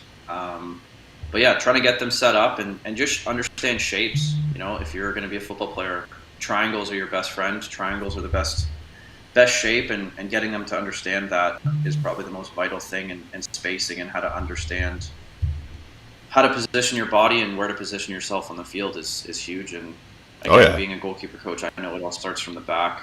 So just getting that kind of mindset in their head that a goalkeeper's a player, you can pass it back to them. And, I had that conversation with them. It was one of my first sessions last week, and they all look at me like I have 3 heads. Yep. A lot of teams try and build out the back now. A lot of teams. No matter, your goalie needs, like even Perrine, even Szczesny, De Gea, Dubravka, if you're on a top team, you got to be able to play with your feet nowadays. You don't have to be necessarily Allison or Ederson, but you better be able to sort your feet out. It's because last year, it bit Szczesny in the butt. And this year, thank God, hasn't happened yet. To any of our goalies, at least. Yeah. Okay. And even those names you brought up, right? They're starting. There's guys that are out there that they're not quite as risky, and it's serving them better, right? Like they mix it up. Sometimes they play it long. Sometimes they play it short. It's not just all. Well, Pep Guardiola. Like Edward Mendy, like the Chelsea goalie, Edward Mendy. He's having a nightmare recently. He's trying to do too much. I'd rather, don't get me wrong, I want my goalie to have a good feet and be able to play out a bit. But don't do what Mendy does. Don't cost a team like that. Just, if you have to get it out, get it out. Yeah. But we'll transition now, because I let the people know whoever's been on the stream for 4.5 hours so far, kudos to you. But also, I did tease that I was going to poke a little bit fun at you, Granger. I was going to say that for a couple of years now, you've been telling me and being pissed off at teams that spend crazy amounts of money. Like, you hate Man City, you hate PSG, Here we go. You hate Barcelona, Real Madrid, yada yada, and the works. And then I come at you and say, well, does Man United not do the same? And then you tell me, or you say that when I tell you you're a hypocrite, you say, no, I'm not a hypocrite. Explain yourself.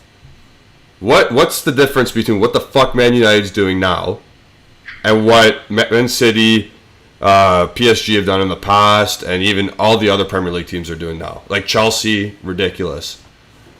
You gotta bleep that out? I'm not bleeping that out. No? I want everyone to know that irks me. Okay. I'm going to correct you on one thing. Real Madrid was not included in that. Okay. Sorry. Or Bayern Munich. No, I didn't say Bayern Munich. They spent well. Yep. Okay. The others, 100%. I've said that. I am guilty of saying that. I'm not gonna even try to get out of that. I'm sure Julian can go back in his text messages and find that. I got them ready. My only thing, and I'll fully say this, I'm a Glazers out Yeah.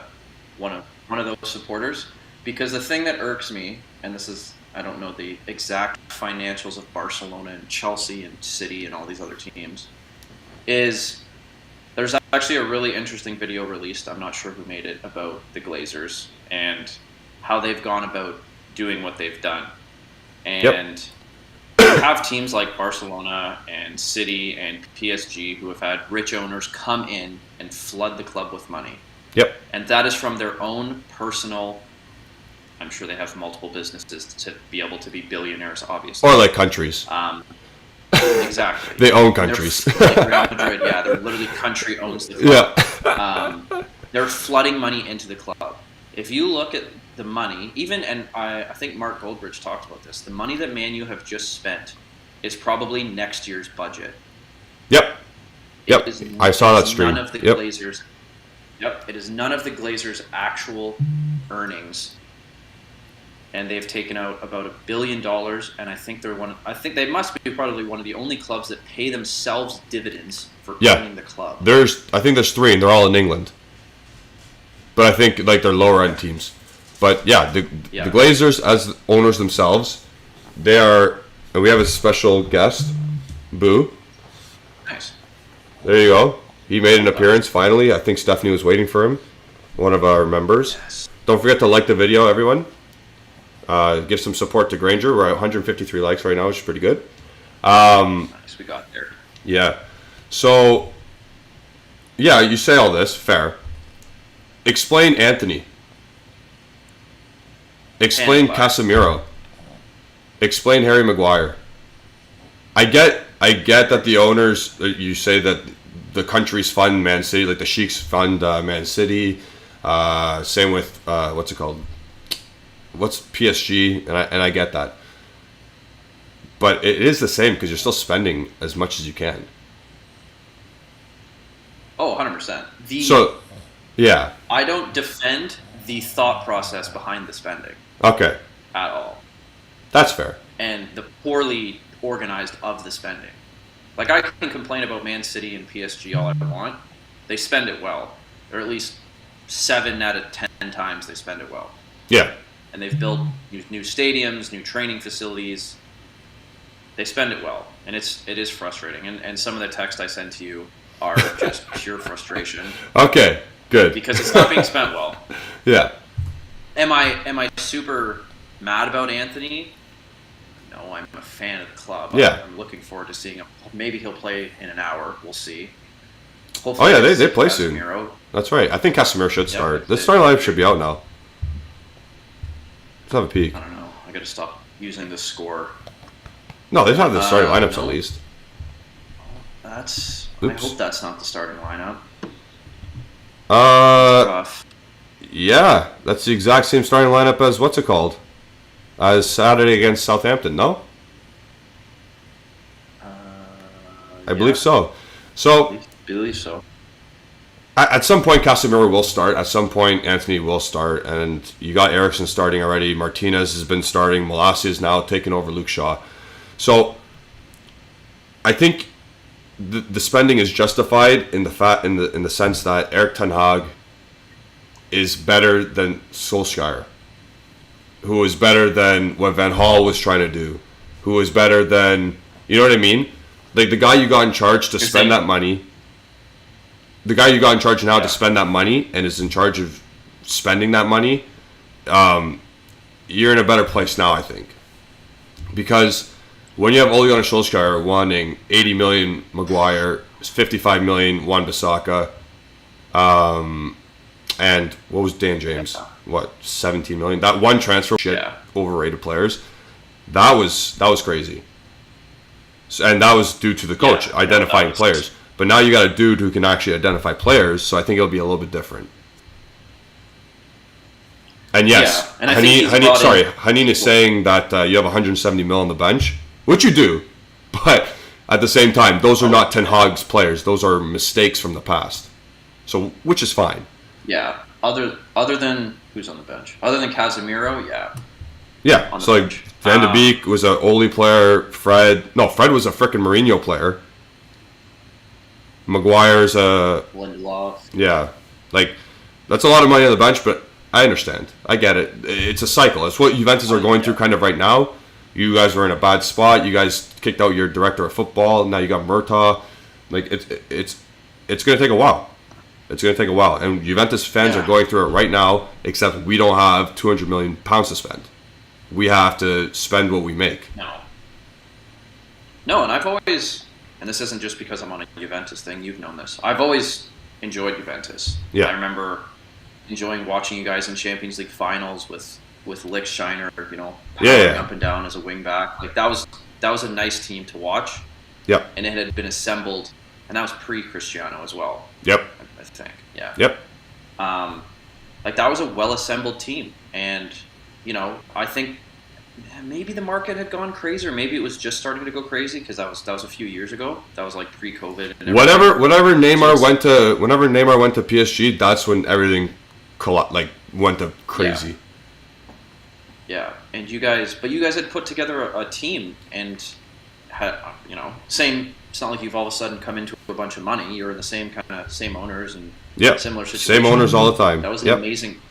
Yeah, that was an amazing team to watch, and unfortunately, you came up against Real Madrid and CR7. But I always loved watching Juventus play, and you found those diamonds in the rough and developed them. And I've always said this, like when I became a Manchester United fan, it was before the Glazers came in. Not to age myself, but we're all I always appreciated that. And yeah, I know. I always appreciated us developing players, and I've sat here and I've talked to you, and I would love to see us develop a core again. Like the class of '92, right?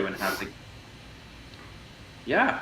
Even if it's not 5 or 6 players, even if it's just like 1, 2, maybe 3. Yep. That go on to play together for a number of years. I would love that. Nothing would make me happier, and you always make fun of me about any youngster that comes through. I immediately get excited about. But man, I do that. I do it on here too. Like that. Man, dude, these people in these chats, they are diaper FC like you. They're like, start Fagioli, start this guy, start that guy. I'm like, listen, we can't be doing that. Serie A is bad for that though. Serie A has a bad stat for you. And now we are starting a 19-year-old, and we love the 19-year-old. But he is justified in starting. It's because it's a new thing. It's because he's the up-and-comer. He did well against his own age group. Moretti is just doing very well at this time in the starting 11 as a 19-year-old. Our coach says, our coach Allegri says, it doesn't matter about your age. If you can play, you're going to play. And he's stuck to that. Yeah, if you're good enough, you're old enough. Exactly. But I like how Allegri, because I think it was your channel, I think someone posted a quote where he was saying, like, everyone just relax. Like, stop hyping him up. He played well. He did his job. He did what I asked him to in whatever game it was. Yep. Okay, on to the next game. Can he take the feedback I gave him and take that to the next game? Yep. So everyone just calm down. And unfortunately, that is the world of social media. Like, there are channels that solely talk about, like, random 16-year-olds in the Barcelona academy, and it's like, I get it. Like, just relax. Yep. Like, just let the kid develop. For example, just because it's deadline day and we're talking about Juventus and we're on the Juventus channel, this Nicola Paccioni guy saying Ravella should have stayed. Now, seeing as we sold Zakaria and Arthur today, yeah, he probably should have stayed. No doubt about it, Ravella should have stayed. Because you saw some glimpses of positivity when he came on and stuff. And now Paredes is going to start ahead of him, and Ravella could have spelled him off. So now the market today doesn't make sense of what Juventus did, especially since you loaned out Ravella yesterday before you loaned out Arthur and Zakaria. So it is what it is sometimes, but now he's going to go to Monza, and now hopefully he starts a bunch of games. So do you think you guys are going to be pretty thin in midfield now? Bodies-wise, no. Talent, not really either. The only issue is will Paul Pogba be fit enough? Hold on, my boo-boo wants to go away. If Paul Pogba's fit enough, we have the best, or at least the second best midfield in Serie A. And if not the best, and and if it's sustainable, they could probably do some damage in Europe. But again, Paredes, Pogba, Locatelli, how long are they going to be able to play together for? And as Misak says, it was a last minute thing. That's exactly it. When we're discussing the 3 outs already, and Haneen's saying Fajoli as well. Fajoli is going to need a lot of playing time now. What? Yeah, I was going to say, welcome to every Man U fan's weekly struggle. Is Paul Pogba going to turn up? No, yeah. Is Paul Pogba going to be fit? Does Paul Pogba feel like operating today? Yeah, seriously. Niraj says we suck ass. Right on, Niraj. Justin saying, didn't we have to move 3 midfielders for Paredes to come in? I think Ravella, Zakaria, and Arthur satisfies that. I honestly think we were going to keep Zakaria up until Chelsea's Chelsea's offer is crazy, by the way. For everyone, we haven't really spoke about it yet, the chat, but that Chelsea offer is crazy. It's almost 30 million plus for a guy who doesn't move the needle that much. So I think that was an opportunity we're about to take, or we should have taken. So I'm glad that we've done that. I think Arthur and Ravella meant Paredes, which was fine. But Zakaria on top of that, again, opportunity. Now that I see what it is. So, there you go. G, pleasure talking to you. Yes. I'll see you sometime. But, Cool. You know what I'm going to do? Sounds good. I was going to ask you one thing before you go. Yeah. Ask me. Your thoughts on AC Milan, because I know you, and how you're saying a lot of your chat are diaper FC. What are your thoughts on AC Milan kind of going that route? I'm not saying, but they are buying very talented, already most of them experienced youngsters, not just like fresh out of academies. So what are your thoughts on there you go. their signings? So the guys I rate on Milan are Tomori. Obviously, Theo Hernandez is very good. And I don't like to admit it, but I like Tonali and I like Benacer. And up front, I like, obviously, Leao and De Ketelaere. There's a difference, though, because they are early 20s going into their mid-20s. But they also had a lot of experience with them. Like, Mike Maignan he's not a young guy. Giroud obviously led the line. They had Rebic scoring good goals, or timely goals last year, who's an older player. Again, Frank Kessié was on the team last year. He didn't play as much, but he still had that older presence. Like, you still need both. You still need a mix of both.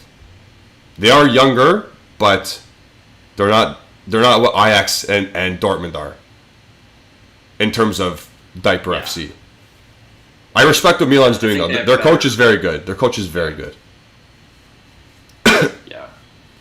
No, I agree with that. And I think they have better quality around the youngsters than say, Ajax or Dortmund. Obviously, those teams have had success as well.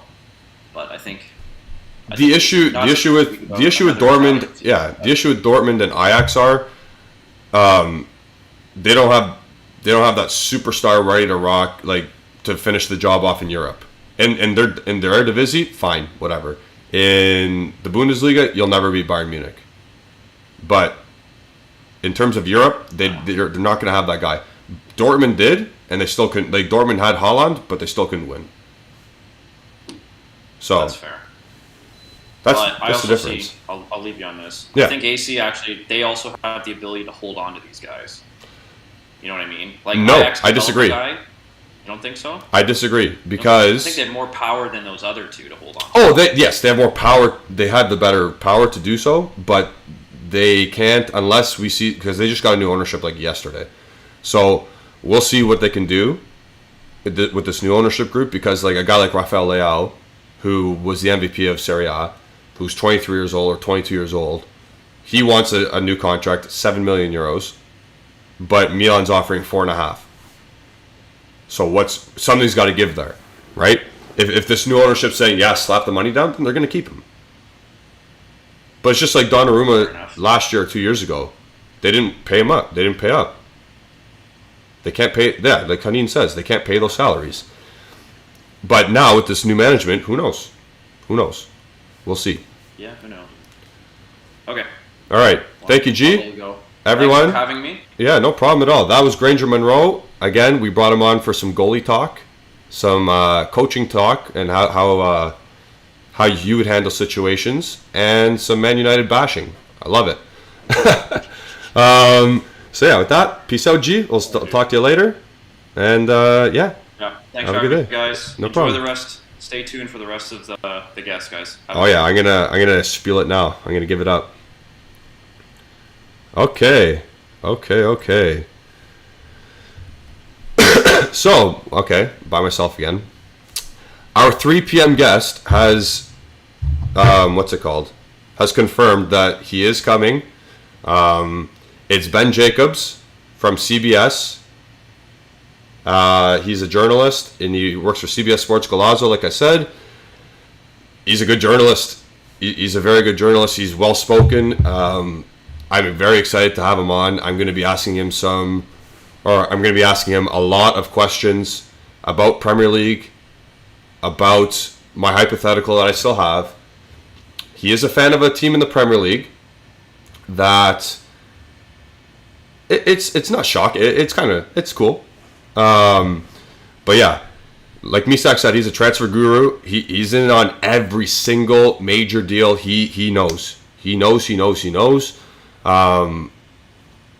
He might be able to better explain the Zakaria deal. I'm going to ask him about the Adrian Rabiot collapse. I'm going to ask him about De Ligt. And stay tuned for that, because it's going to be a good one. Again, like I said, I've got a lot of respect for the guy. I watch him on multiple YouTube channels. Watch him on the Football Terrace. If you guys ever want to watch that, some Premier League stuff, but I watch him on the Football Terrace. And he does some good work there. And yeah, I'm excited to ask him some questions, especially about Juventus, and especially about just what he does in general. Because again, he pops up on all these YouTube channels. He gives up his insight, and I'm really excited for him. But we do have some breaking news from Romeo Agresti as we do the DJ air horn. Zakaria has arrived at the J Medical to undergo his medical for Chelsea in Torino. So, isn't that weird? Isn't that just kind of weird how we're going to do the medical for him for Chelsea so he can leave? I mean, fair enough to get the job or get the deal over the line, sure, but like it's kind of weird still. Omar Mo saying bring in Fabrizio. No, I'm bringing in again Ben Jacobs. Ben Jacobs from CBS Sports Golazo. Very good journalist.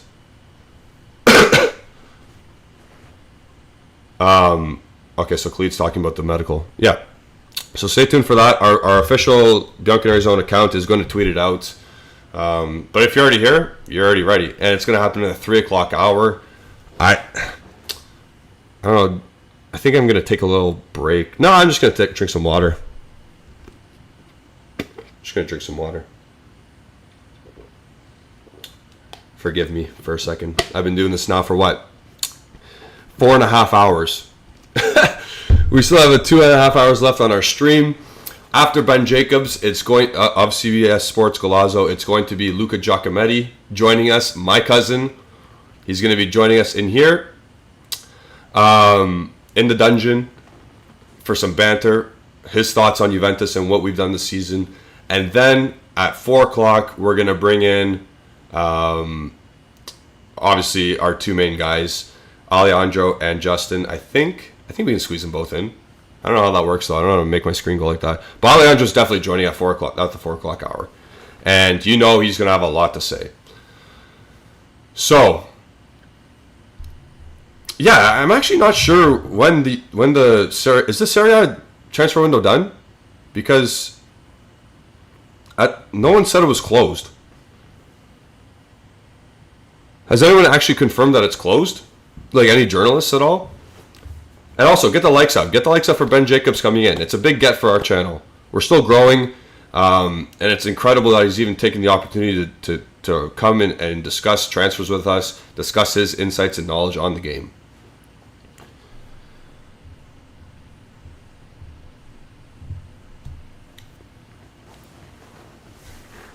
Oh, okay. So Albanese said, Giovanni Albanese said the incomings are closed, but we can still sell.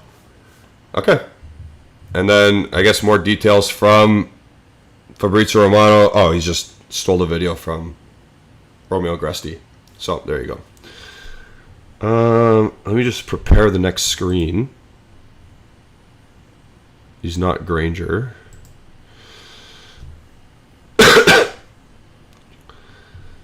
I'm going to keep that there. So when I go here, yeah. I'm just going to stay here so I'm ready for him. But, nah, I'll go back.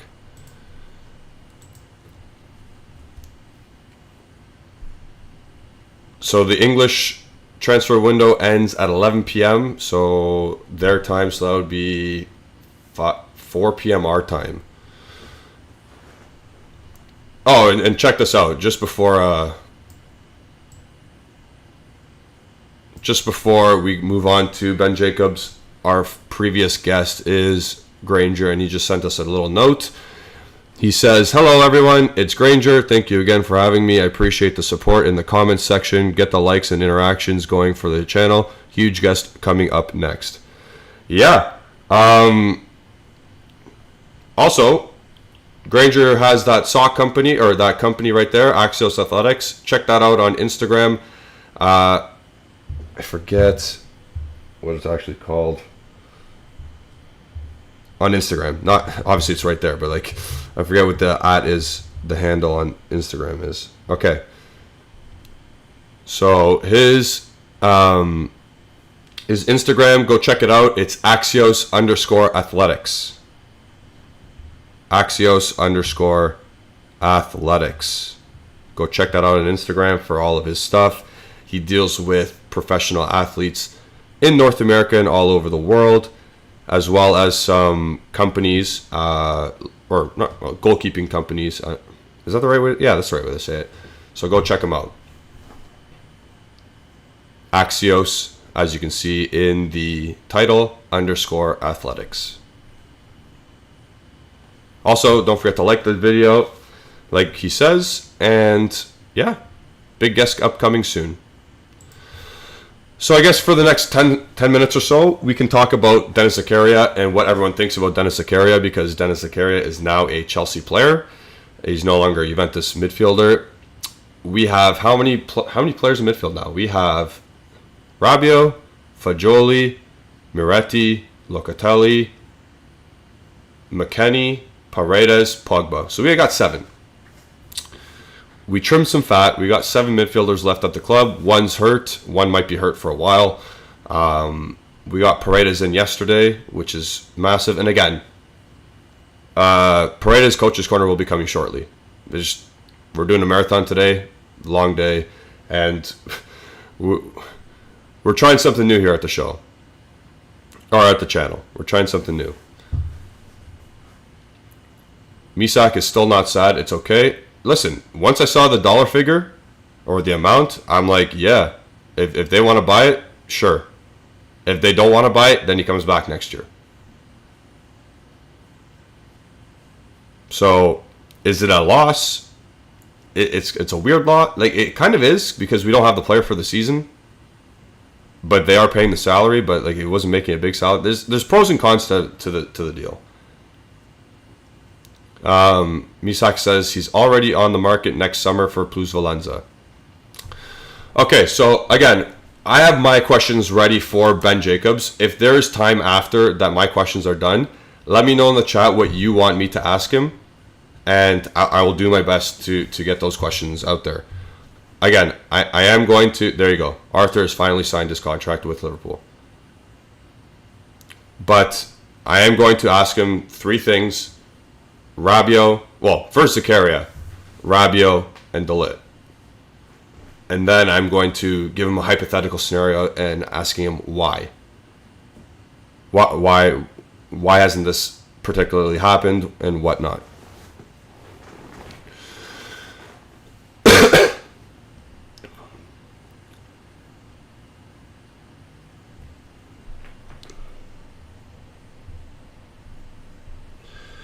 So as we wait,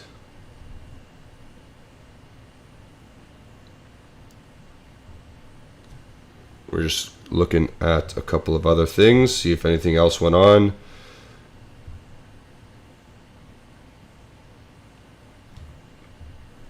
Just do a little retweet action there.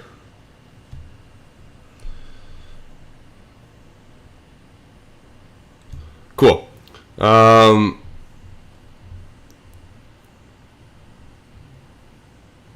I should probably edit the... Nah, I'm not going to edit that. Excuse me. So as we wait patiently for that, or for our next guest, Easy Ambrose says, I thought Zakaria was brought in to play DM, but Allegri never played him. I need a new coach next season. No ifs, ands, or buts. Excuse me. So, if Allegri... Well, not if. Allegri wants to play with a Regista this year. And I guess we're going to do this now because here we go. It's a here we go now. And Fabrizio Romano's confirmed it. Arthur Melo completed medical and signed the contract as a new Liverpool player. Player already spoke to Jurgen Klopp. Official statement to follow. So today, deadline day, we have gotten rid of Arthur and Dennis Zakaria on loans. One is just a dry loan. Arthur is just a dry loan. Zakaria has an option to be purchased by Chelsea for £30 million. There we go. Good stuff. Again, we're just waiting for our next guest, but we can talk about these two deals. It just frees up space in the midfield. Fagioli survives.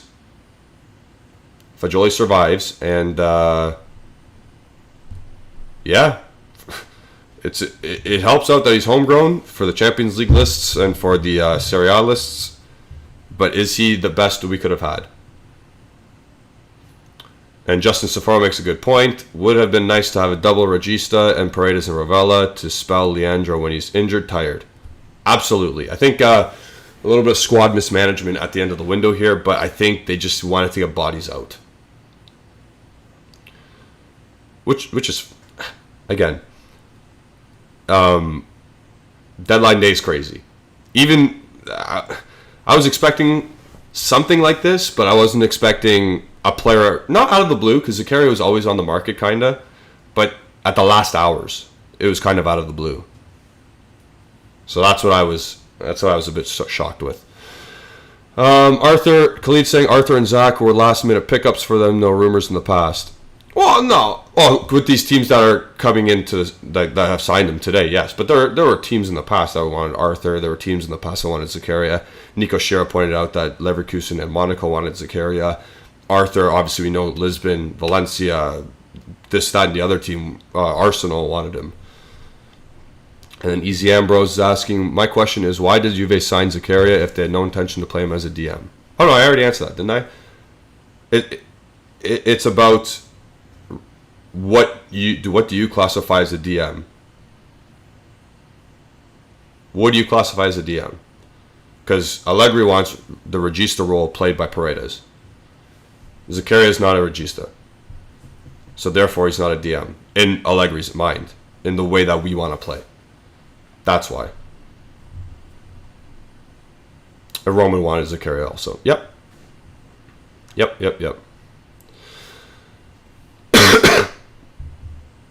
So, there's that.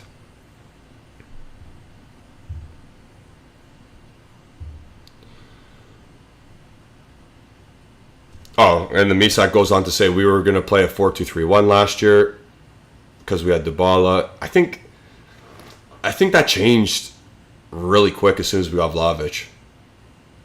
I think that changed really quick. I think Dybala was a dead man. Well, I know Dybala was a dead man as soon as Vlahovic was signed. But let's not talk about Dybala anymore. And Khalid is saying this is good for everybody because of Allegri bombs and he is out. They can be great for a future coach. Okay. And Sonny, one of our members. Again, people, if you want to become a member, it's very easy. Just click the description underneath the video here.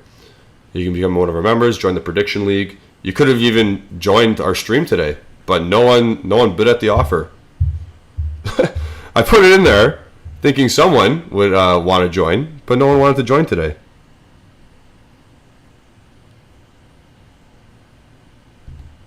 So there you go.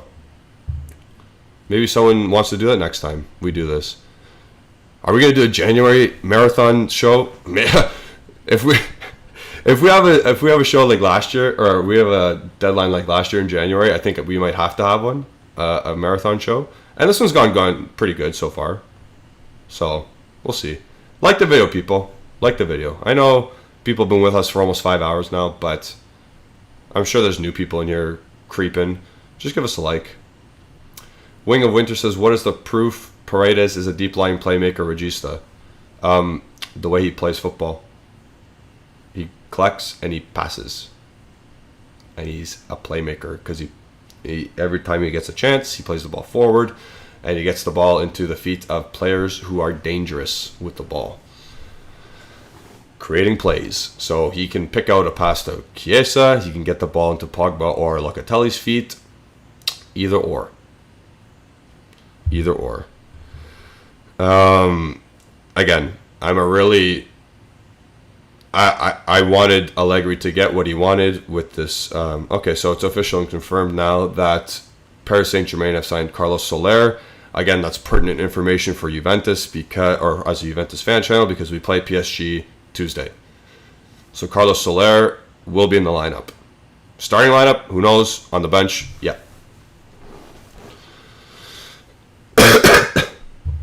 Excuse me.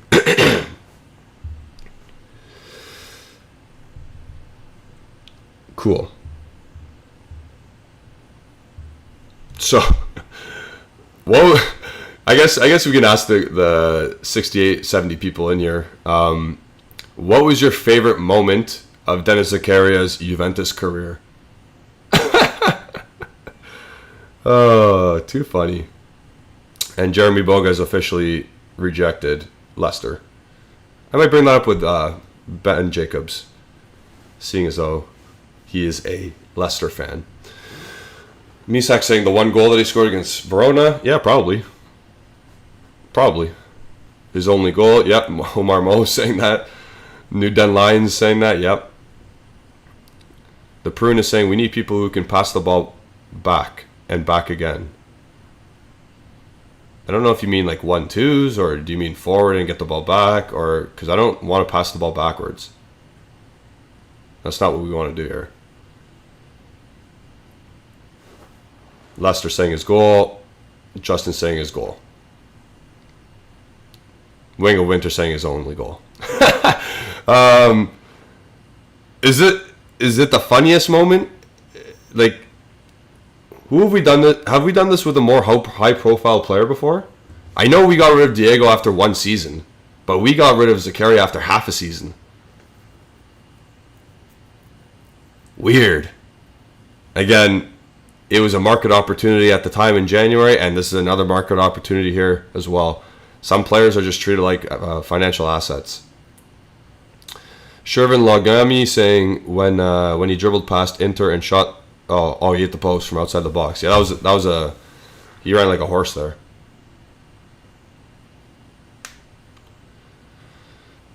The Prune says Zakasia. Yep, pretty much. Sonny's saying Anelko's half a season. Yeah, I don't mean loans. I mean like permanent transfers where we bought the player and we sold him, basically. Because, well, here's another question, I guess. Do you think Denis Zakaria does well at Chelsea? Do we think Denis Zakaria is going to do well at Chelsea?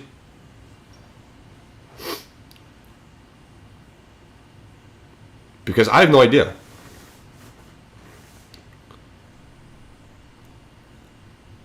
And I'm not. Omar Mo saying Allegri prefers Fagioli over Zach, and that tells you everything. I'm not prepared to say that yet. I'm not prepared to say Fagioli is wanted over anybody at this moment in time, because he just fits the homegrown player bill.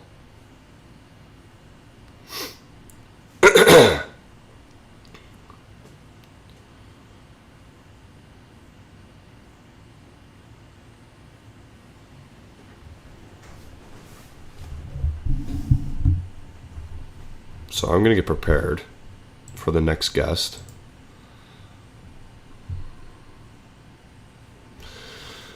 Oh, long day, guys. Long day.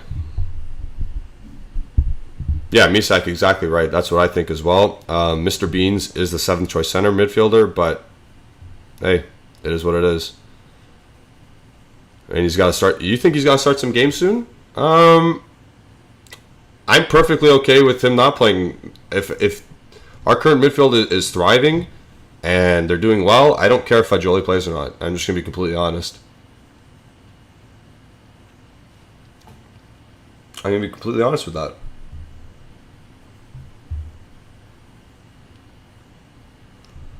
So we will see, though. Now, I guess, is the only midfielder now that is considered dead wood? No, there's two, I get. Not, I guess, improvable midfielders. Use the preview option. I don't know what that means. Justin, what does that preview option mean?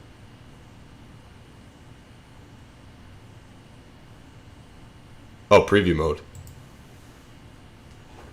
No, I don't know what you mean by that. Back to live mode. I have no idea what you mean by that. I'm just going to go back over here. I had so many things to learn still. Woods family says, do you think Paredes will be able to control the game better? More possession for Juventus, or more possession time for Juventus? I think he'll be able to keep the ball better. For sure. I just... I don't think that Allegri's style of play will allow us to do that. What's this? Interesting. Oh, I see. Okay. So yeah. Hanin says, I want Fagioli coming in as a sub instead of McKennie. I think Hanin's off the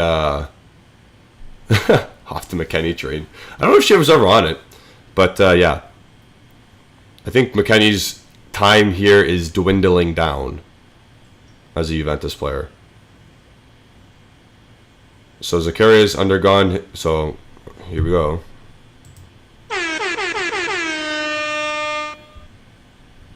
Zakaria's undergone a medical for Chelsea in Torino, and it's done.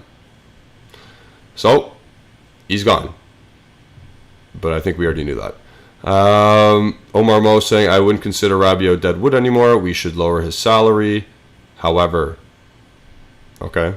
Julian with the special guest, Julian, for that 2-window moment. Oh, yeah. Guys, I'm a rookie at producing this stuff. So, I apologize for the inconvenience. Hanin says just push McKennie to the end of the bench. Hanin and Justin should have a debate show. I would love to see that. I would love to see that.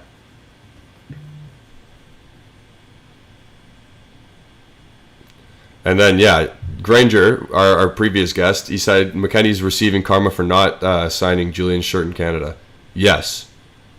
When they came and played in Hamilton, in my hometown, against Canada in the World Cup qualifier, and I was there with my McKennie shirt like a doughhead, standing with a marker, ready to rock. No one else was there.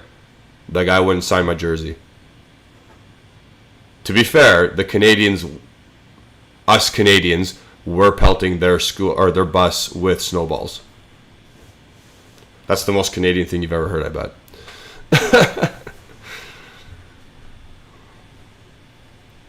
And Rafa Black and White is saying that he's glad, or she is glad, that Rabiot stayed better player than Zakaria. Sure. Sure.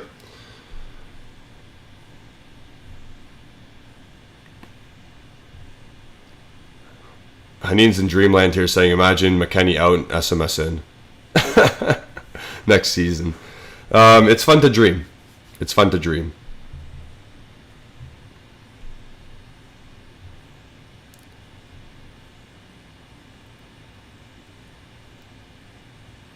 We need Julian on the Trailer Park Boys. You watch that? Nice. I'm a personal fan favorite of Bubbles. So, yeah.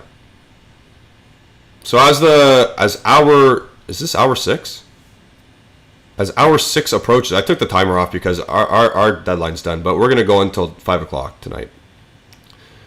But we have 2 hours left. We have 2 hours left in our show, in our stream. We are waiting for our final third guest. No, I don't want to say this. Our third last guest. We're waiting for him. And then we're going to jump to Luca. And then we're going to jump to Ale to finish it off. So stay tuned for that. Unholy Fun's asking me my thoughts on Turco. Goal scorer at his age group right now. At this point, he's doing well against his own age group. He did well in other international tournaments. He's got to continue that trajectory. He's good at his age group right now. That's all I can say. I don't want to make grand accusations saying he's going to be the next this guy, that guy, the other guy. He's doing well at his current age group. So let him continue at that level. Let him continue.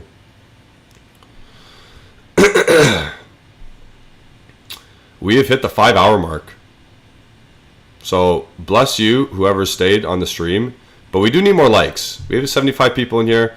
161 likes only. It's not good enough.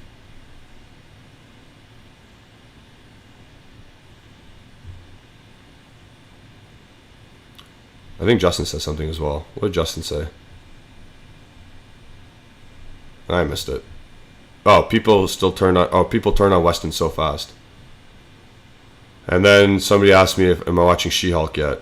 Yeah, I've finished. Oh, I didn't watch episode 3, which is today. I've been a little preoccupied. A little bit preoccupied.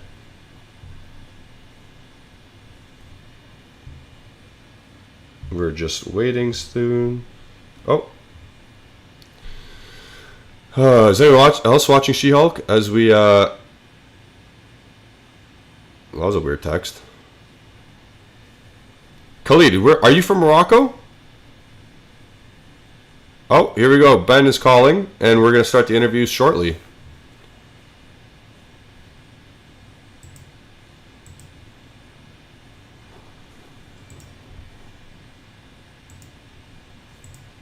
Hello? Hello. Hello, Ben. I'm Julian. I know you haven't met me yet, but I've been the one messaging you. Great to meet you. I'm excited to come on. Yeah, it's I've been hyping you up because I really respect everything you do. In terms of what you do for the Football Terrace when you go on, you speak so well, and you're very informative, and I have so much respect for you. And obviously, you work for CBS Sports Golazo, so, and I know you talk a lot about the Premier League, so I do have a lot of questions about that. Firstly, when it comes to Juventus, but I want you to have the floor right now just to explain what you do and what your day-to-day is with CBS Sports. Yeah, of course. So CBS Sports, we're the rights holder for Serie A and also the Champions League. And my role is as a journalist. So I cover a variety of stories across our digital output. We've got the website, we've got CBS Sports HQ, which is like a rolling news channel. And then, of course, we've got the live games, particularly around Serie A. Excited to be covering Juventus. We've got the Champions League. They're in that as well, of course. So there's a lot really of news breaking, of original storytelling. There's some writing, there's some broadcasting. It's a very diverse role, but naturally during the transfer window, things pivot a little bit and we start chasing off one or two stories. The thing that I always enjoy is when you get like time with an athlete and when you don't have to rush. So the transfer window is the complete opposite. It's crazy, it's bonkers. Things are changing within a matter of seconds whilst we're on this broadcast. 10 or 12 different things will break. But the good thing from CBS's point of view is we've obviously got an American focus. So therefore, what we are looking to do at large is either celebrate the platforms that we've got, like Serie A and the Champions League, and therefore if there's transfers around that during this time, we'll follow them as best we can. But if it isn't those leagues or the properties that we own, we've got an American focus. So Chelsea's been very big for us during this transfer window. They've got brand new American owners. So that's the kind of day-to-day. It's diverse, it's varied. But as I always say, 10% you see on Twitter and then 90% is the actual day job. So everyone Yeah. judges what they see on Twitter, but it's such a small part of what we do. For sure. I was going to say even further, like you spoke to Juan Laporta this year from Barcelona this summer, correct? I saw that interview, that interview. I saw you go behind the scenes at the major Premier League clubs like Man United. You went behind the scenes in Chelsea. Just how awesome is it to be able to speak to these professional players? Obviously, I'm not at that level at all. So it's just, are they? I guess I want to ask you, what are they like behind the scenes? Well, I think first of all, don't put yourself down. Nobody is beneath chasing after a footballer or an interview. That's the beauty of modern journalism. You create, you connect with people, and then through that you develop relationships. They take time, obviously. And one bit of advice I have to anyone, whether you're chasing an interview or you're following after a story, is just it is all about those relationships. So if you're in the middle of a window and you would like a story, then if the agent doesn't know you, if the sporting director doesn't know you, then they're not going to give you anything, just cold calling. And therefore you spend actually the time between the windows when there's no pressure, and perhaps they're more open to having face-to-face or getting to know you, building up trust. And then 99% of what you discuss with a senior person at a football club has got nothing really to do with a transfer, because if you're the person that's just asking every single minute, day, hour, week, whatever, what's going on, then all they see you as is somebody that's kind of circling around them rather than in their circle. And that's the key difference. And then when you meet a footballer, it's in a variety of different ways. So we have something called a mix zone, which is the interviews that you see immediately after a match.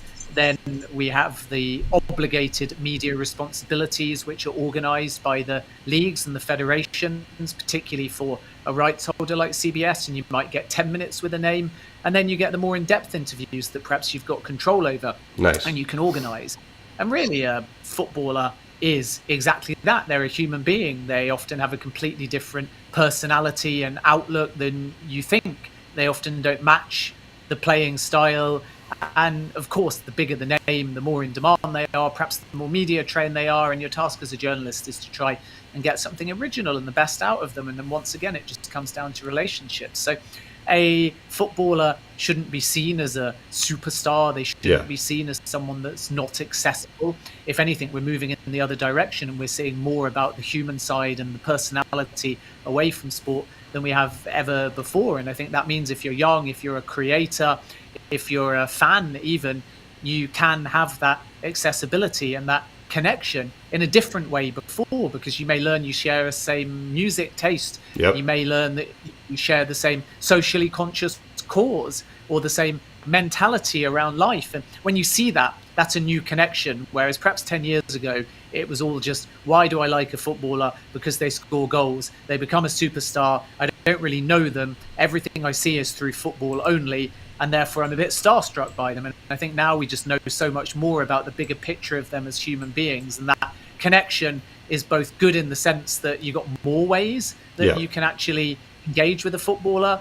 But of course, it means that due to the demand of the fact that they're doing TV, they're doing radio, they're doing online, they're doing social, they've got their own platforms, there's a bit of a disconnect as well because they're busier than ever. So it's a really interesting state of play. But my advice once again is don't be starstruck and don't be put off going for football interview. Quite the opposite. Always try your luck, because footballers, football clubs, agents and so on, they can only say no. Yeah, absolutely. That's some good advice.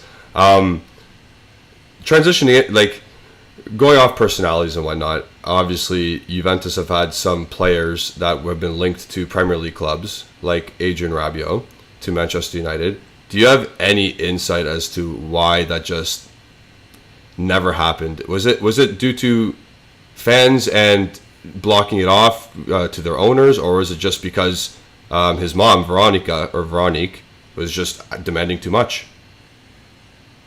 Yeah, I think it was a mixture. The agent demands, which, as you say, is via his mum, were very, very high. And that obviously put Manchester United off the deal. And Rabiot was not sold on a move to Manchester United specifically, unless there was a scenario where he was going to be ably compensated. So the player has a lot of control there, because they're not saying, I'd like the move, and if possible, the terms can be preferable. What the player's actually saying is, I'll only take the move if the terms are preferable. And the terms that he wanted were just very, very high. And Manchester United prepared to pay big money in wages, but only for the right kind of player. And that, I suppose, was the frustration against Rabiot from Manchester United fans, that if they were still in for De Jong, wages are not a problem.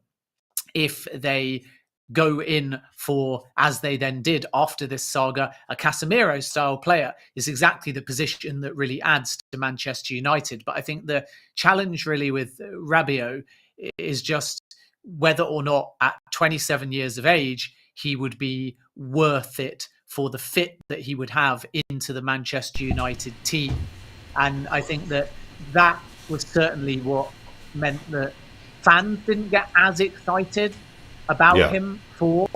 And then I think the other factor is just that you've obviously got a player that, even though he is known for his time at Juventus recently and PSG, let's not forget he started his youth career, or had a part of his youth career, before he eventually ended up at PSG's youth academy at Manchester City. So he's also a little bit aware, albeit a slightly skewed perspective, a much younger perspective. I think it was back in 2008. He's aware of the Premier League. He's aware of the clubs a lot.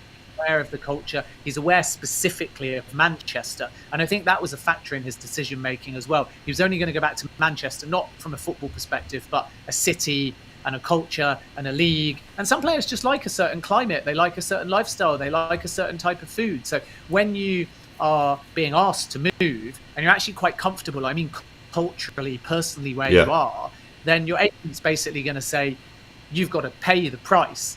And I think it's exactly the same with Casemiro, by the way, that he's moved to Manchester United, it's a great fit and so on, but why has he actually made the move? Well, of course Ten Hag, of course big club, of course all of the other things like game time comparative perhaps to Real, where he'd be ever so slightly less of a focal point, but money talks as well, and he's extremely well paid. And I think exactly the same. He just turned around and said, listen, you either pay me the going rate or talks are going to break down. And the challenge for, I think, Manchester United in that deal is the way that they approached it, because at that stage in the window, even though it wasn't like the very last day, it was still getting late in the window.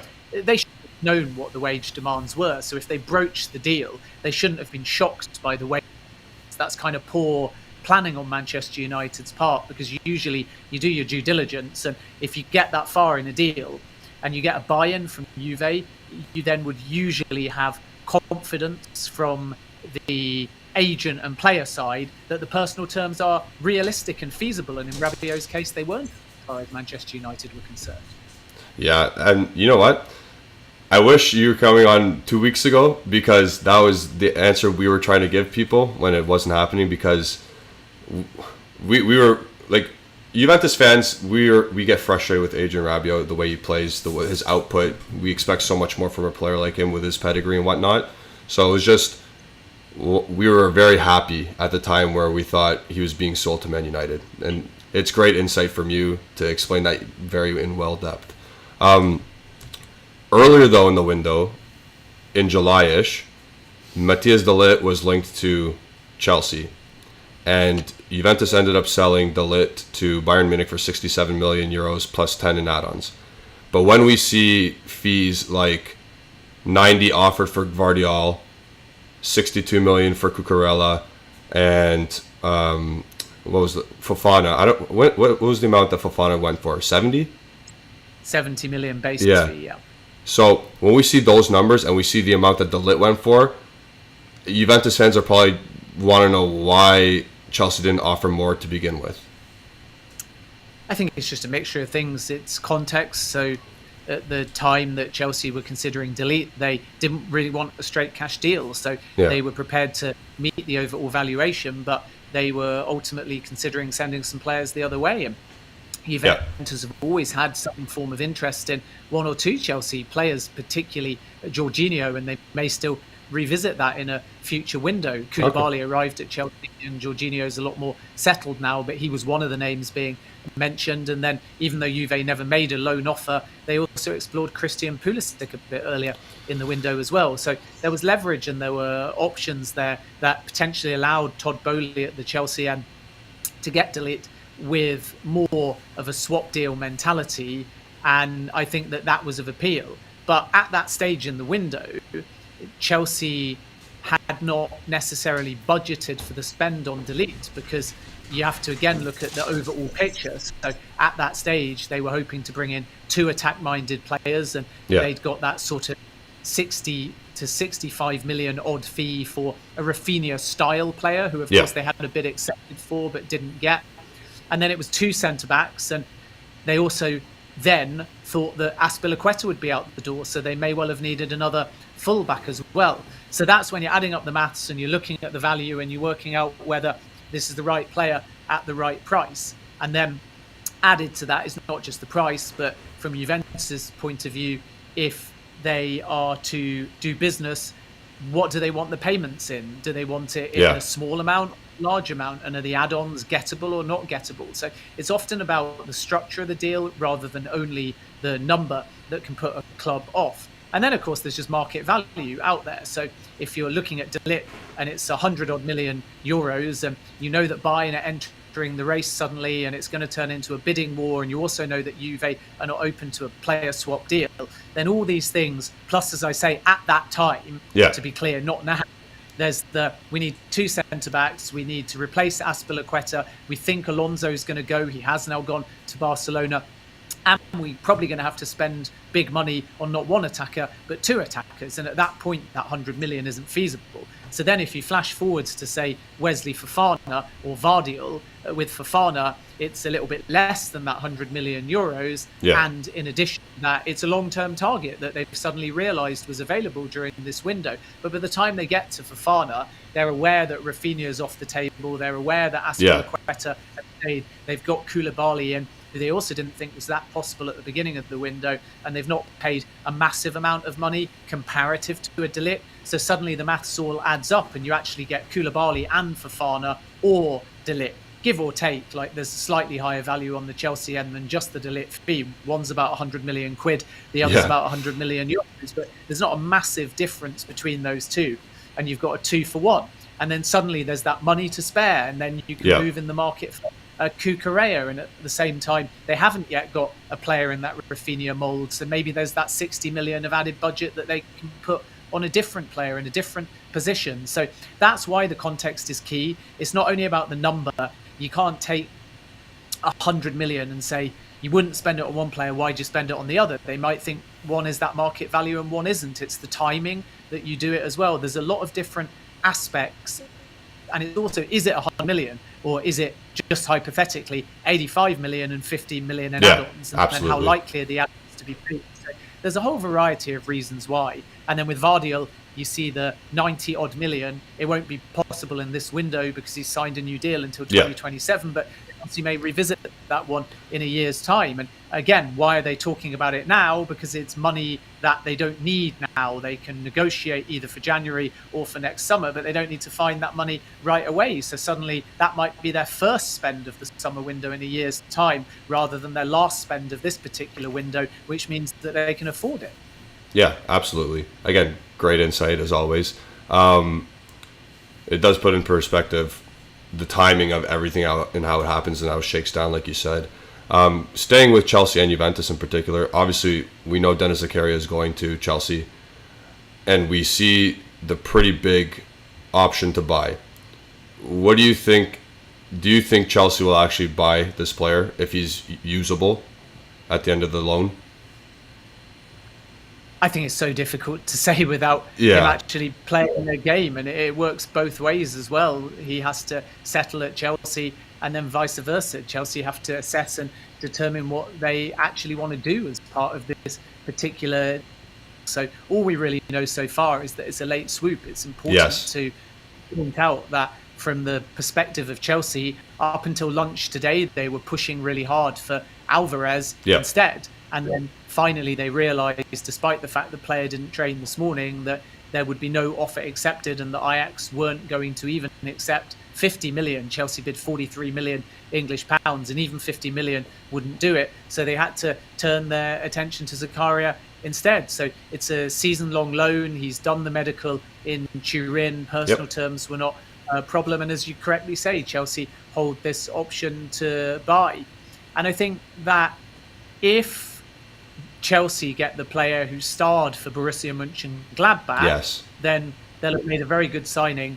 But if they get the player that has been at Juventus, then it becomes very hit and miss. And that's the big difference, that Zakaria made, I think, 125 appearances for Borussia Mönchengladbach and was consistent and was organised and had progressive passing when he needed to. Absolutely. And had great intelligence and awareness off the ball. And then at Juventus, he's been in and out of the side since moving to Italy. I think he's only played under 15 times in the league since his move. So what Chelsea are really looking to do is reignite a bit of a forgotten character. And then if they do that, it will prove a very smart bit of business. But the fact that he wasn't their number one target in this position, it tells you that they have reservations, tells you that he's probably going to come in and be a little bit of a squad player, and that is why it is only an option to buy. And only Thomas Tuchel can answer your question at the end of 6 months or 12 months. But the good news for Zakaria is that N'Golo Kante is injured, and nobody really wants an opportunity because another player is injured. But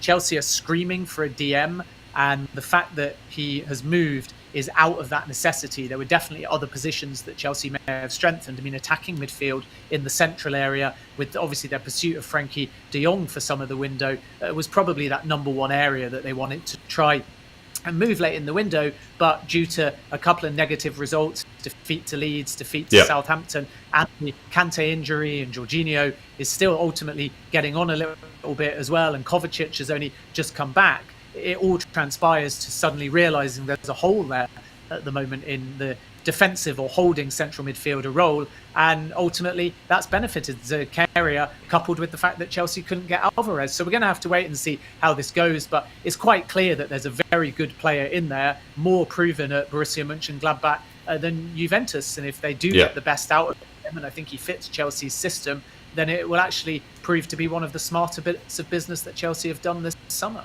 For sure, I agree. And he's also very, very good for his national team in Switzerland. I have an Italian background, so I usually support Italy. And when we had the 2 World Cup qualifiers, he was a monster. So, last thing for you, because I know you're busy. You're a busy guy, and you need to go. But I know you're a Leicester fan. Are you watching right now? Firstly, you got 3 screens going. I do obviously have the game on. Yeah. How are they doing? It's 0-0. No, not too bad. Okay. 21 minutes gone. The best thing is actually that Tielemans started, which means that he's highly likely to stay at the football club. So that's good news. Yeah, and I was going to go there. Is it shocking to you that he's still at the club? I'm surprised nobody made a concrete offer. I mean, there hasn't actually been a single formal offer. There's been a couple of late inquiries. There's been a couple of verbal talks through intermediaries. But absolutely, you've got a player with proven Premier League experience that can get box to box, that can score goals, that can provide assists, and has good numbers and consistency, and is constantly improving on his skill set, his defensive qualities, and his athleticism. And those are the areas where, to really play for a top club, he needs to develop. So I think some of this is down to Leicester selling Fofana and then holding out for 35 million instead of under 25 million. And I think some of it's down to the fact that ultimately Tielemans divides opinion. And even though Arsenal would like the player, they're not prepared to pay over the odds because they're quite well stocked. And Granit Xhaka has actually had a really good start to the season. So I think what we'll see with Tielemans is possibly a club like Arsenal coming back in for him next window. So lastly, the follow-up, he's in the last year of his contract. Do you think it's going to be a bidding war for him?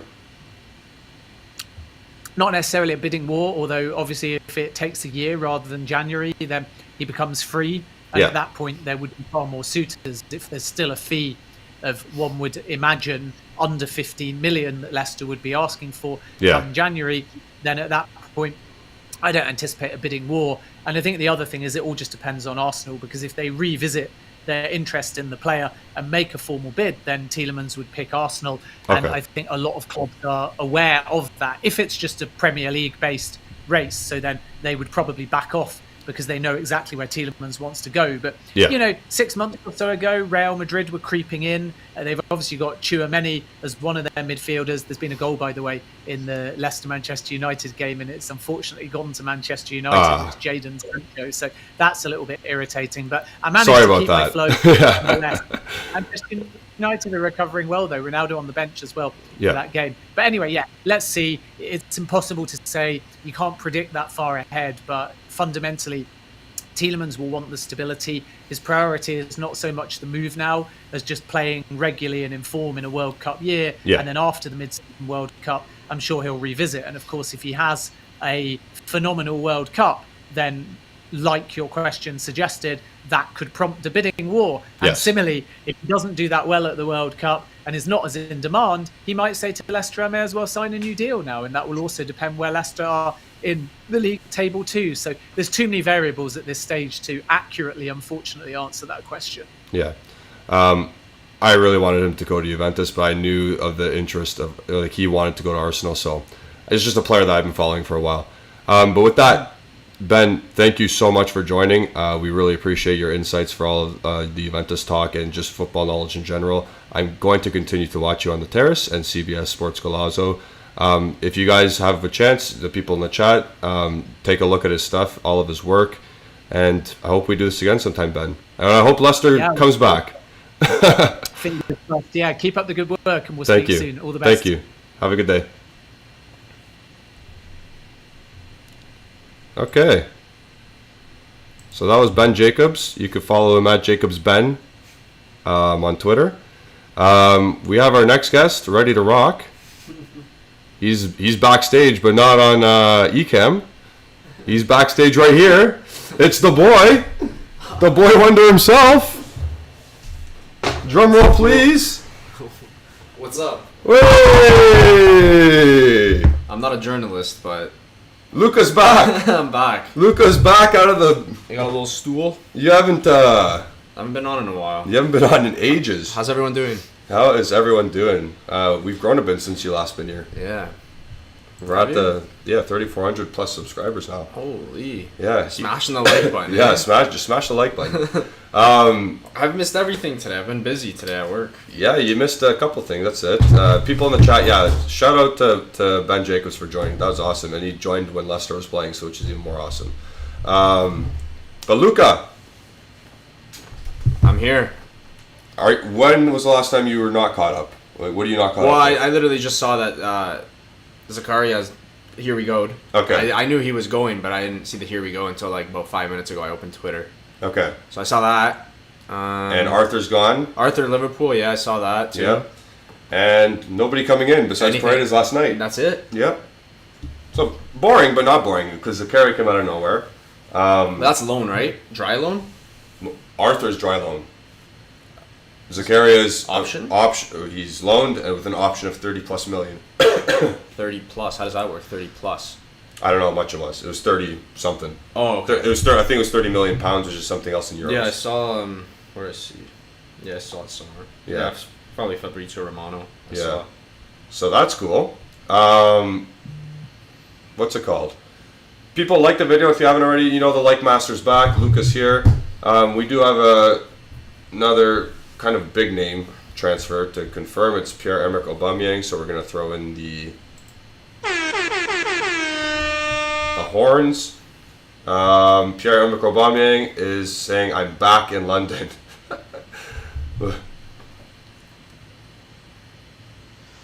If you go and look at... Looking forward to the challenge? For sure. Yeah, nice to be back in the Premier League. Yeah, back. Why is he coming? He's covering it. Good to see you. Thank you. Linking up again what was the with point of Thomas covering Tuchel as it? well.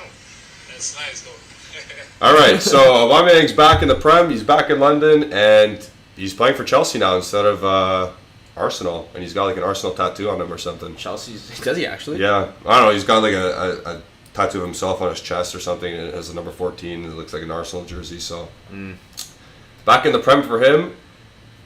You have watched sporadically the first 4 games of the season. Here and there, like Because here I and there. finish work at like 3, so by the time I get home, then if I have to do stuff, Yep. it's So tough.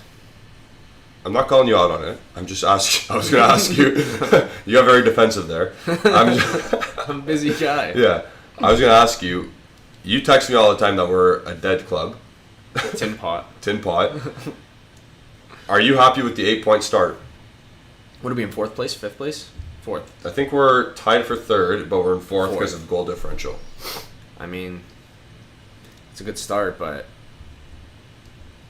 like I said, man, we're Juventus. Clearly, we're Juventus. Like, it's not. We're supposed to be in 1st place, and I hate to say it, but I don't know what's going on. But What are your thoughts? I mean, we got Yeah. 8 points. Yeah. What do they have? It's in 10. first? We're 2 points We're 2 behind. points out. 4 games. I'm not too worried, but Yeah. I am worried because I'm always worried watching this club. I'm always gonna be worried.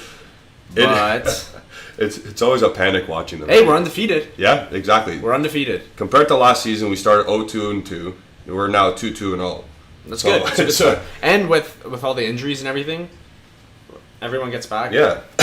Well, here. Not yeah. that we'll see everyone on the field at the same time, like I Well, said. Yeah, there you go. So, are we the best team in Italy if everyone's ready to rock? Yes, but I don't see everyone being on the pitch at the same time. I just can't see it happening Okay. with our luck and everything. I can't see Di Maria being on the field with Chiesa, Yeah. Pogba, Locatelli. Yeah, maybe a couple games, but you definitely want to see it for the whole season if you want to succeed. Yeah, absolutely.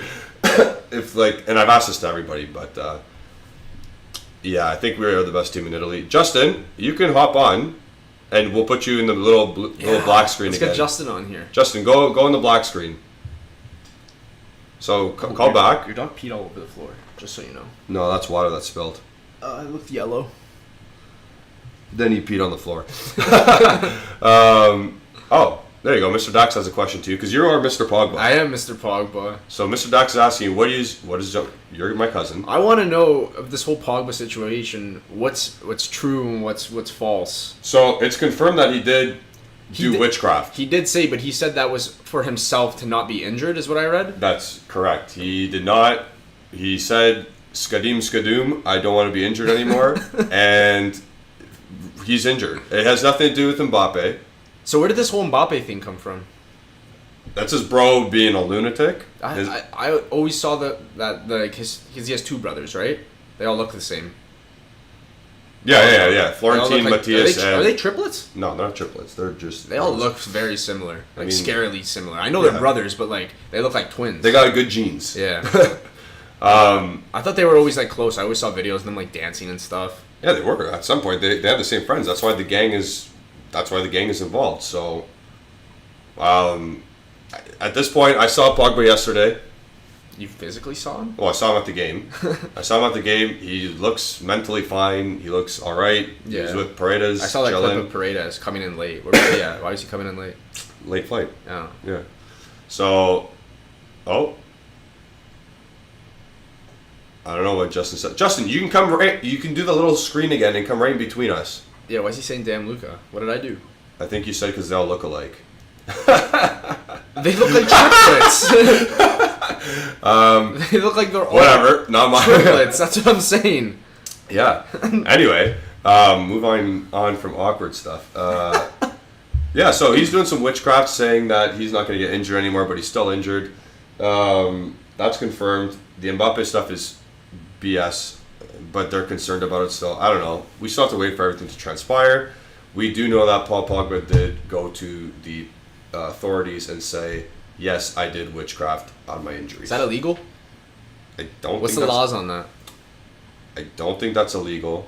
I don't know. Will the team take action on it? The team did take action on it. Pogba went to the team lawyers and I don't know if they put a restraining out on Matthias and his buddies. I don't know what happened there, but I do know that Paul Pogba reached out to the lawyers of Juventus to help them out. So that's the situation there. He might start running again apparently next week. Yeah, weren't you telling me he's gonna be back? He's supposed to be back by match day 6 against Salernitana, September 11th. He's supposed to be running next week, and I don't know how he'll be ready and fit to go by next weekend, because that's what that means. I don't know. Anyway, And that's that. That's the Pogba situation right now.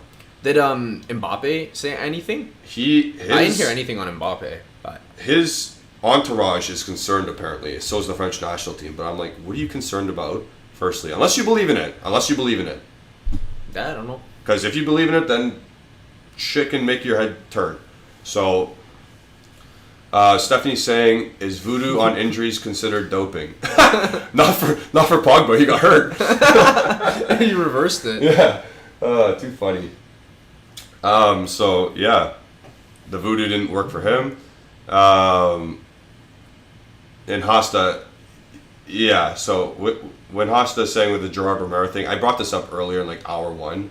Gerard Romero always tweets out that you're not prepared for what's about to happen, or it's like stuff is happening. Yeah. And we have a friend group chat on Twitter, and I send them every day what it says. It's ridiculous what that conjures up. But what would you rate? Okay, so actually we can probably bring this up now. What are we bringing up here? It's gonna cover your face a bit. Maybe I can move it. I can move cover it. me as long as you can hear me. No, we'll move it. How many charts you got there? Just the 2. Ingoings and outgoings. Oh, I can't even read. So, I'm showing you the incoming list. That's the official list. There's nobody else No incoming. more coming. No more coming. I want you to give a mark out of 10 for the incomings. This we counting Keza? We're counting, well, we had to buy him, so. Yeah, but we had him. Okay, so, no. And Collade. It's not like a new addition to the team. We just paid for it now. Okay, so yeah, disregard him. Collade, we are not going to sign anybody else. We're done. The transfer window's over for Juventus. It's unfortunate, but it's done. Not even. So. I mean, we needed Bremer for sure. Yep. I would have liked another center back. Yeah. For sure. I don't know how they didn't do that. I don't know how they're content with Rugani being there. And it's beyond me. Kostic, I like Kostic. Cambiaso's on loan, right? Yep, he's on Bologna now.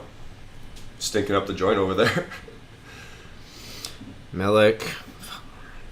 I don't know. Scored yesterday. He did. I missed that goal.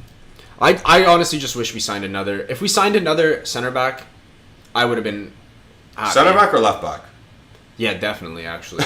Definitely a left back. So, actually, I don't think you know what happened this morning, because apparently Arthur Melo was, when he was offered to Liverpool, or when he was sought out by Liverpool from Juventus, apparently during the discussion, Liverpool might have mentioned that Tsimikas was available. And apparently Juventus said, nah, we're good. That's crazy to me. Okay, so do you want to go off on that right now? That's just crazy to me. Like, you clearly need help at the fullback position. Yeah. And they said, nah, we're good. They said, nah, we're good. Like, no, obviously they said, yeah, nah, I we're know. good. But Yeah. like, essentially, they said, we're good. Yeah, they said no. So they're okay with our situation, is what they're saying. They're okay with Sandro, De Sciglio, Quadrado, Danilo. I'd say, hey, put our trust in them, trust the process. But I can't. I watch those guys play. I can't do it. Yeah. We've seen already the only goal we've conceded this year is Sandro at the back post making another mistake. Other than that, we've been fine. But we've been playing really shit teams like Sassuolo shit, Sampdoria shit, Spezia shit.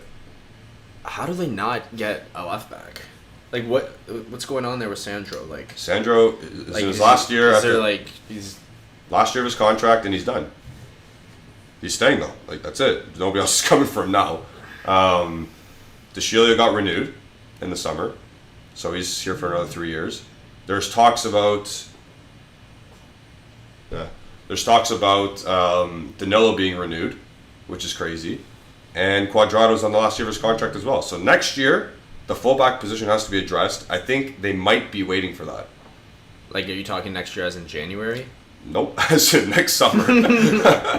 I wish January, but no, next summer. So you think they won't do anything in January? They will not touch it unless something goes to absolute shit. So I don't know how they're content with the players in that position at left and right back. It's mystifying. It's crazy to me. It's like lack of preparedness.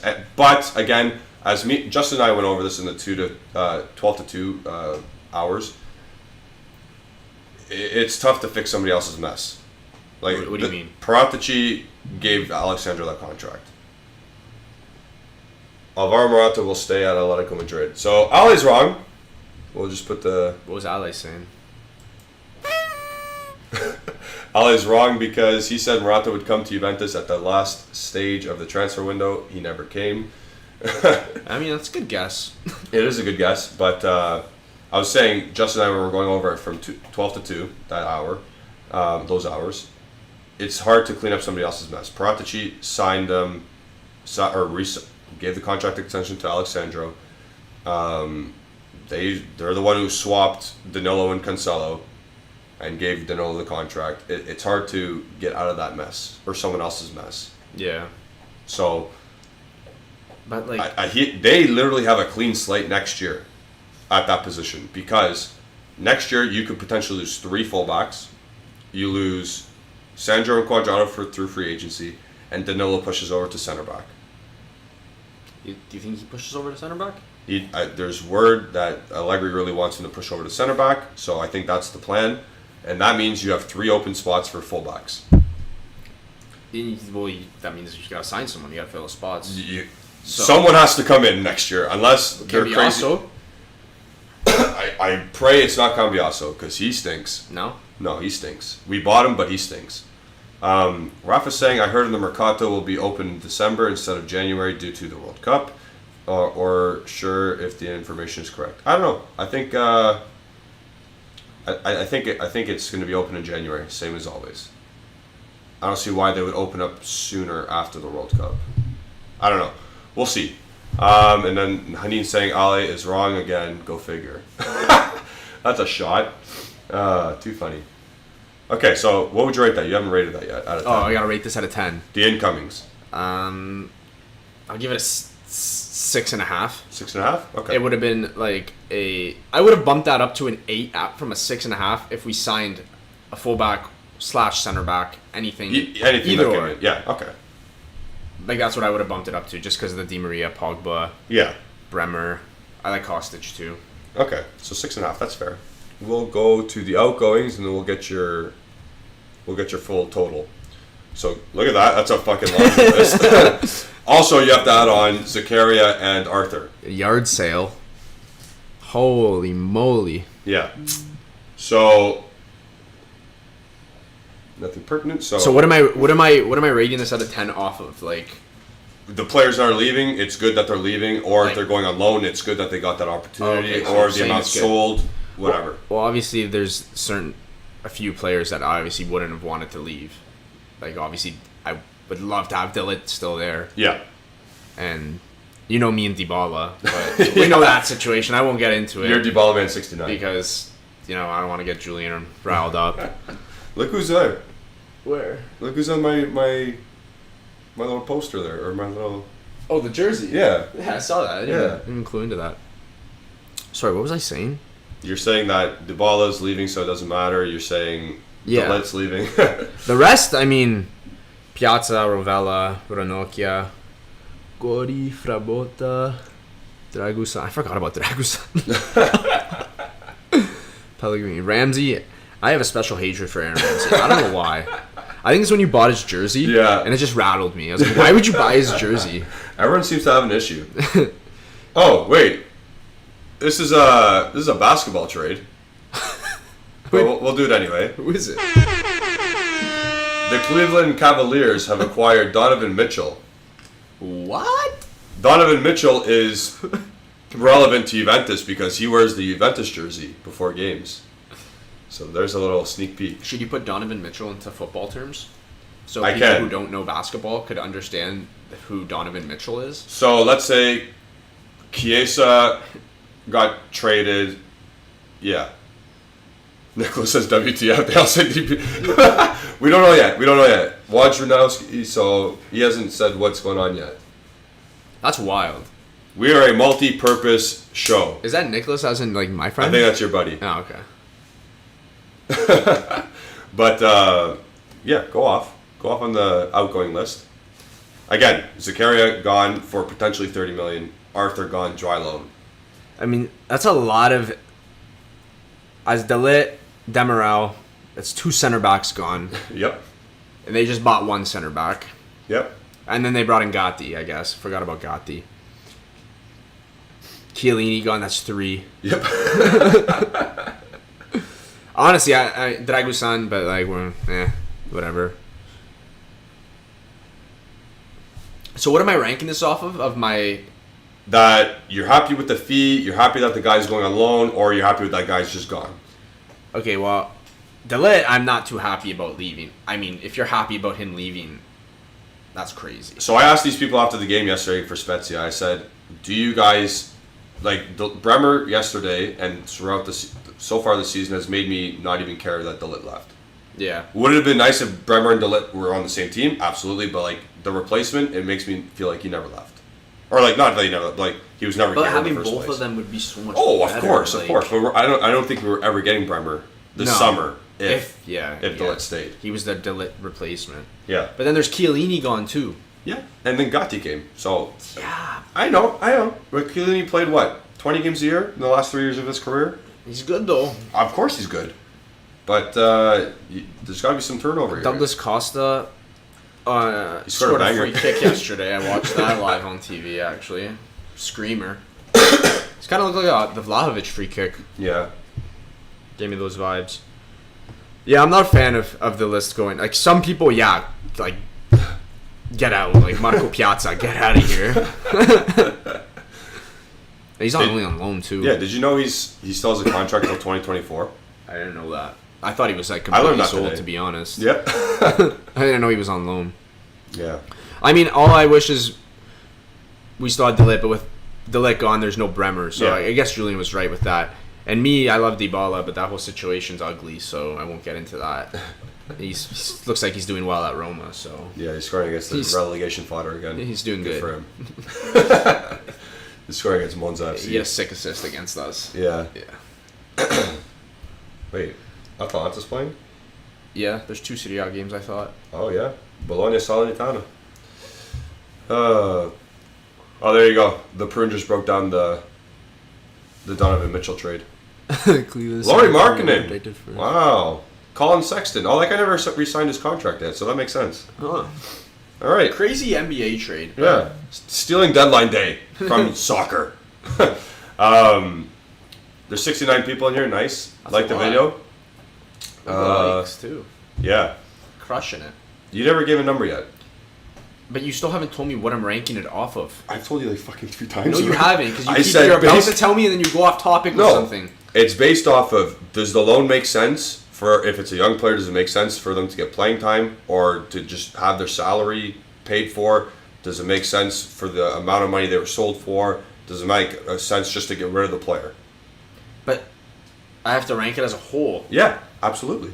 Okay, like a lot. I mean, because a lot of these players I'm happy are gone, but there's like the couple that Yeah, so you don't have to say 10. You can say It's not 7. It's like I wouldn't even say 7. I'm gonna go 6.5 again. Okay, so then 2 6.5s. Okay. No rookie scores. then you are a 6.5 for this mercato I am. because you said 6.5 incoming, 6.5 No, outgoing. I'll go 7 for the whole mercato. That doesn't make sense. It does make sense. Mathematically, that doesn't make sense. Okay, well, when you get 6.5, what do? You round up 7.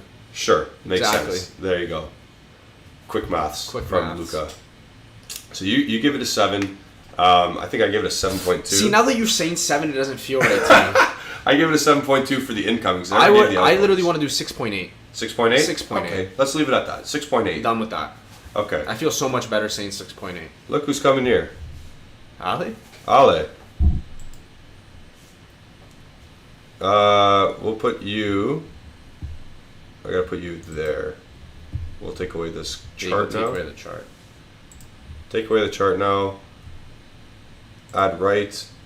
Oops. Then we'll add left. But then we're going to make you solo. Ollie, what's going on? Can you Oh talk? wait, I have to sound down. Oh, I can't hear him. Oh, yeah, you can hear him. Hold on. Will that mess it up? I don't know. Talk? Can you hear me? Ollie? No, can't hear him. It's fine. Okay, you good? Wait, where'd he go?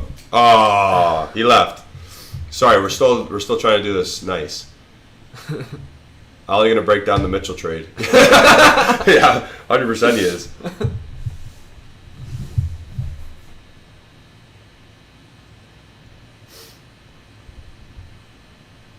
PSG signed Carlos Soler. Yep. So whenever, oh, you could hear him. Wait, where'd he go? No, not now, right? You can't hear him now. Huh? No way. He's not there though.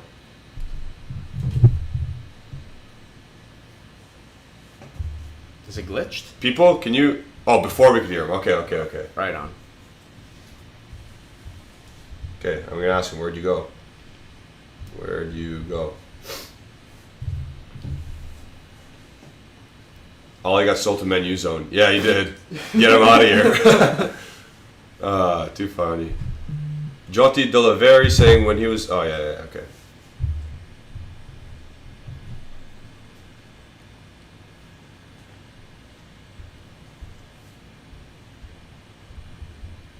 Oops. Made a mistake again. Nah, Citizen, you're lying. He says I can still hear him. You're Troll. a liar. He's trolling. You got some liaria. Anyways, we're waiting for the big men to come back. We're waiting for Justin and Ollie to come and discuss. They're both coming on? I think they're both coming on. Oh my goodness. Whoever calls first is going to get first dibs right in the middle. Then I think I might stack them. Do you want me to shift No. out? I think we're going to just stack them in the middle there with those little screens. But it's TikTok time for them. We have an hour and 10 minutes left of the stream, of the 7-hour marathon. Have you been doing this for 7 hours? Well, I've been doing it for 5 hours and 50 minutes right now. The Serie A market is closed.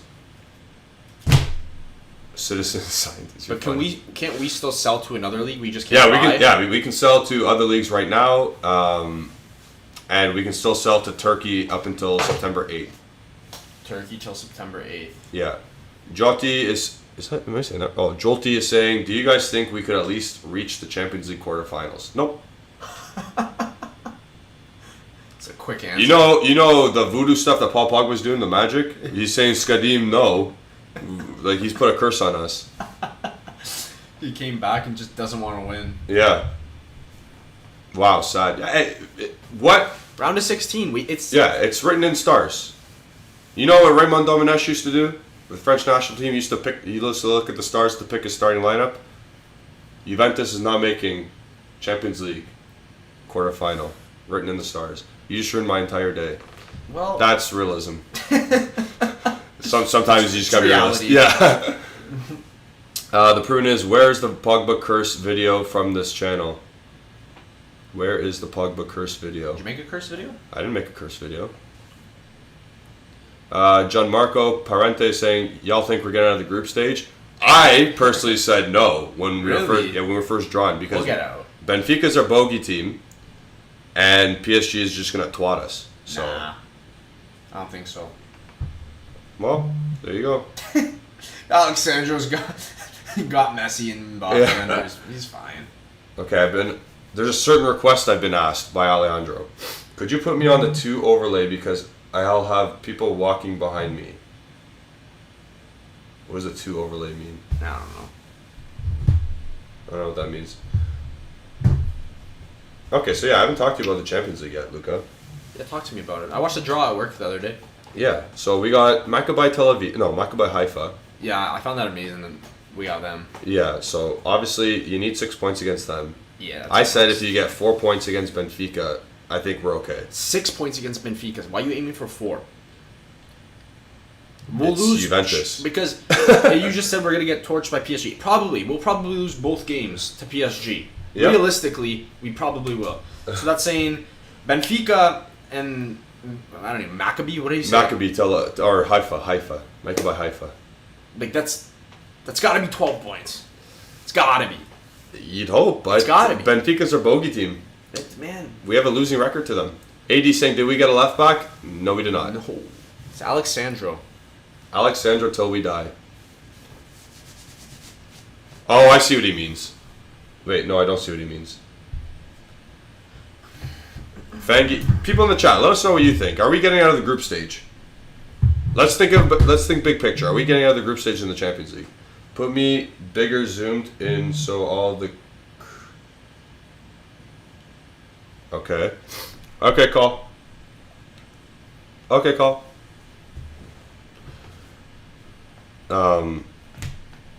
I don't know how we're gonna work then. I guess we gotta make ourselves a little bit smaller. What does he want? Sorry. He wants to be like split off. He doesn't want to be in that little camera. Sounds like he's being a little bit big time here. Big boss is coming. Yeah, the big man's coming in to give his thoughts on the last day of the mercato. Eventful deadline day for Juventus in terms of outgoings. Arthur gone to Liverpool on a dry loan, which is crazy. He's gone to Liverpool. Zakaria gone to Chelsea on loan with a buy option of £30 million plus. Yesterday we signed Leandro Paredes on loan with an option of 22.6 million euros, and we sold. We let go of Rovella to Monza on a dry loan. Oh my god. That's old school. That's retro. These are my retro jerseys. It's the GOAT. Number 6 Pogba, when we had Nike shirts. This is the jersey I burnt. I was there. Remember when I incriminated us live? Okay, so big time's back. We'll put you... He wants to go on the left or the right? Let me see what he said. I'll have people put... Okay. Maybe just the right. So I'll put you on the right. We'll go on the left. I can't hear you though. Oh, now I can hear you. Yep. What's up? I think everyone else can hear you as well, except for Luca. I can't hear you because he's got headphones in. You good? How do I fix it? I don't know if you can hear me. Yeah, I can hear you. I'm talking to you. But I cannot. Wait. Holy Ale, just blowing everything up here. No, now it should be okay. Can you hear me? Exactly. Oh no. What's going on? I have no idea. What's this? Billy Gilmore gone to Brighton. I think these people can still hear me. Oh, he left again. Wow. Oh, Justin's joining. We can hear Justin perfectly fine. Yeah. Justin, what's up? Can you not hear him? No, we couldn't hear him. Yeah, we can hear you. Yeah. I can't hear you, Justin. I don't know why. Okay, so earlier when you were doing it, Ollie, I could hear fine. No, yeah. Yeah, I don't think you'd hear me. Hold on, John. Oh, because you don't look terrible this time. I mean, it's still glitchy, but it's not nearly as terrible as it was the first time. Justin, if I go to the next scene I have, will you transfer over with us? What do you mean? So because I have another scene, like yeah. Like, what's gonna happen if I do that? Let's just try it. Where'd you go? Okay, switch over. Hey, buddy. Switch back You over. just have to add me to the scene. That's fine. Hi. No. You can do it. Oh, you're gonna do this. Ollie probably. Okay. Ali wants the sides here. Okay, he probably just wants him to do it by himself, probably, and like me not be there. Yeah, that's probably. I mean, now it looks worse. You're a big boy. Yeah, you're honestly That's why I was trying to take over earlier because I just don't think your computer can handle it. No offense. Wow, are you calling me poor? I think it's just. Who, get out of there. No, I'm just saying your computer is not. Who's calling you poor? Whatever.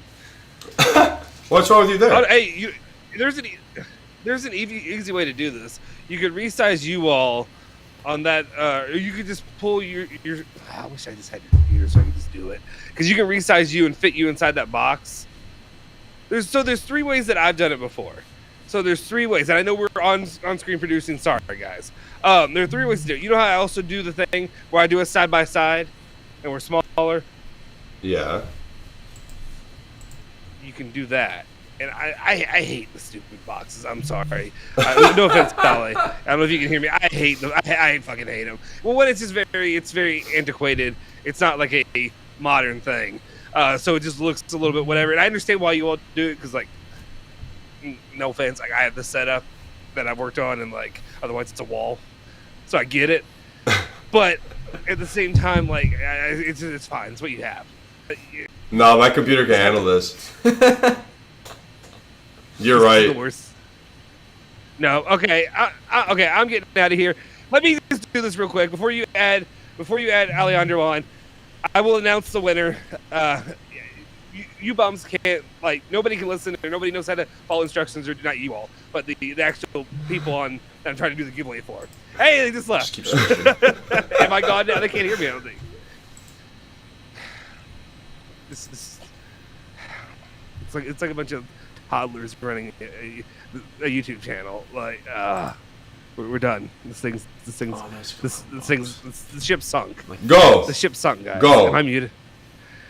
All right. Do your giveaway. Anyway, there was a six giveaway? freaking people basically. So we're doing a giveaway. 6 people basically entered this giveaway because nobody knows how to follow directions. So congratulations. I believe S.P360. That is Stephanie, our member, won the giveaway for the Bianconeri Zone shirt. DM me on Twitter, and I will get you your information, all that stuff, scheduled or whatever, and I'm going to get out of here because this is just a mess, and it's pissing me off. Anyway, so you have fun. I'll have fun trying to listen to all that. Stephanie, yeah. There you go. Stephanie, congratulations on winning this shirt. I hate all of you.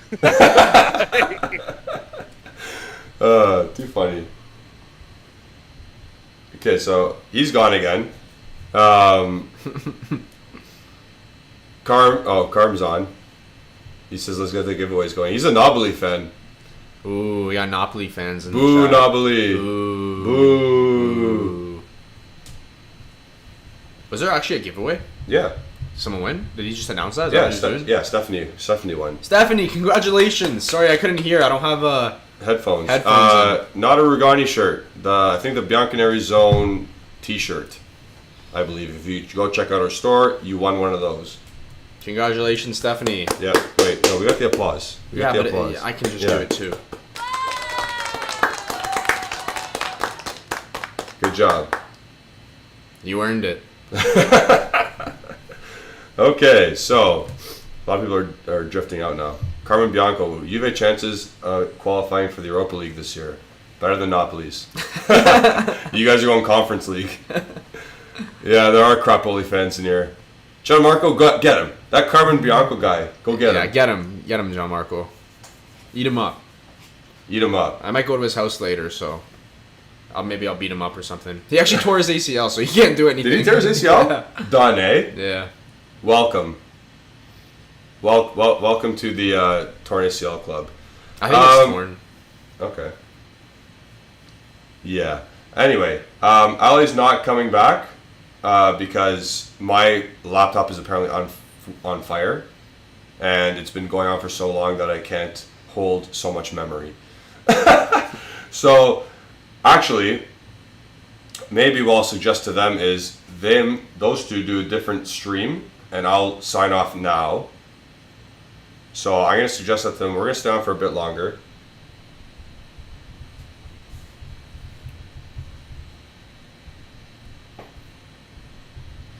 Prefer this year's Napoli squad or last year's? None? Is that an option? Yeah, screw Napoli. We don't even want that. Okay, so I guess we'll just not end it there, but we'll do our final thoughts. What's the difference? Both those squads choke. Yeah. Get him, Gianmarco. Yeah, Gianmarco. Finish him. Finish him. Finish him. So we have 7 midfielders left in our squad. One of them, Napoli finished above Juve. Bet? Yeah, okay, so Justin's going to take over the stream. Yes. Justin's going to take over the stream and get the things back on the rails here. Final thought, Justin be like, we suck. Oh. Right on.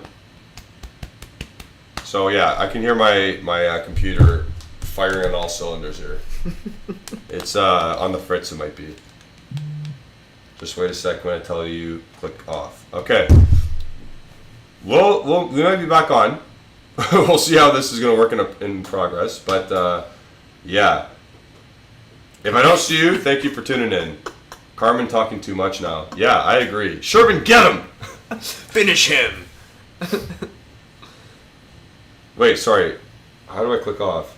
Click off what?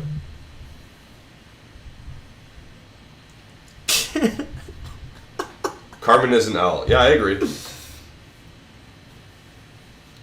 I can't believe we actually have a Napoli fan in here. Good job tying Lecce. He's low-key a Juventus fan. Yeah, that's why he's here, right? Right. Why else would he be in the stream, right? He likes tying Lecce.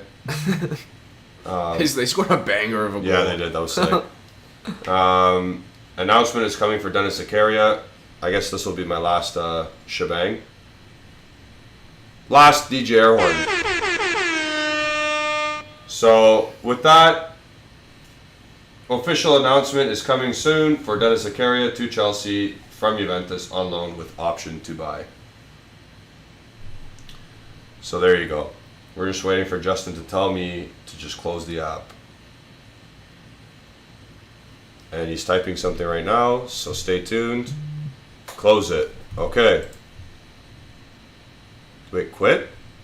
Yeah. Bye, guys. Wait, I don't know. No. Like quit? Hold on. Oh, Michi Batshuayi went to Nottingham Forest.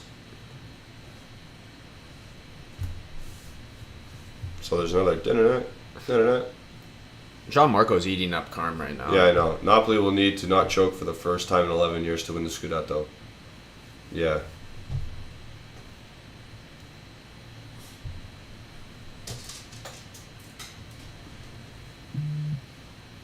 Just X out. I don't know how to X out here.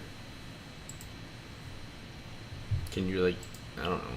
I don't know how to work this program. Let's keep saying quit.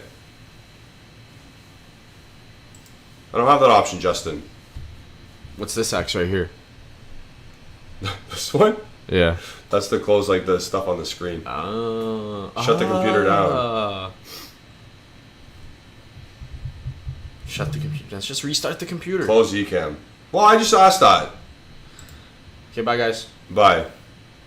See you soon.